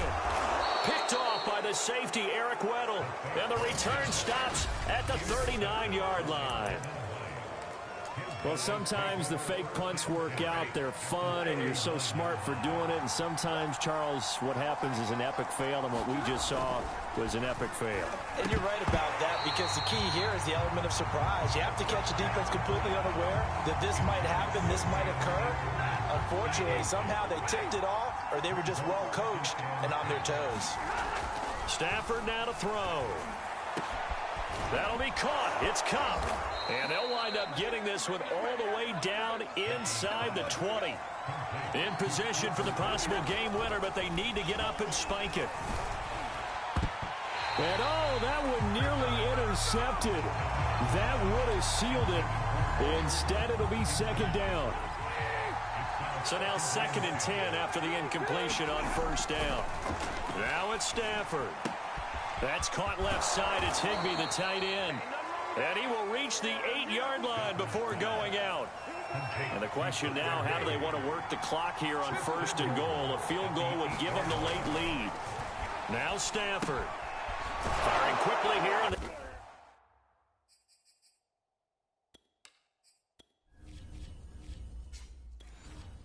That's complete.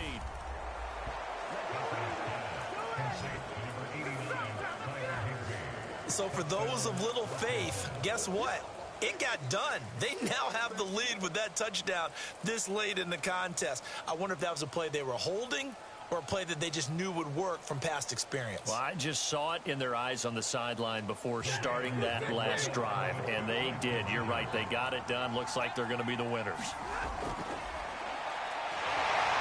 And he gets halfway there down to the 1-yard line. So the inability there to get the 2-point conversion sort of leaves the door at least a little bit more ajar. And puts the onus now on the kickoff team and the defense to make sure they don't give up a big play that puts them in position to lose. Especially on this kickoff. Got to be careful.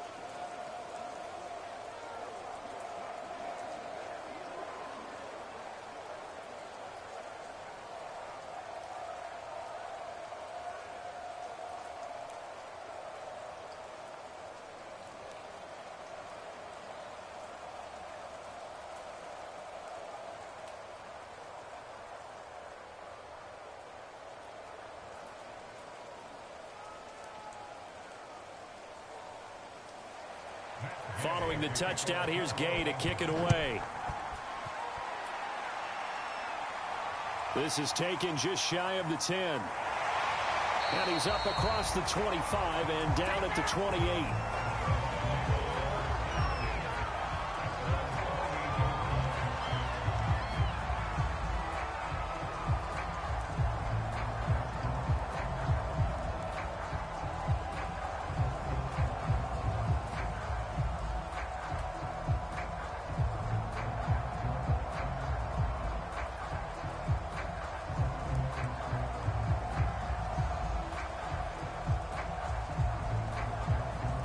The Tampa offense ready to get their drive started. Critical condition here, obviously. Got to hope to get something quick right and then maybe take that shot deep. And once they do take the big shot, you've got to worry on defense. Of course, no one getting behind the defense and making an easy throw. But nowadays, it's not just the ball being tipped in the air and people in the end zone in a cluster. It's that guy that's short of the end zone who comes up and ends up making the play because he goes unguarded. So there's a lot to think about if you're playing defense in this situation. We'll see if they can cover all their bases. One final try now for Brady. He's going to let it fly. And it's incomplete. So their final drive comes up empty. And with that, the ball game is over. Well, going into the final play of this game, they knew that they needed some type of a miracle there at the very end, but they couldn't get it done. However, we were treated to really a spectacular affair. Even though they didn't finish it off, you're exactly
tonight.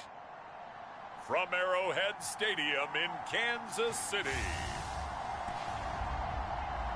it's a special prime time edition of the NFL on EA Sports.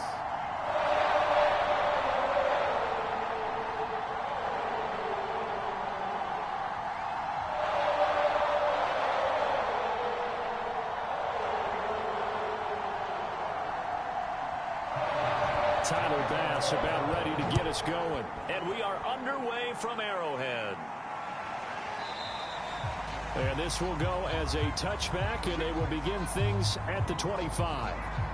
The KC offense set to go, led as always by the gunslinger, a former MVP in this league. It's Patrick Mahomes. And simply put, for many, he's the gold standard for quarterbacks in today's NFL because of his ability to create, find the open man, use all the different arm angles that he has. He's a complete package, and boy, his team loves to play around him.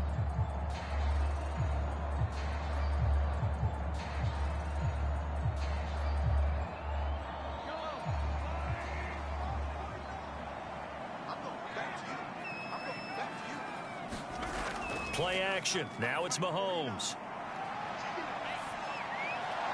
Now a swing pass. It's Edwards-Helaire. And he's out of bounds, able to take this one up to the 35. And that's good for a pickup of 10 yards. And it'll be second and very short.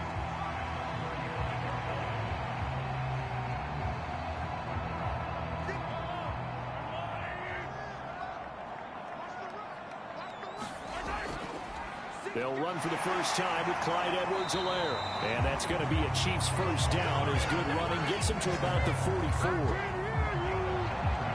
Well, one unit I know you want to watch is that offensive line. If they keep clearing holes like that, it could be a long night defensively. No doubt about it, because when they are in sync, as we're seeing so far, when that continuity is there and you can see that they're playing off of each other while controlling the defensive front linebackers, you're exactly right. It could be a very long night for the defense because someone's going to run for some big yardage.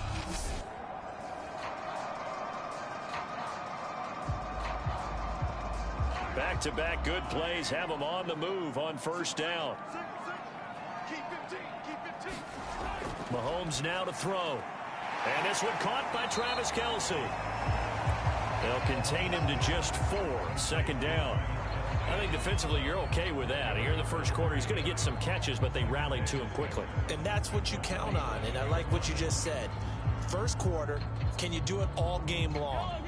They catch it, you tackle them, they go down on the spot. Because when you're able to do that, and you don't give up big chunks of yardage after the catch, now you put the offense in a position where every series they have to work hard to pick up first downs, and you tend to stall them out when you do that. It's a 6-yard run, leaves him with about a foot or so here still to go to hit the marker with third down coming up.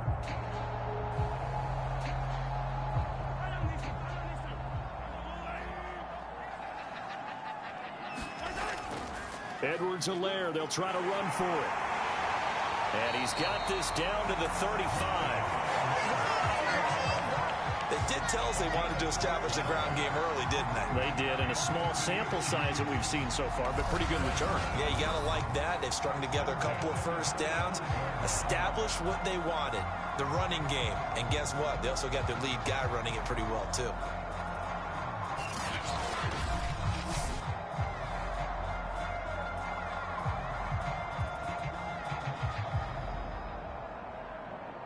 Ball up to the 35 now as they come up on 1st and 10. From the gun, it's Mahomes. This one complete to Mecole Hardman. And he's going to get 7 out of this before being taken down at the 27. Fired that one in there, able to make connection on a nice in route. With those faster passes and they're going that fast, any hesitation as a quarterback that the deflection, if you miss, might be bigger and lead to an interception? Yeah, and the deflection works both ways. Maybe a defender gets a hand in the way and it pops in the air. And sometimes you throw it so hard your receiver can't handle it, and he pops it up in the air for the defenders to grab as well. But a moot point there as they were able to connect. And again, this Buffalo defense there in run support to stop him behind the line.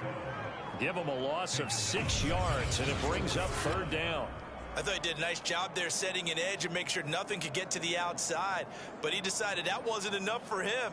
Worked his way back inside and made the tackle on the ball carrier.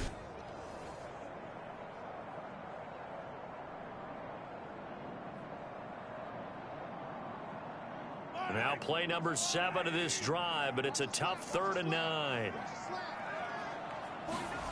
To throw, it's Mahomes. And this pass broken up. Excellent coverage there on 3rd down, as that was not an easy one to hold on to.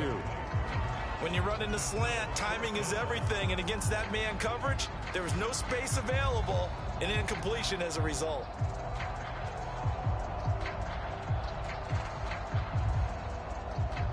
So on 4th down, Mahomes off, Harrison Butker on for the Chiefs field goal. On the right hash, officially this will be a 51-yard attempt. And this is good. It was running kind of gas there at the end, but he winds up getting just enough on it. And the Chiefs are out to a 3-0 lead. They were probably hoping to get him a little bit closer for a shorter field goal, but he was able to get it done from deep. Nice little tester for him to begin things, huh? I think he was hoping for a little bit more of a chip shot. Instead, they made him stretch it out a little bit, but he's got to feel great now that he put it through the pipes.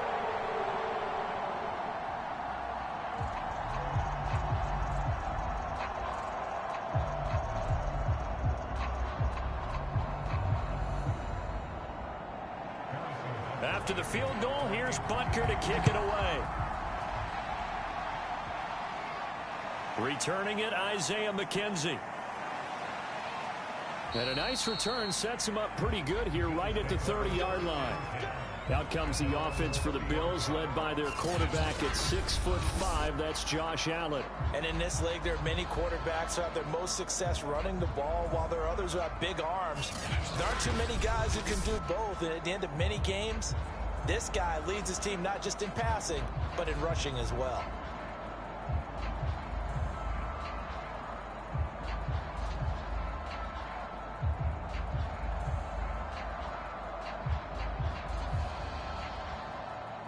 Allen and the Bills now with a 1st and 10 right at the 30. Throwing to start the drive. Allen works right side into the hands of the tight end Knox. And he gets this up across the 35 before he's out of bounds. And coaches always harp on the quarterback reading the defense and getting it to the open man. That's good recognition there. And how about what he did after the catch? Yeah, hit your tight end, let him get some rack. Yeah, when he gets moving, not many guys want to come over and put a hit on him, do they? Throwing again on 2nd down. Allen flushed out right. And he will slide to a stop. He does have the 1st down.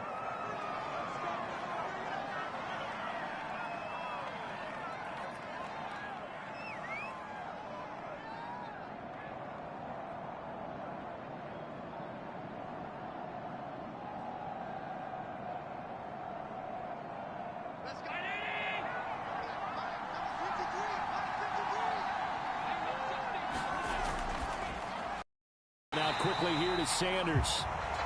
And he got blown up. Losing yardage on the play back at the 44. He was unable to shake free there, and they'll cover him for a loss of a yard. Now that was well defended, and as a cornerback, what you're taught when you see a wide receiver screen, either you get underneath the play before the blocking forms, or you're going to have to fight your way through it by getting through some blocking.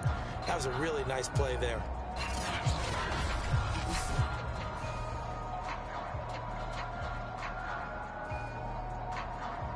So after the loss of a yard, they'll look to push forward here on 2nd down and 11.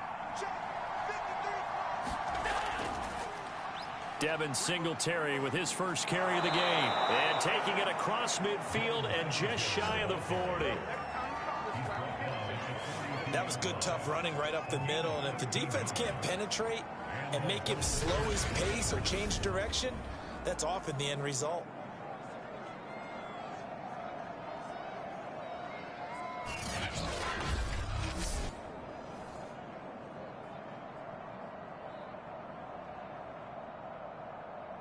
So now 1st and 10 in Chiefs territory at the 42-yard line. So they fake the handoff. Now Allen. Rolling to his left. And he slides and covers up at the end as he's going to be able to pick up decent yardage.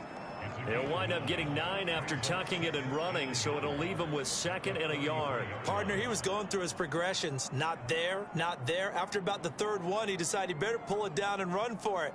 And he slides down and avoids the hit for good measure. Counting down toward the midway point in quarter 1. On 2nd down, here's a run with Singletary. And nothing doing. He's immediately taken down at the line of scrimmage. Not enough there for a first. No gain, as a matter of fact. And it leaves them at 3rd and 1.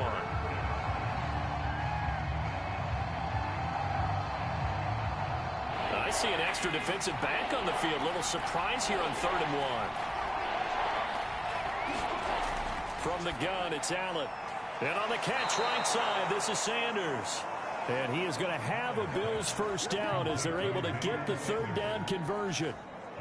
Nice job keeping that opening drive alive, and they're in plus territory, that part of the field where you really want to convert on 3rd down. They did. Big time pickup for them, and now I think the aggressive play callers think to themselves, this part of the field, I take my shot at the end zone, because the closer you get to the end zone, the field gets condensed. Makes it a lot tougher to run those routes. You still got a chance to actually run past people right now.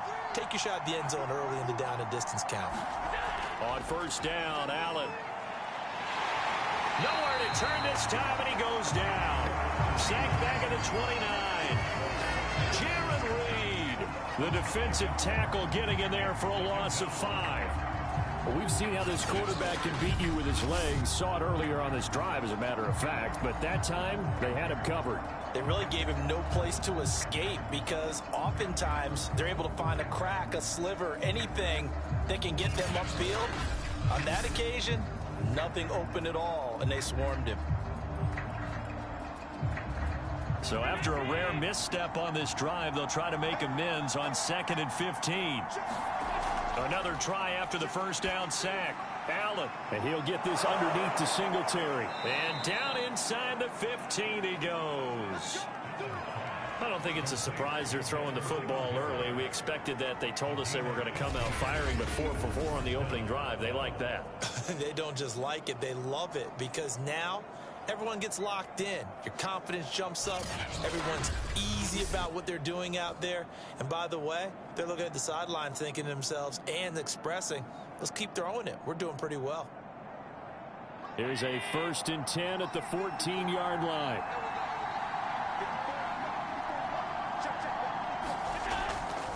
Allen going to give this one to Singletary. He's taken down at the 7 after a gain of 7. Someone's looking fresh, and his O-line is definitely licking their chops. Everyone likes to run block. If you're an offensive lineman, nice early burst, nice gain, too. 2nd down and 3, ball on the 7.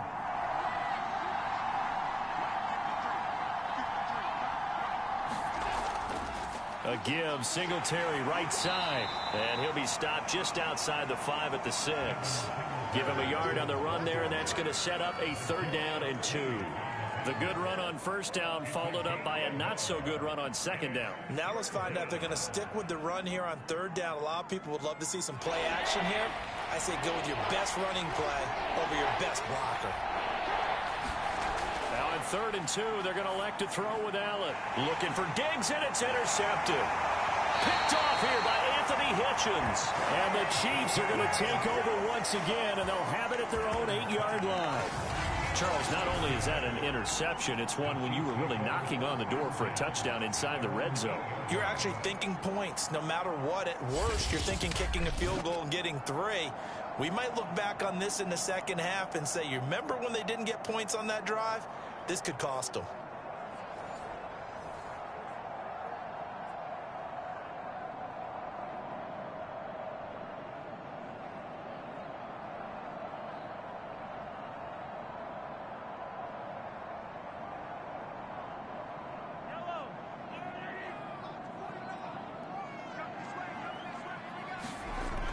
Here's Edwards-Helaire as they will start on the ground.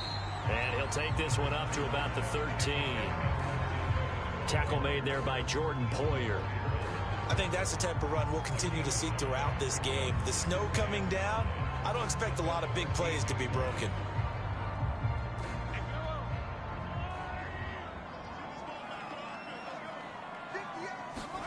Second and 5 now. Mahomes. That one caught by Tyreek Hill. And he'll be taken down, but not before he gets his football out shy of the 30 to the 29. Quarterbacks love slant routes because the receivers are breaking right into their line of vision, and receivers love them as well because they're getting the ball on the move and able to catch it and try and get upfield and gain additional yardage.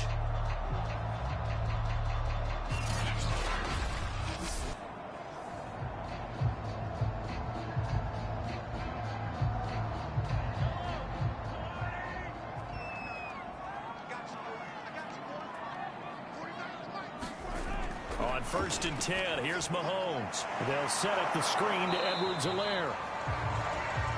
3 yards the gain there, second down. Boy, that was certainly well-read defensively, and the key to any screenplay is space to work, and there was none to be found there, and they tackle it for just a short gain.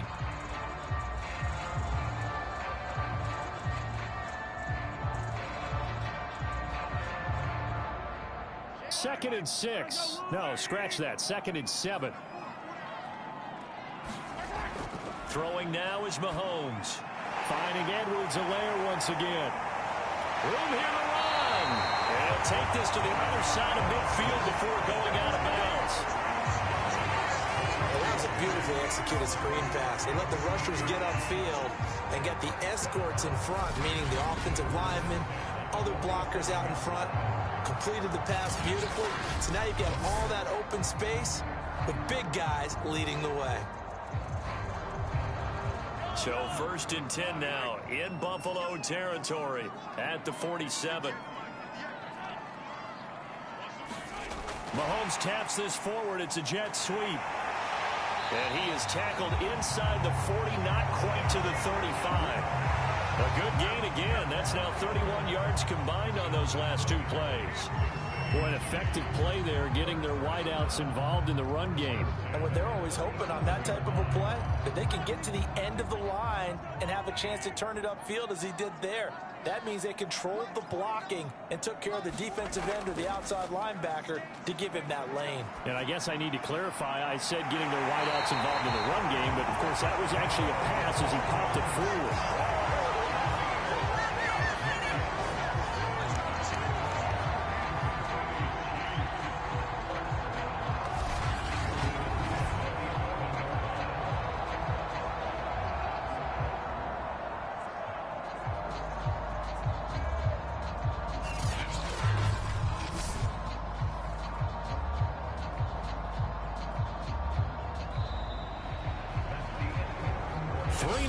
After 1 on EA Sports.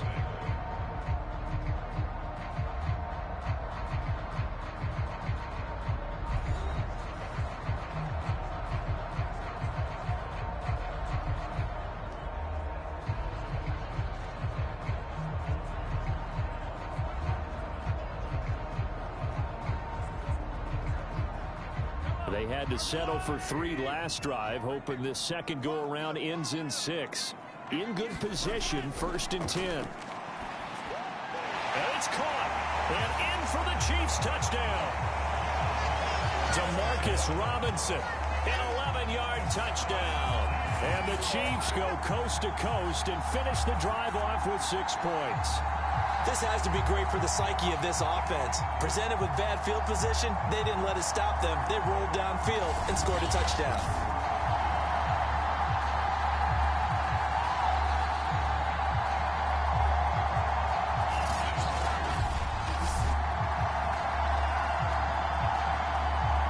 Harrison Butker is on for the extra point. It's up and good, and that'll increase their lead to 10-zip.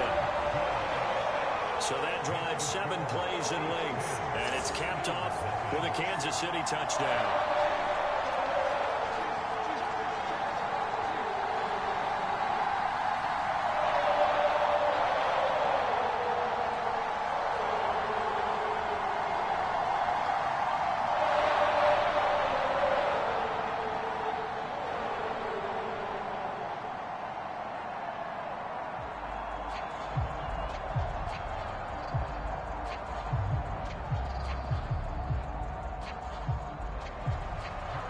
After the touchdown, here's Butker on to kick it away. McKenzie will not return this, and it'll be brought out to the 25. So here come the Bills out for their second drive. And the interception thrown in the red zone last time. We'll see if they can rebound. I just have to think the last thing he said as they went back out there was, don't do that again. What do you think? What do you think? Yeah, I think that. I think that not only did he say that, but he also told him, let's put it in the end zone that it's supposed to be in, all right? The end zone we're trying to score. I know we're being a little bit facetious here, but the bottom line is take care of the football, and everything else should flow from there. Quick lesson, never ask the play-by-play guy a question. Hey, you're my partner. I know you're right there with me. 3 yards on the pickup there, and it'll be second down. Defenses always talk about earning the right to rush the passer on third down, and you know what offenses want? Win first down so they can set things up for themselves better. And that wasn't helpful there. Not a big impact on first down. 3 yards on that last carry. Here's 2nd and 7. So the shotgun snap to Allen. And Beasley with it over the middle. That catch good for 5. It's 3rd down. Well, if you do read man coverage, Brandon, the drag route's a pretty good one to run against it because you're running away from people on it. Now on 3rd down, an extra DB out there for the Chiefs. Now Allen. Out to the left, he's got his tight end Knox. And he is going to have a Bills first down as they're able to convert on 3rd and short yardage with a gain of 4. Many different ways to create space, but on that play, he did it with that big, wide body of his. Didn't get a whole lot of yardage on the play, but it did what it was supposed to. Pick up a first down.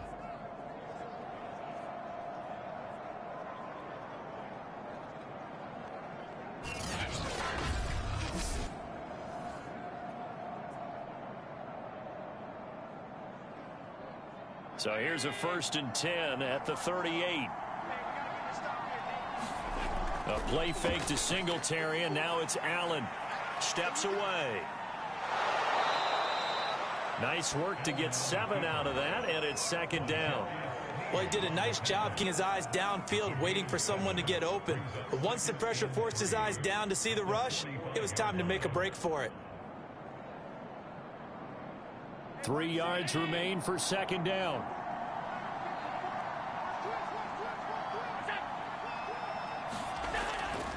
On the give, this is Singletary. Fighting to stay on his feet past midfield. And he's going to have a Bills first down as good running gets him to about the 44. We use the word relentless a lot with guys who are aggressive on the field. In this case, it really fits, doesn't it? How about his ability to break tackles and his feet never stop moving?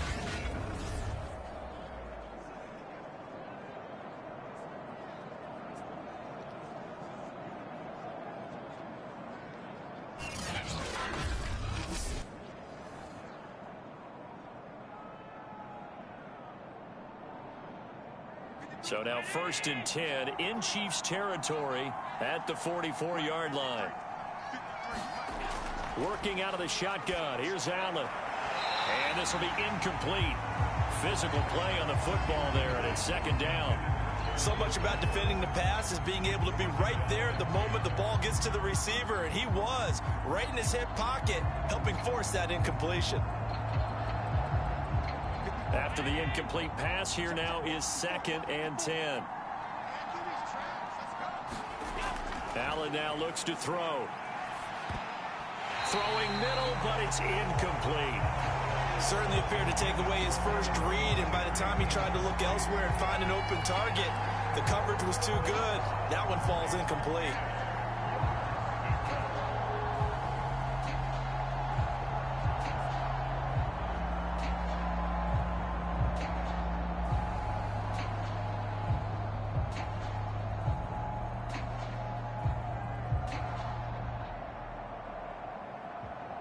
The Bills on 3rd down. They've been okay, 2 for 3 thus far. This is 3rd and 10. To the air, Allen. He's got it complete to Stephon Diggs. And he'll be out just a yard or 2 shy of the 30. Yeah, these are the types of plays they're going to need to hit on if they're going to get back into this game. It hasn't been the greatest of first halves, but this is a nice throw here on third down, and they keep the drive going.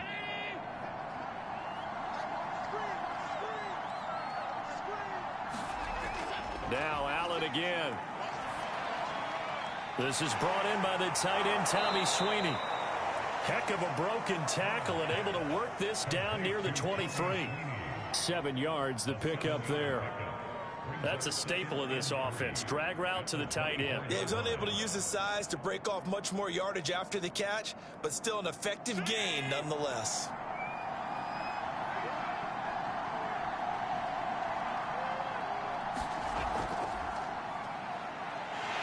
And not much. Maybe a yard down to the 23.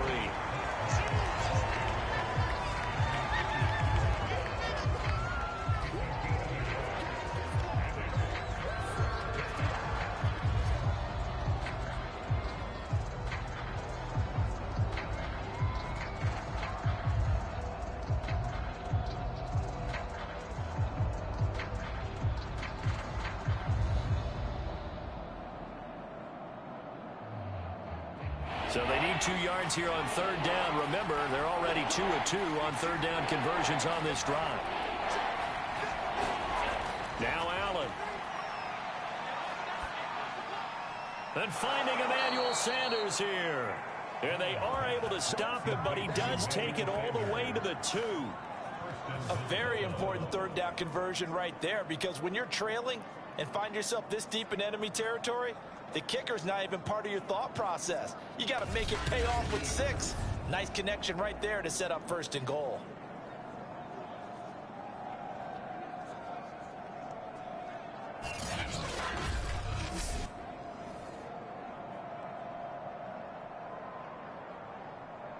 So another third down conversion, and now they've got a first and goal.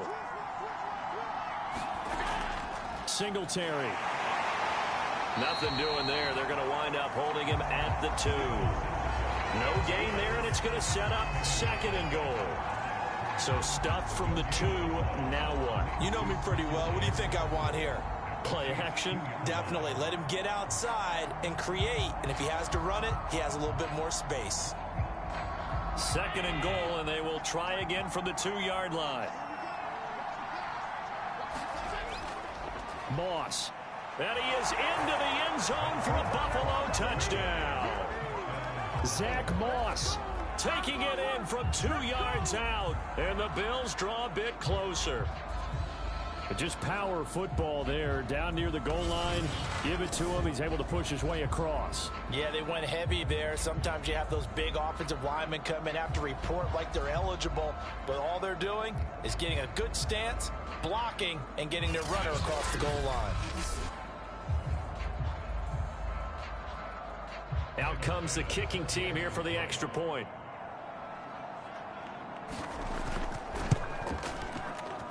And they're back within a field goal. It's 10-7 now. So that one a 13-play drive in total. And it's culminated by a 2-yard touchdown run.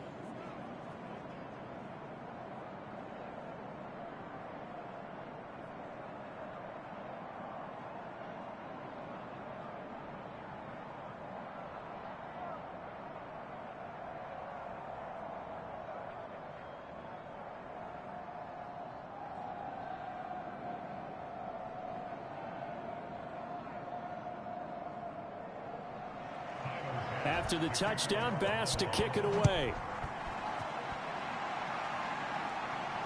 Taken in at the 3. And out a little across the 25 to the 27.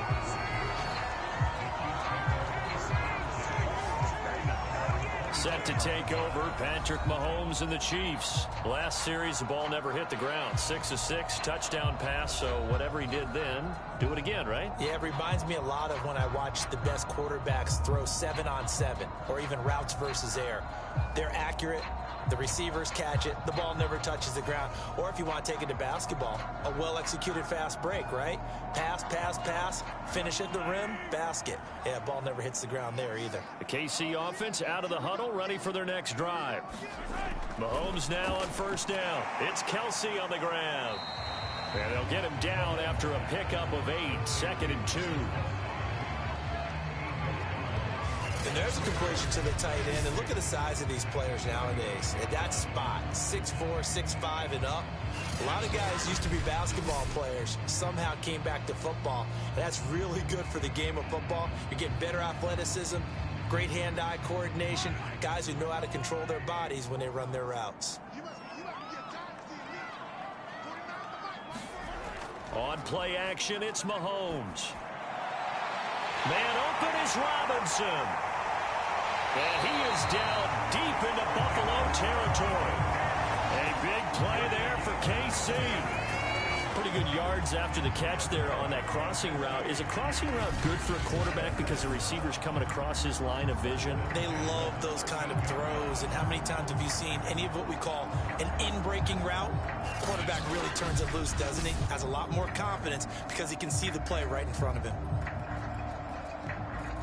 A real field flipper there as all of a sudden they've got a first down in the red zone. Here's Mahomes to throw. Finding Hardman here over the middle. He's tackled a yard short of the marker. Good gain of 9 on first down. One of the selling points of the in route is it gives the quarterback a really nice sight line to his receiver and almost on a direct shot able to throw the ball to the middle of the field and have a great chance of success as they did on that play. From the 4, this is 2nd down and 1. They'll run with a backup. This is Williams. Well, that was a unit that understood exactly where the first down marker was, handed it to their guy who could run it, created some space, and he got there.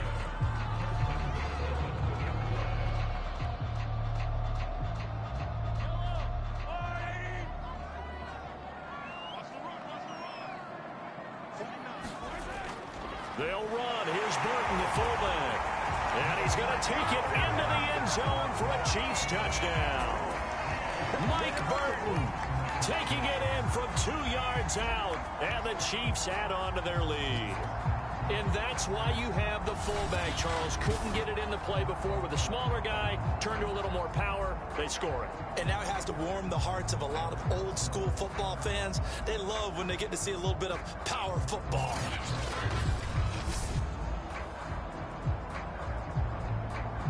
Butker on for the PAT.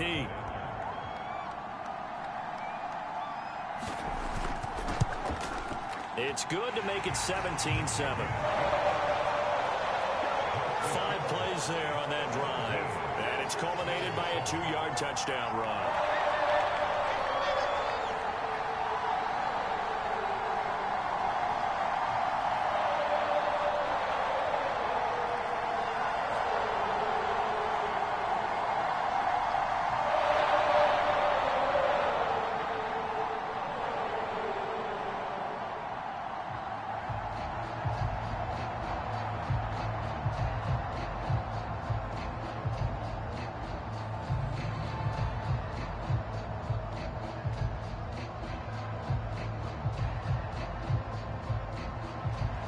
Now after the touchdown, here's Butker on to kick it away. McKenzie will not return this, and it'll be brought out to the 25. Buffalo offense back out ready to go. And this not an easy situation. You're down early, in the elements, you're on the road. How do you get the mojo back? Well, one thing is to remember that as an offensive player, you have a much better idea of what you're trying to accomplish and where you're trying to go than the defender. So in this case, because you know it, you can make your cuts with a little more decisiveness, maybe a second fake, some double moves, things of that nature to go ahead and try and put some pressure on the defense. Allen and the Bills now with a 1st and 10 at their 25-yard line. He finds his man. That's Sweeney. A good pickup there. 8 yards on the first down completion. How about the timing on that one? Boy, they were in sync, weren't they? 3-step drop, balls out of his hands, right to the tight end. Nice completion, just like they do it in practice. Here's a 2nd and 2 now from the 33. On the handoff, it's Singletary. Not too many more ideal situations in 2nd and 2 in order to try and pick up a first down. They ran it and picked it up.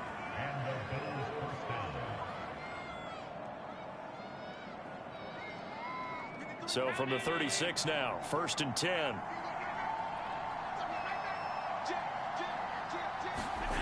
Allen going to throw. All right, rifles one, and that's going to be intercepted. Picked off here by Anthony Hitchens. And they'll start with great field position at the 41-yard line. And that's now the 2nd time he's picked off a pass here in the first half alone. Again, another great read defensively, and you just see him get in the right position to make the play and get his guys the football back. Out comes Patrick Mahomes in the Chiefs offense. He's played a pretty clean first half, a touchdown, no interceptions. Frankly, that's what they expect out of it. They want to see the ball thrown and thrown well, and he's able to do that and put it in the end zone. They'd love to see more of that before this game finishes, but right now, he's got his team in a good spot. A good spot, maybe looking for touchdown pass number 2 here in the 2nd quarter. So after the INT, here's Mahomes. He'll find his running back, Edwards-Helaire. 3 yards the gain there, 2nd down. And that's all about recognition right there, because he's got to go from pass rush mode to pursuit mode, what defensive line coaches like to call retracing. And he's able to retreat and make the tackle for just a short gain.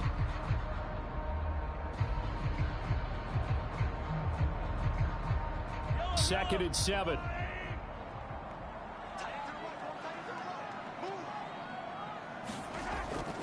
Edwards-Helaire as they run out of the gun.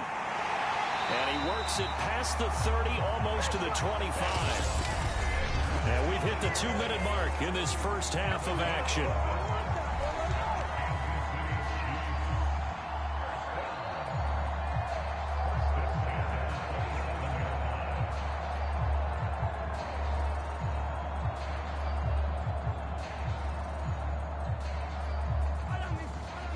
A reminder coming up at halftime while the two of us head for warmer areas of the press box. We'll be sending you to Orlando where Jonathan Coachman will have highlights and analysis of this first half. Now a throw to the end zone on first down, but it winds up incomplete. I didn't like the look of that play right from the beginning. I thought he should have seen the coverage that was there, tried to force it in. That one, he's fortunate, just fell incomplete. An incomplete pass on first down. That leads to a 2nd and 10. Now Mahomes. He'll drop that off to Edwards-Helaire. Down he goes at the 23, a pickup of 4. Well, offensively, that's the mismatch that you want. You want to force a linebacker to try and cover your back out of the backfield, out in some open space. But linebackers nowadays, they run like backs, and they take a lot of pride in covering. What a nice play he made there in the open field. Throwing is Mahomes on 3rd. He's got his man. That's Hardman. And all the way down inside the 5 to the 4. Well, things are definitely going right for them here in the first half. Pick it down, any down, even 3rd down, no problem. They get a connection there and pick up a fresh set of downs, continuing to move the ball.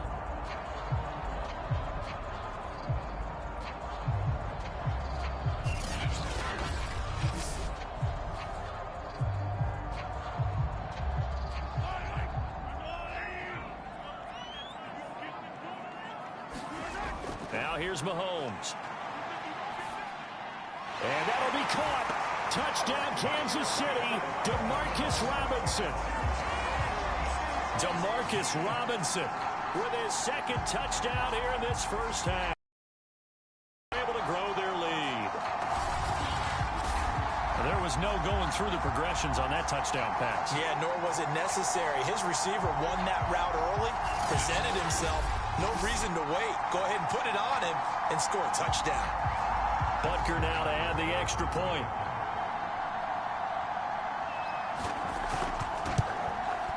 And that'll make this a 3-score game as the lead moves to 17. A drive that time of 6 plays. And it winds up with the Chiefs hitting pay dirt.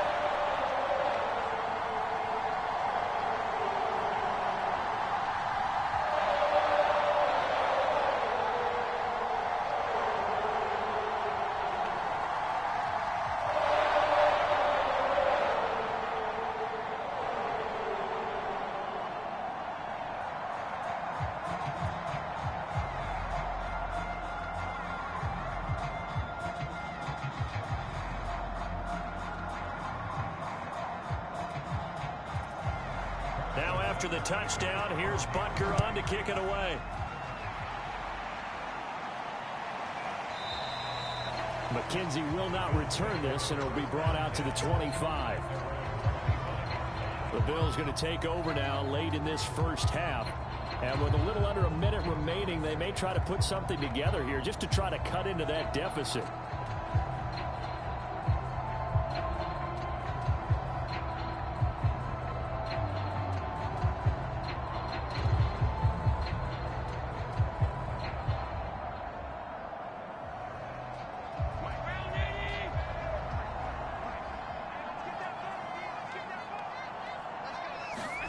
They go back to the air here after the INT on the last drive. And he gets this one just shy of the 40, down at the 39.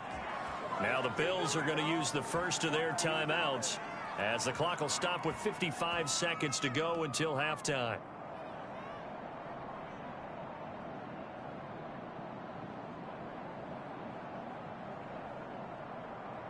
First and 10 here. You know, if they could just get 3 out of this, there's something about narrowing it to a 2-score game at half that makes it feel like much less of an obstacle. And Allen going to be intercepted for the 3rd time. Picked up by Nick Bolton. And he's going to take this one back to the 37-yard line. An unfortunate sequence there, trying to get points before intermission, but now the interception, and their opponents have a chance to possibly pad their lead. Yeah, they had an opportunity there, and they weren't able to capitalize on it, and that's something that could come back and haunt them later. They're begging their defense now to keep them from scoring before the half ends.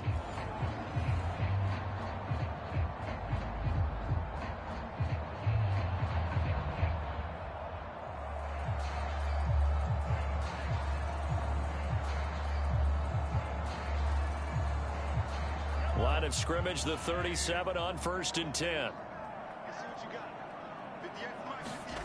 Looking to throw is Mahomes. And a dangerous throw there.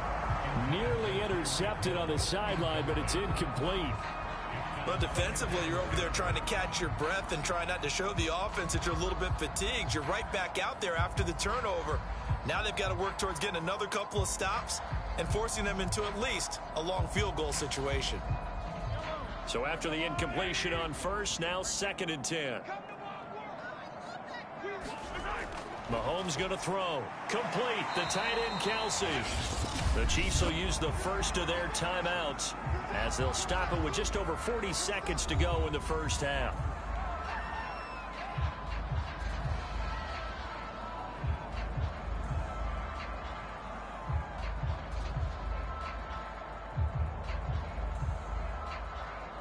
They haven't made much of this great starting field position they had. Here's 3rd and 6. Mahomes now to throw. And that is incomplete. Oh, he did everything but hold on to it. But a nice play defensively, and now it brings up 4th down. They certainly had good starting field position on that drive, but couldn't do anything with it after 3 plays. Have to admit that that's a disappointing end to excellent field position. When that drive started, they had 6 points that they were thinking about. Butker's kick here is good. And that will push this lead up to 20 now.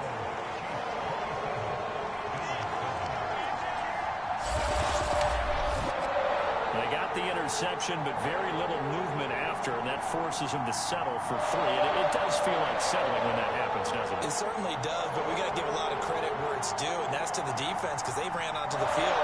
It's what we call sudden change, right? Interception, you got to go put out the fire, and they did, holding them to a field goal.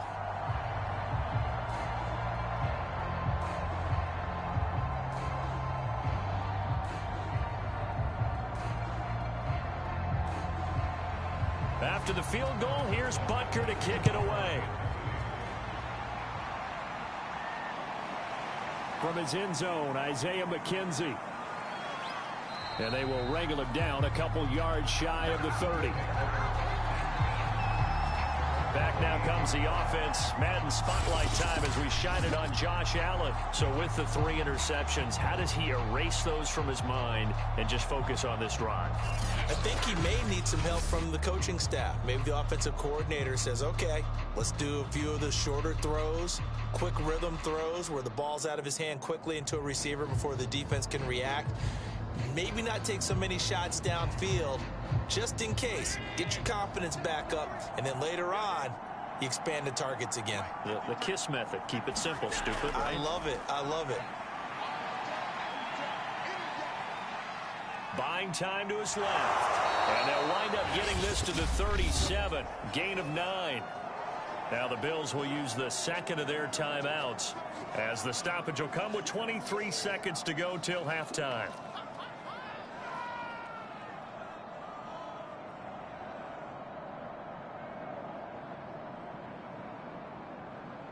Here's 2nd and a yard.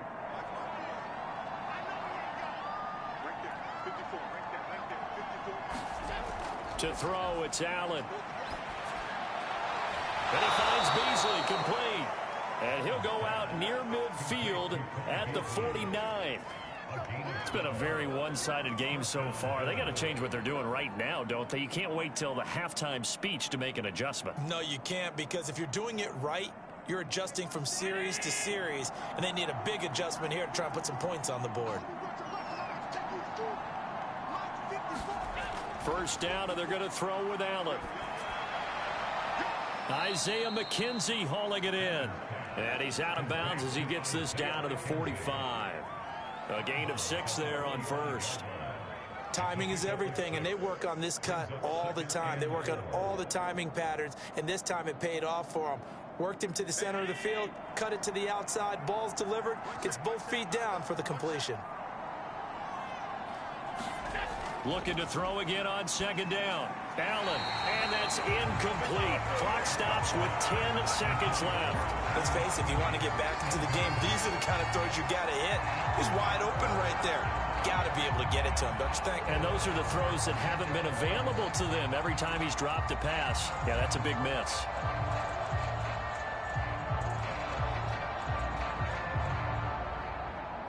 Now they face a 3rd down and 4 after that incompletion on 2nd down.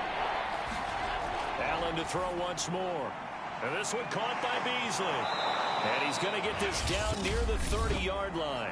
And this offense going to elect to burn a timeout with 5 seconds remaining in quarter number 2.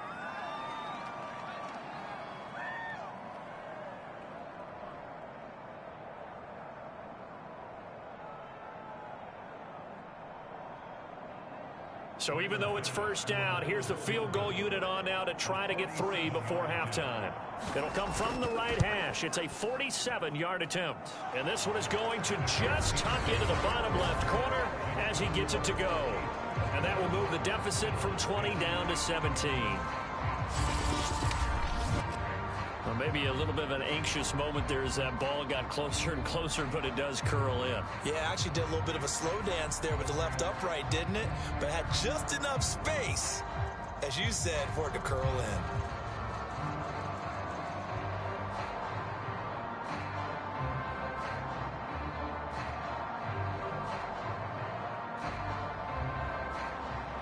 So still time for the kickoff here. 1 second to go in the half as this one is away. This one fielded at the 5.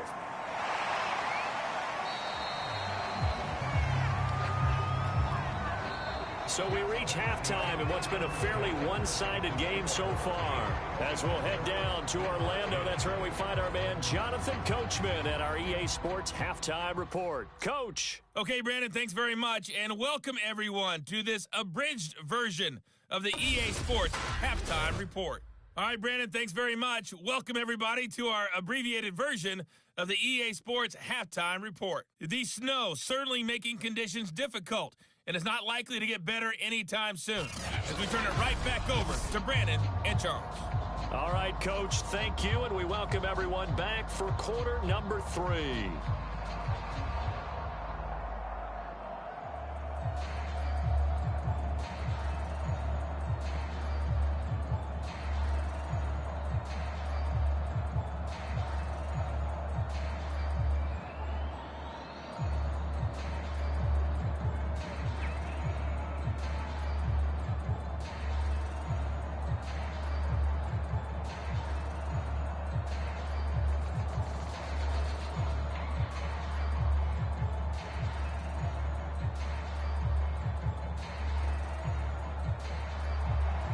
Not too many breaks ahead according to the radar. More snow on the horizon as we are back underway in half number 2. Isaiah McKenzie now on the return. And a nice return sets him up pretty good here right at the 30-yard line.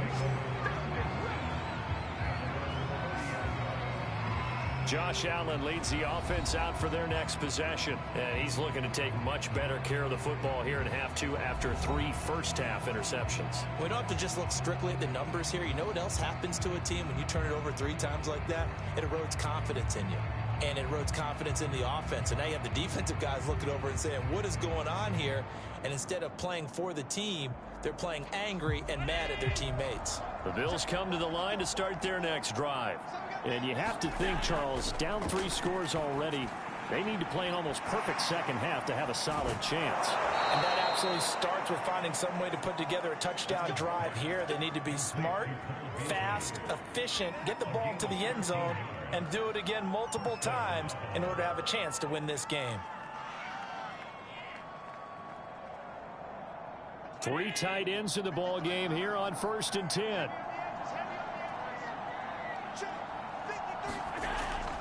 They'll run on 1st down with Singletary. And boy, this defense again really making things tough on him as they stop him for no gain. Defensively, we always know that he is tough in run support, and I think the way that he gets there is he understands what an offense is going to do before the ball's even snapped. A great job of scouting prior to the game, then reading, reacting, and taking the right path to the ball carrier. Throwing now is Allen. And that throw behind his man, he missed him, incomplete. Another attempt, another incompletion, and when I look at the scoreboard and where we are in this game, it comes to mind that they have to start getting the ball in the hands of their playmakers. Throw it to the guys that maybe can take a short pass and turn it into a long gain or make people miss downfield. They've got to have points, and the guys who can put the ball in the end zone, they're the ones that need to touch the ball.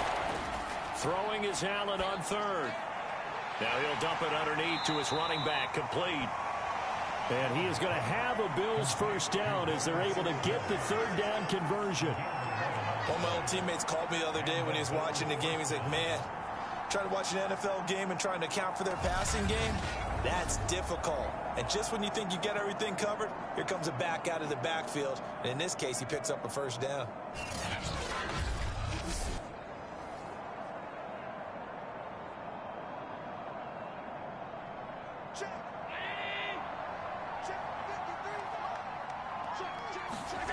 Here's Allen on 1st and 10. And nearly another interception.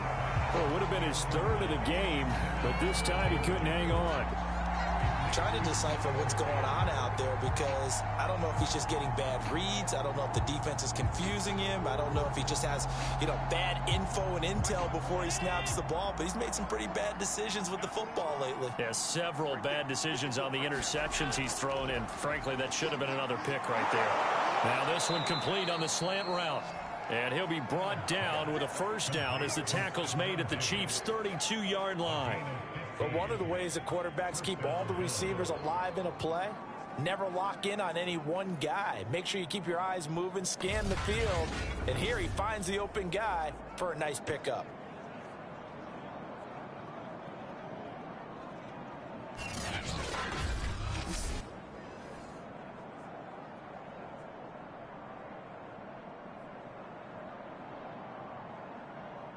From the 32 now, here's 1st and 10.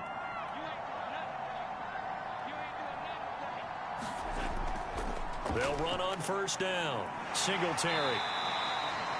2 yards on the pickup there. It'll be 2nd and 8. Oh, that's a real nice job there by the defensive front. They just engaged and held their ground. But how about the guy who made the play? We often talk about whether they take a good first step or not. Many times you just don't take any step. Just get your feet moving, get your body going, and then once he made the read, he was able to make the play. From the 31, Allen out to his left. And down to the 20 he'll go before heading out of bounds. Sometimes guys get locked into such a groove. What do we call it? The game slowing down. They see everything happening almost in slow motion. They see the lanes develop. I feel like he's right there. Well, and you want this from your leader, right? With this deficit, this stage of the game, second half, no quit in him. 0.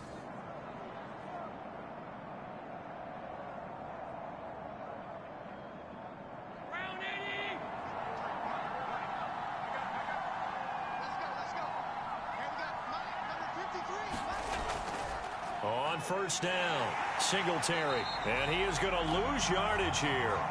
He'll lose a yard there, and it's 2nd and 11. And now you have to wonder, partner, at what point in time do they forget the running game? It's been a struggle so far in this one. I would think they'd have to start throwing it a little bit more.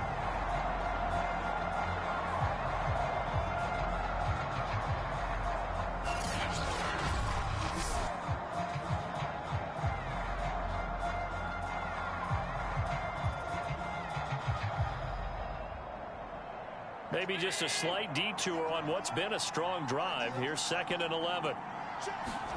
Here's Allen to throw it. Working the middle here. That's complete to Knox, the tight end. And he gets it inside the 10 to the 9. And I'll tell you what, this offense is playing a little bit of keep away right now. They've come out here in the third quarter, possessed the ball for quite a while, and they keep on converting. Nice pitch and catch there to set up the 1st and goal. 1st and goal, and they got to be thinking a chance to get right back into this football game. Here's Allen. The quick slant caught. Touchdown, Bills. Allen on target there to Stephon Diggs. And the Bills are able to cut into this lead as they score on the opening drive of the second half. That's a score you felt they had to have here in the third quarter to get back in this game. And you know that there was an emphasis on their side. Hey, we know this. We know where we are. But sometimes that binds you up so much that you try too hard and you don't get the score.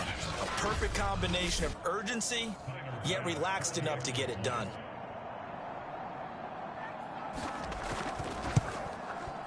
You always worry about the plant foot in the snow, but no problems there. And the lead is trimmed down to 10.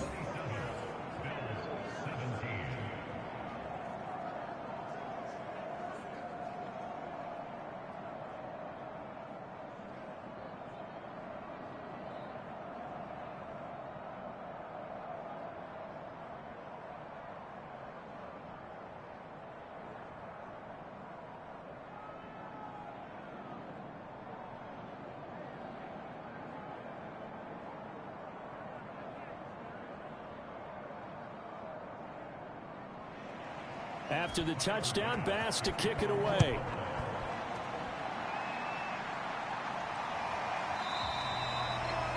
The return man down to a knee, and this will come out to the 25-yard line. So here's the Chiefs offense ready for their first reps in half number 2. And they were terrific in the first half, built up a sizable lead, and it's just been cut into a bit following the opening drive score on the other side. But this is a unit that has to be itching to get the football again. You could say that again. They've got to be pretty eager because, let's face it, they've had to sit through halftime, then sit on the sidelines and watch that drive. So you can bet that they're saying, let's get on with this.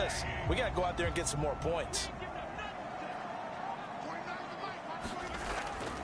The drive will begin with a run by Edwards-Helaire. And they're able to get this one across the 35. 50 yards rushing for him now in the ball game. Sometimes it's hard to believe, but there are times this game is about patience, isn't it? Has had the game he expected, but that run there, that may get him going. I was just going to say, maybe that gives him a little, just because you're right, he struggled, especially in that first half. Yeah, and I know the great ones always think to themselves, just hang in there. I'm just one big carry away from busting this open. That's a good start for him. So here's a 1st and 10 at the 38. They'll run here with Edwards-Helaire. And he'll muscle his way up to the 43 for a pickup of right around 5. Nice satisfying run on first down for the offense, picking up 5, which means defensively, the thought process is entirely different. You don't want to panic, but at the same time, you're saying to each other, we've got to tighten this down. We can't give up gains like that. After the pickup of 5, here's 2nd and 5. To throw, it's Mahomes. Open man, it's the tight end, Kelsey. And he's got a first down as the tackle made at the Bills' 40. And now we get into the psychology of the whole thing, because a lot of teams with a 2-score lead in the third quarter, they almost become defensive with their offense, just playing not to lose. I think with this team, you got to figure at this point, this is a great spot for them to go into attack mode, really try and put the hammer down and finish this one off.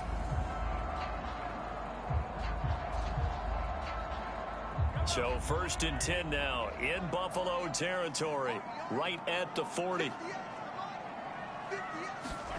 From the gun, it's Mahomes. Another pass into the reliable hands of Kelsey. And he's going to get a solid gain of 9 before being brought down. 2nd and right at a yard. I don't care what sport you're playing. Everyone likes to build up a little momentum, don't they? And look at this, back-to-back completions to the big target at tight end. That one not as profitable as the other, but still a decent gain.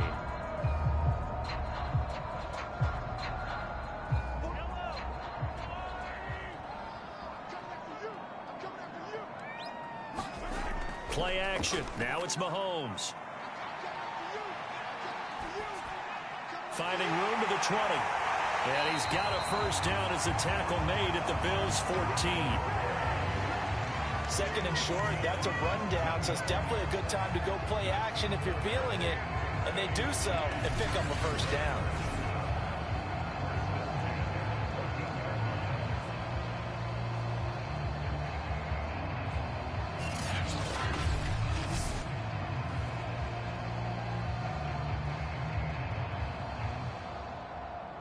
Here's a 1st and 10 at the 14-yard line. A shotgun snap and a give to Edwards-Helaire. He's going to get 4 out of this as he's down to the 10-yard line. Well, if you're a football guy, that's a pretty run because everyone is in sync right there. Obviously, the guy carrying the ball, but how about the people up front? Leverage, athleticism, they created some nice space for him. Coming up on a 2nd and 6. Throwing now is Mahomes. And his pass incomplete. Demarcus Robinson, the intended target on that one. And it'll bring up 3rd down. That pass just a little bit off. It looked like maybe he tried to force it in there. Game speed, always different, no matter what you do in practice. You can't simulate it, right? So your decision-making, everything has to be a little bit quicker. Sometimes it can throw you off until you adjust. From the gun on 3rd down, Mahomes. This is caught. And the Chiefs are going to have 1st and goal as they try to finish off this drive with 6 points. And in a lot of ways, that catch is expected. Red zone presence, and that one was realized there. You've got to find your tight end in that situation.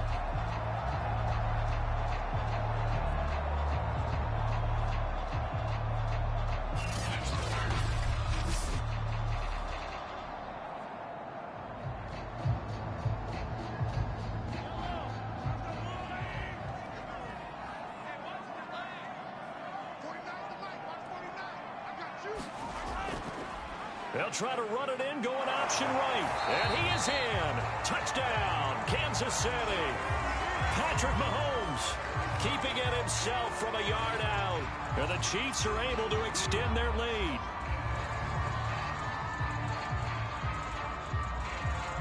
Butker on for the PAT.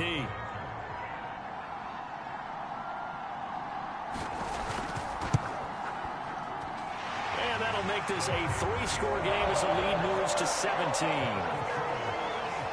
So that drive consumes 9 plays all told. And it was all capped by Patrick Mahomes using his legs to get in the end zone.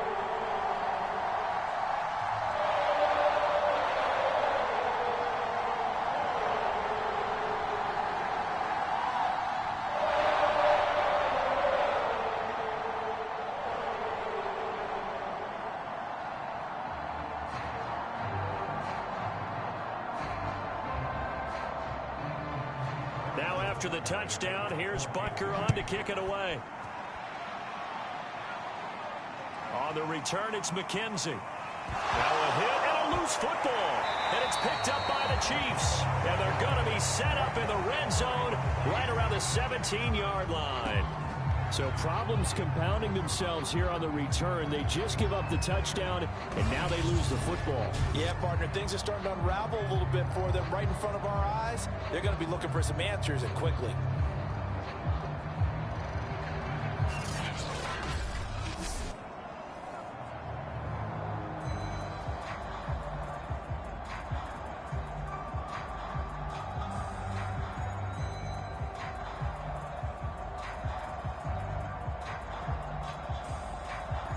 So from the 17 now, here's a 1st and 10.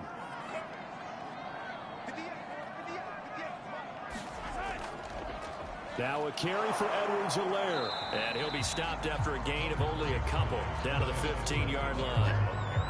Not the kind of gain that will go out.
Crazy for, but it's the kind of gain that you need to have when you're running back in the NFL. And Clyde Edwards-Helaire, with that low center of gravity and strength, he's going to get those tough, gritty yards for you when necessary.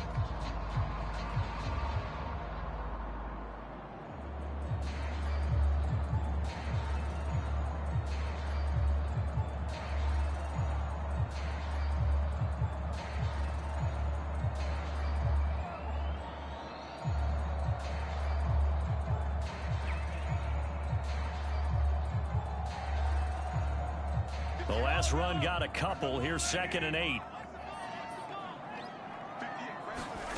Shotgun snap to Mahomes. And he's got it. Got his man on the end round. Complete. And the Chiefs are looking at 1st and goal as he's tackled all the way down at the 2-yard line. And while we may be looking at the scoreboard, this offense certainly is not, because they're showing no signs of backing down, even with a 3-score lead here in the 3rd quarter. I think they keep taking their shots. They've seen blown leads happen throughout this league. They don't want to fall victim to it themselves.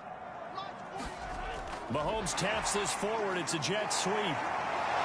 Nothing doing there. They're going to wind up holding him at the 2. That's a nice job there defensively, being able to diagnose that little touch pass. They saw it coming, converged on it before he could get much out of it. 2nd and goal, and they will try again from the 2-yard line. He'll will take it on in for a Chiefs touchdown. Patrick Mahomes, his second touchdown of the night, and the Chiefs add on to their lead. And he certainly played a pivotal role with those 2 TDs and why they're up on the scoreboard right now. Well, someone's all about winning, aren't they? Because he's not worried about the number. Sure, it's great to have 2 touchdowns. But the bottom line is what he's doing is contributing to their lead. He wants to continue to do so.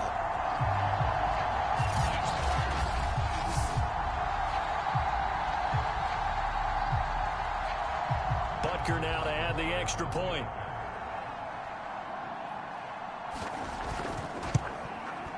And he's been a busy man, 5 for 5 now as he knocks another one through to extend the lead. Just a 4-play drive that time. And it was all capped by Patrick Mahomes using his legs to get in the end zone.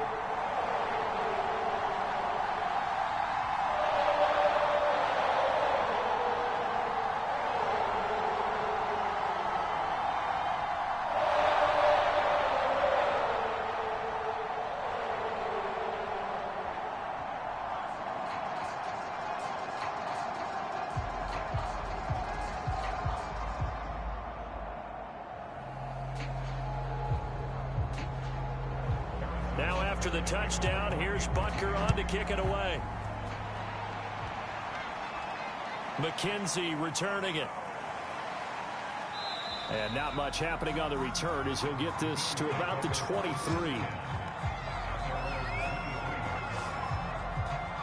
Buffalo set to get the football back here.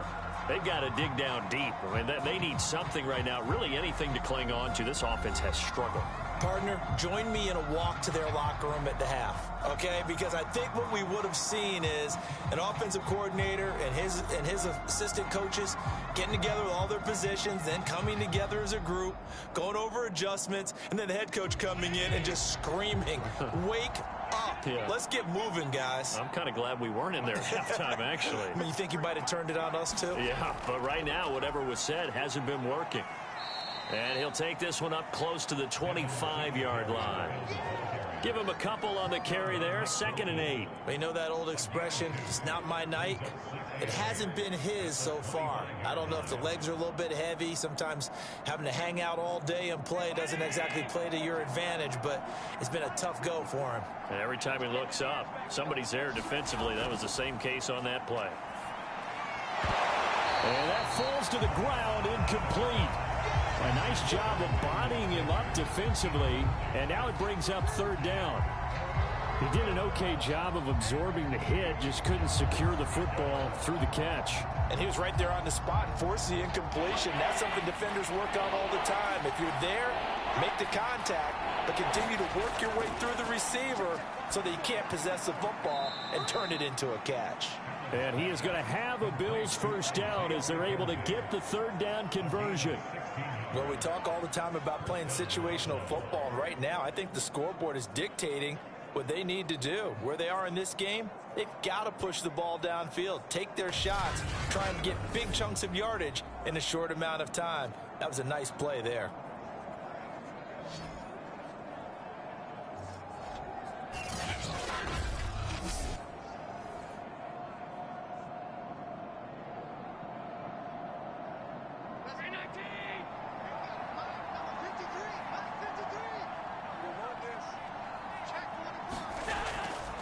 They'll run on 1st down. Singletary. And he'll work this forward for about 3 at 2nd down. Typically, we think it's the strong safeties that are better tacklers, especially closer to the line of scrimmage amidst traffic. But in this case, how about the free safety coming up and making the big-time play? The last run got 3. Now here's 2nd and 7.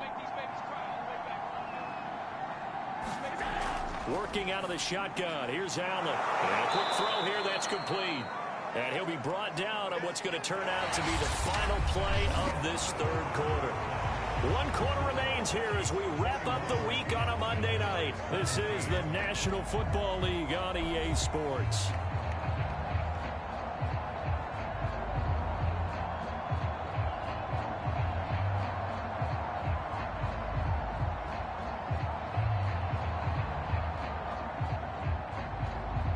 The Bills on third down. They've been outstanding. 7 first downs and 8 tries. They need just a yard here. It's 3rd and 1. Now Allen.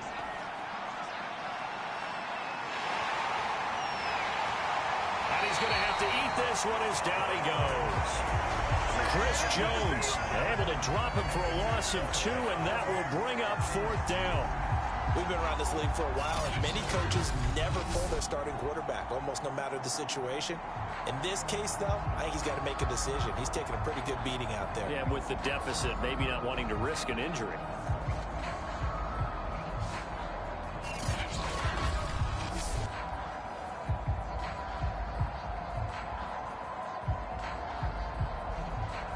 And they're indeed going to go for it here on 4th down. So trailing here in the last quarter. Let's see how this plays out. Singletary, they'll run for it. And he's going to have a first down as he's brought down at the 44-yard line. Remember, that was 4th and a full 2 yards. There's a big difference between that and 4th and maybe 6 inches or a yard. Yeah, you're exactly right, because when it's at 6 inches, you just fall forward and you pick it up, right? You just go quarterback sneak. But having to move bodies, that means you actually have to execute because they know what you're going to do. How are you going to make the right play call and get everyone into the right spot and win at the line of scrimmage? That's what they did there. And able to break one tackle, but then quickly brought down. But a nice little gain. That one good for 10 yards. And that'll bring up a 2nd and just about a few inches here.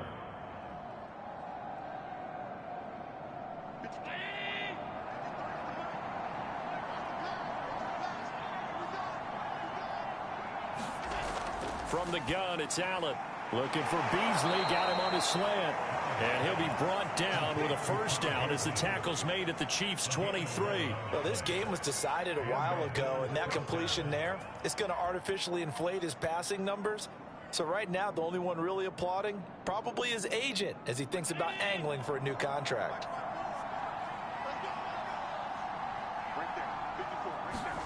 On first down, Allen. Throwing the out route incomplete. That's McKenzie. And they will eventually get him down, but he's inside the 5 all the way to the 3. Well, I can put my defensive cap on right now, and I know they're saying don't give up any big plays now. They've controlled this game throughout, and all they want to do is see it through to the end. I think they let their guard down a little bit with that last completion. Sometimes when you're trying not to give up bigger plays, you don't react as fast as you should on other throws.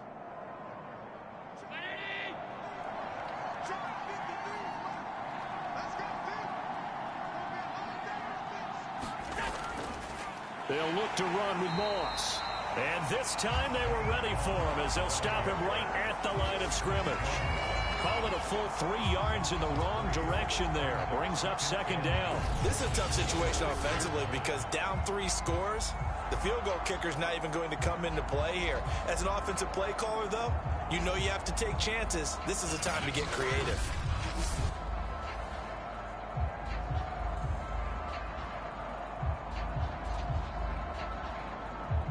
2nd and goal from the 6 this time.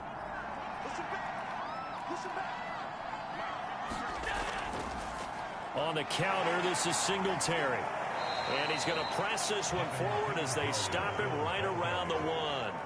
Give him right around 4 on the carry. We'll see if they want to keep pounding here on 3rd and goal. 2 straight shots on the ground. Now on 3rd, do you go to the air? I think the possibility exists, and if you're doing it, you're probably going play action since you ran it twice. But I often think that 2nd down is a time you go play action and throw the ball. I say, and he'll take it into the end zone for a Buffalo touchdown. Taking it in from a yard out, and the Bills get a bit closer. And when the smaller guy can't power it across the goal line, Charles, sometimes you need to go with a fullback. They did. It worked. What's that thing about force and mass? How's that? Oh, yeah. Force equals mass times acceleration. Oh, that's big-time stuff. That's from the same guy the apple dropped on his head, right?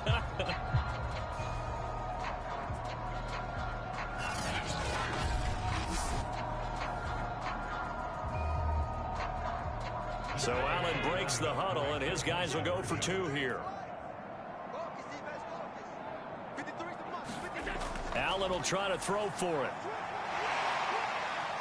And he'll find his way in for two. And we're back to a two-score game. The lead's cut to 16. Well, it's still an uphill battle from here, that's for sure, but that makes it a two-score game. And now we see why teams practice so much on the two-point conversion, why you have more than one play ready, because you may need multiples to throw out a ball game. There's a great example right there.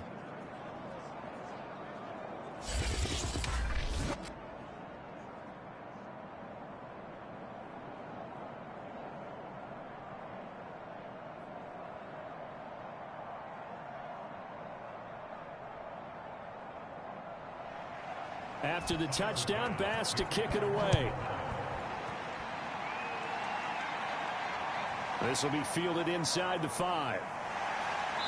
And he takes this near the 25. Just a little pass there. Call it the 26.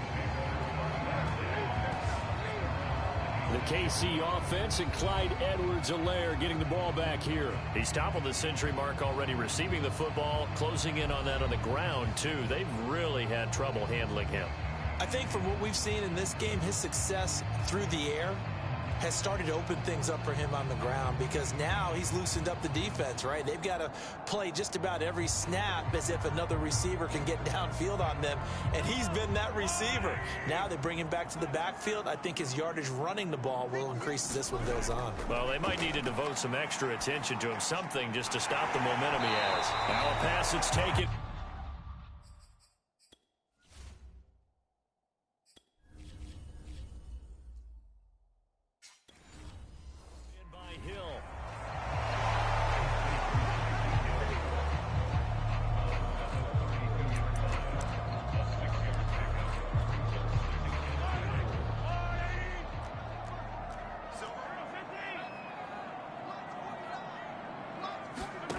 They go play action. Now Mahomes. Middle of the field, it's Robinson. And they get him down, but not before he takes it across the 40-yard line. Well, normally you might say start running the football. You've got the lead here in the fourth quarter, but the way that they've passed it with such success, I don't know, maybe keep throwing it. Yeah, I think you brought up something that goes against conventional wisdom, right? In this stage of the game, you would think you would switch to a running attack, but you're exactly right. They've thrown it so well throughout the game, and trusting this quarterback, I think he continued to do so.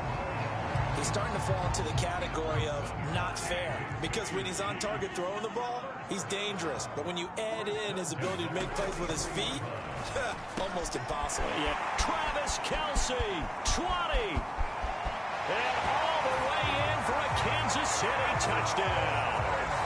Travis Kelce, 43 yards. And the Chiefs have put this one to bed here in the fourth quarter.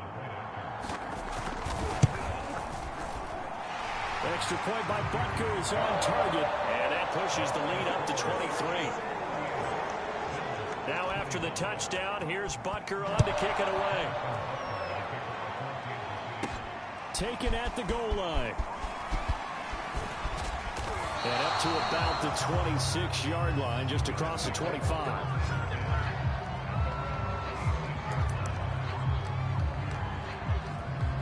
The Bills offense now, they get set to head back onto the field.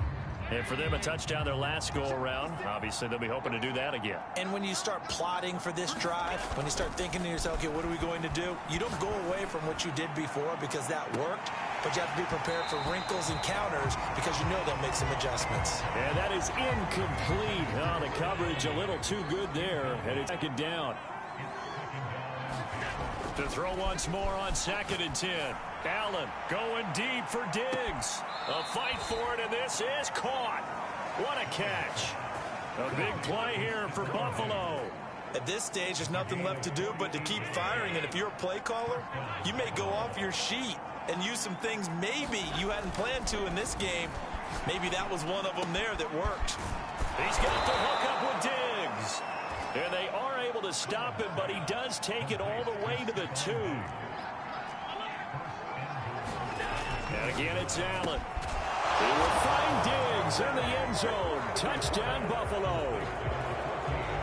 Stephon Diggs.